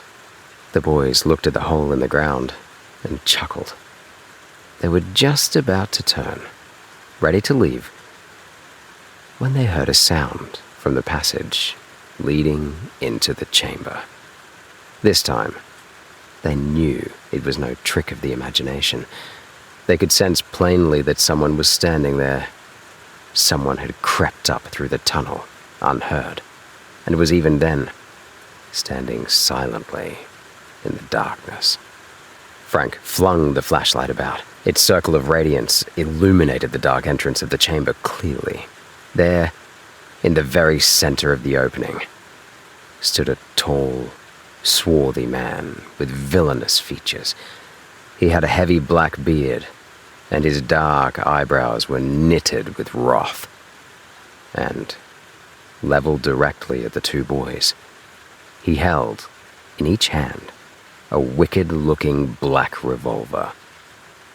"Hands up," he rasped curtly, in a voice that vibrated with anger.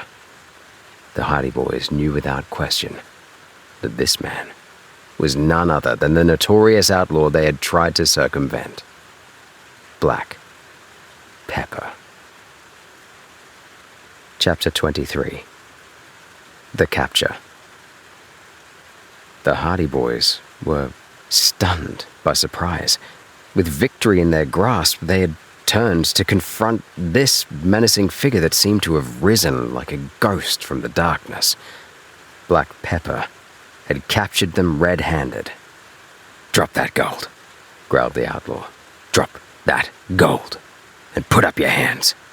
They faced one another tensely. Suddenly, Frank pointed to the tunnel directly behind Black Pepper. "Grab him," he shouted. Almost instinctively, the outlaw wheeled about to face the enemy, whom he judged was behind him, before he realized the trick that had been played on him. And while his revolvers were turned away from the two lads, the Hardy Boys sprang into action. Joe flung one of the sacks of gold with all his force. It struck against the outlaw's arm and knocked one of the weapons clattering to the floor. At the same instant, Frank flung the sack that he was carrying, and it struck Black Pepper in the chest. The outlaw reeled backward. The Hardy Boys leaped toward him. Frank was on him before he could raise his remaining weapon. Like a flash, he seized Black Pepper's arm, holding the revolver away from him. Then Joe joined the struggle, and between the two of them, they bore the outlaw to the ground by the sheer violence of their attack. Grimly, Black Pepper struggled. The flashlight had gone out, and the battle raged in complete darkness. It was difficult to tell friend from foe. The outlaw was strong and powerful, and he wrestled desperately to get free. Frank clung grimly to the outlaw's arm, exerting all his strength to prevent Black Pepper from getting control of the revolver. The weapon exploded in the darkness, the shot sounding like a crash of thunder in that confined space. Frank got his hands on the revolver and rested sharply at it. Black Pepper's grasp relaxed. The revolver gave way, and Frank wrenched it away from the outlaw. Quickly, he reversed it and pressed the barrel against Black Pepper's body. "Put up your hands," he snapped. "I have you covered."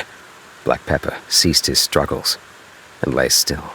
"I give in," he said quickly. "I give in. Don't shoot. Get the flashlight, Joe." Joe relinquished his grasp on the outlaw and searched for the flashlight, which had rolled to a distant corner of the cave. He found it at last and switched it on. The light revealed Black Pepper lying on his back, his hands upraised. His eyes were wide with fear. "Get up," ordered Frank. The outlaw scrambled to his feet, arms still high. "Get the other gun, Joe." Joe found the other revolver on the floor and picked it up. "Fine. Now, we'll take you back with us." "Let me go, boys," pleaded the desperado. "It was only a joke. I was only trying to scare you. Take the gold if you want, but let me go."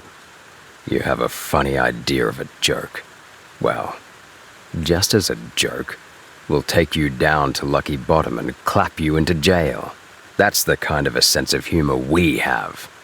Pick up the gold, Joe, and go ahead of him. I'll come behind." Armed with the flashlight and 2 sacks of gold, Joe went to the entrance of the blue room. Frank picked up the other 2 sacks and, still keeping Black Pepper covered with a revolver, urged him ahead. "Forward, march," he ordered. Reluctantly, the outlaw strode ahead, following Joe, who was silhouetted against the circle of light cast by the flash. "My men will see that you pay up for this," he growled savagely. "Your men will be scattered so far you'll never be able to find them when they hear you've been taken in," replied Frank. "If they don't, they'll land in jail with you. How did you happen to be down in the mine without them? Trying to make away with the gold in the storm." The shot told. Black Pepper looked around sharply. "I wasn't trying to double-cross them," he shouted. "Don't tell them that. Don't say you found me down here. None of us was supposed to go in here alone." Frank chuckled. "So that was your game, was it? You thought you'd sneak down here and grab the gold, then make your escape under cover of the blizzard. If we hadn't got here first, you would have done it too. Your men will be liable to take revenge on us after that, won't they? Why, they'll want to see you hanged." Black Pepper was silent. His bluff had failed, and he knew it. He knew that when the other outlaws heard he'd been captured in the blue room, they would realize that he had been trying to steal a march on them and make away with the gold without their knowledge. Joe led the way down the passage into the next chamber, and from there they proceeded out into the main shaft. "I guess we were right after all when we thought we heard noises," he called back to Frank. "It was our friend here making his way down into the mine." He came down quietly enough. I nearly jumped out of my shoes when I saw him standing there with those revolvers pointed at us. We'll say that much for you, Black Pepper. You took us completely by surprise." The outlaw grunted, but it was not with satisfaction. Joe began to ascend the ladder that led up the side of the shaft.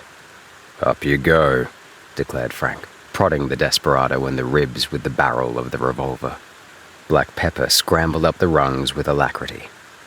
They made the tedious climb without trouble, and when Joe emerged at the top of the shaft, he took up his position and covered Black Pepper with the revolver until the outlaw was again on the surface, and until Frank had joined him.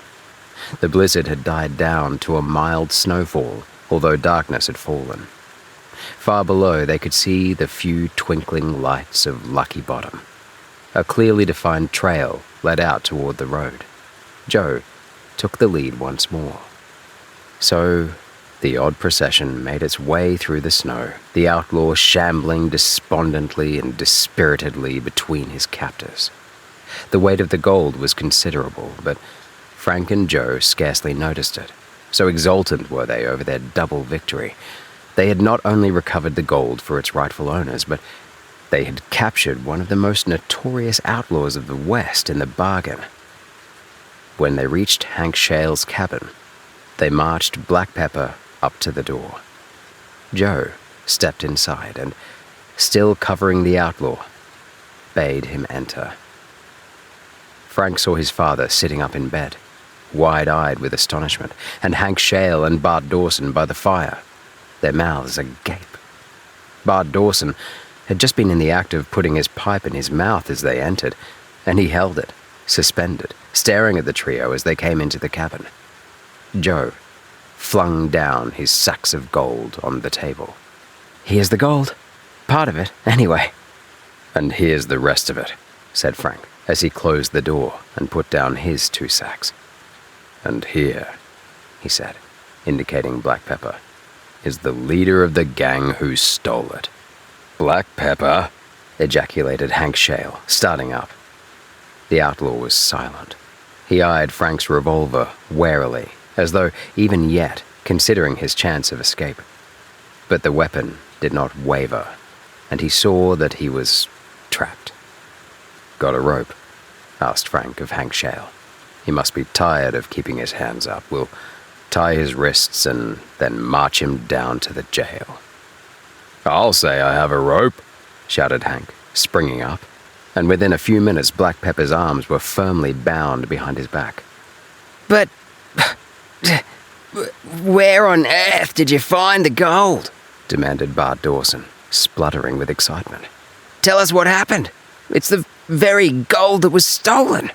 He dug his hands into the sacks and sifted the gold dust and nuggets between his fingers.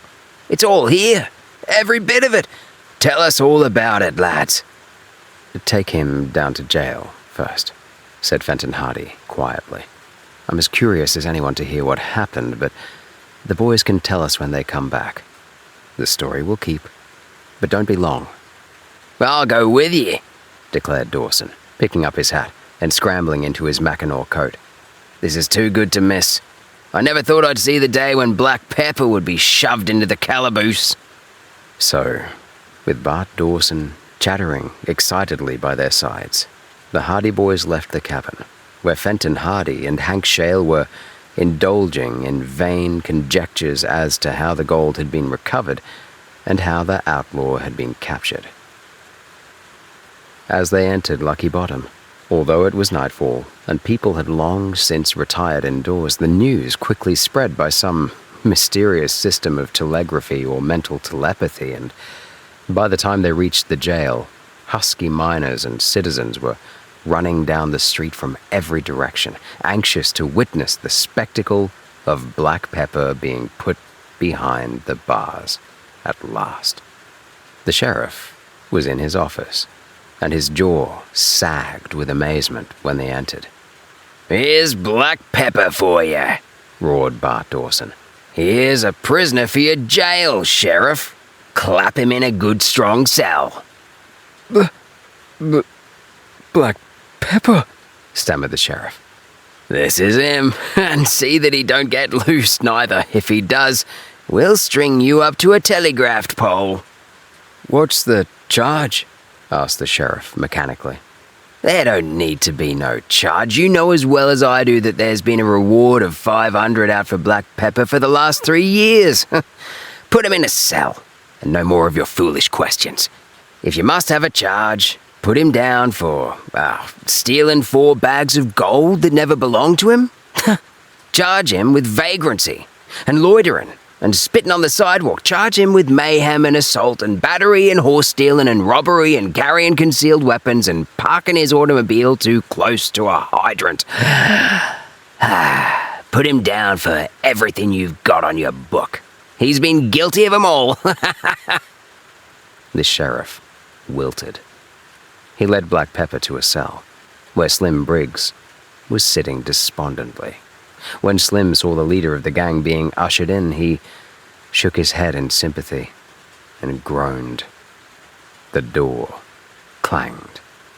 "That fixes black pepper," declared Bart Dawson with satisfaction. "Now come on back to the cabin and tell us all about it. I'm just about dying of curiosity." Dawson and the Hardy Boys left the jail and had to fight their way through the crowd that surged about the doorway. Questions were hurled at them as they started up the street. Was it true that Black Pepper had been captured at last? Who caught him? What was he in for? How did it all happen anyway? "Tell you all tomorrow," promised Bart Dawson, leading the boys on up the hill. "I'm not very clear about it just yet, myself." So the Hardy Boys returned to Hank Shale's cabin on the hill, there to tell the tale of their hazardous adventures and the successful outcome of their search for the hidden gold. Chapter 24. Bart Dawson Explains. Sitting beside the fire in Hank Shale's cabin, the Hardy Boys told their story. They were interrupted frequently by ejaculations of, "You don't say," and, "Well, I'll be switched," from the 2 old miners, and occasionally their father smiled in approval. When they had finished, Bart Dawson slapped his knee. "I never heard the beat of it," he declared. "You went up on that there mountain and got lost and attacked by wolves and fell down the shaft and got held up by Black Pepper. And yet here you are, and there's the gold. I never heard the beat." "Neither did I," affirmed Hank Shale slowly. "There's the gold," laughed Frank, indicating the 4 sacks on the table. "Coulson will be tickled to death," declared Bart Dawson. "He never expected either of us to see it again." "There's a question we wanted to ask you," put in Frank. "Are you sure there isn't anybody else but Mr. Coulson sharing the gold with you?" Fenton Hardy looked up, startled. He could not imagine what this was leading to. As for Bart Dawson, he looked blank. "Not that I know of," he said. "Are you quite sure?" "I'm certain sure. There's Coulson's brother did own a share of it, but he's dead, and there's Jadbury Wilson, my old partner, but he's dead too. That leaves only me and Coulson." "Are you sure Wilson is dead?" "Oh, last we heard of him he was. He went east, they say, and died out there. I sure wish he could be here tonight. Oh, poor old Jad, he worked so hard for his share of that gold, and never got none of it." "Jadbury Wilson isn't dead." "What?" shouted Bart Dawson, leaping to his feet. "Say them words again, lad. Do you know for sure? Is Jad Wilson still living?" "He's staying at our house in Bayport, right now," declared Joe. Fenton Hardy looked more surprised than ever. The case was taking an angle he had never anticipated. "If I'm sure Jad Wilson is still alive, I'll be the happiest man in the world," declared Bart Dawson. "But how do you know? Tell me about him." The Hardy Boys thereupon told of their meeting with Jadbury Wilson, and of the story he had told of his gold mining days in the West. "So, he thinks that you stole the gold from him and went away with it," concluded Frank. I don't blame him for thinking that," said Dawson, heartily. "I don't blame him a bit. When I come back to Lucky Bottom, I made it my business to trace up my old partners, but the only one I could find was Coulson, and he told me his brother and Jad Wilson was dead." "But what happened to the gold?" "I'm coming to that. See, when the outlaws attacked our camp, the others sent me out to hide the gold, and I hid it. I was just getting away when a stray bullet hit me, and I'll be hanged if I didn't go clean off my head. I didn't remember nothing. I must have wandered away from Lucky Bottom altogether, for when I come to myself, I was miles and miles away, up in northern Montana. I couldn't remember one thing of my life up to that time. It had been wiped clean out of my memory. I had papers on me that had my name written on them, but I didn't know where I'd come from, or nothing." "I have heard of such cases," said Fenton Hardy. "Yeah, I'd clean lost my memory. I didn't even know I'd ever been in Lucky Bottom. Everything was blank up to the time I come to myself. Then, a few months ago, a doctor told me he thought he could fix me up, and I had an operation, and click, I remembered everything. I remembered Lucky Bottom and our mine and how I'd hidden the gold. It all come back to me. So I came back to Lucky Bottom and dug up the gold again and tried to find my partners. And Coulson and I was ready to split it up between us, seeing as we thought his brother and Jad Wilson was dead when the outlaws stole it on us. So that's how it happened." Frank and Joe had listened, entranced. "Why, that explains everything," Frank declared. "It clears it all up. We couldn't believe you'd been crooked, although—" He stopped in confusion. "Although it looked mighty like it, eh?" finished Bart Dawson, with a smile. "Well, I don't blame you for being suspicious. And now, if you'll take me back east with you, I'll meet me old partner, Jad Wilson, again, and he'll get his share of the gold. It should be enough to keep him in comfort for all the rest of his life." "He's been having a pretty tough time," said Frank. "He'll welcome it." "And glad I'll be to see that he gets his share. As for you, Mr. Hardy," went on Dawson, turning to the detective, "I promised ye a good fee if you'd take this case for me, and I promised you a reward if the gold was found. $2,000, I said, and $2,000 you'll get, as soon as I can get these nuggets and the gold dust changed into real money." "I won't take it all," said Fenton Hardy. "My boys did the real work." "That's up to you. It was your case, and you can do what you like with the money. But," Bart Dawson declared with emphasis, "if you don't divvy up with these two lads, Don't worry," laughed the detective. "I have no intention of letting them work for nothing. I want to share the reward with them." "Well, that's fine then. And they get $500 for capturing Black Pepper, don't forget that." Bart Dawson turned to the Hardy Boys. "You ought to have a nice fat bank account when you go back east." "It begins to look that way," agreed Frank, with a pleased smile. "You've done good work," said Fenton Hardy. "You've cleaned up this case in record time, and to tell the truth, I hardly expected you would be successful, because you were up against a mighty difficult undertaking, and You didn't have very much to work on.